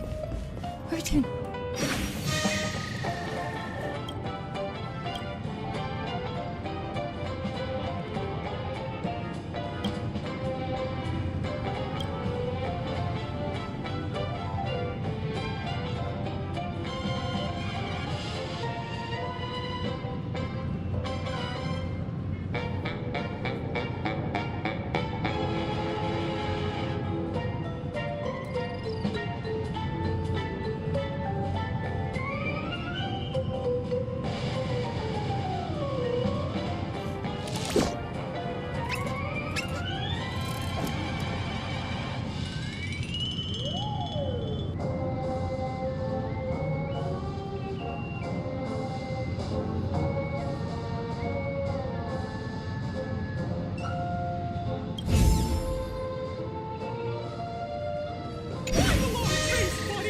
Cheer up!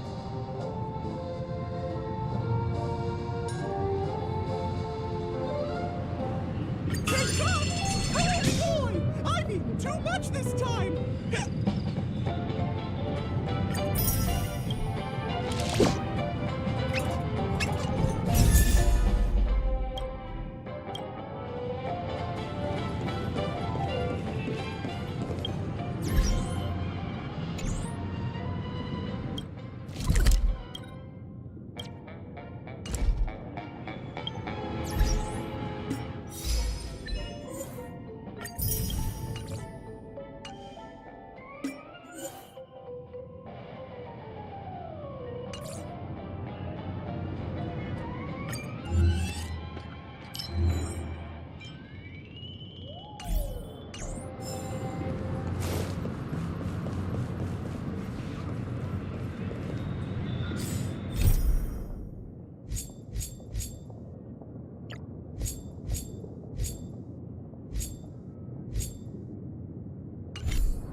Do you want to enter the Forgotten?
Show your courage.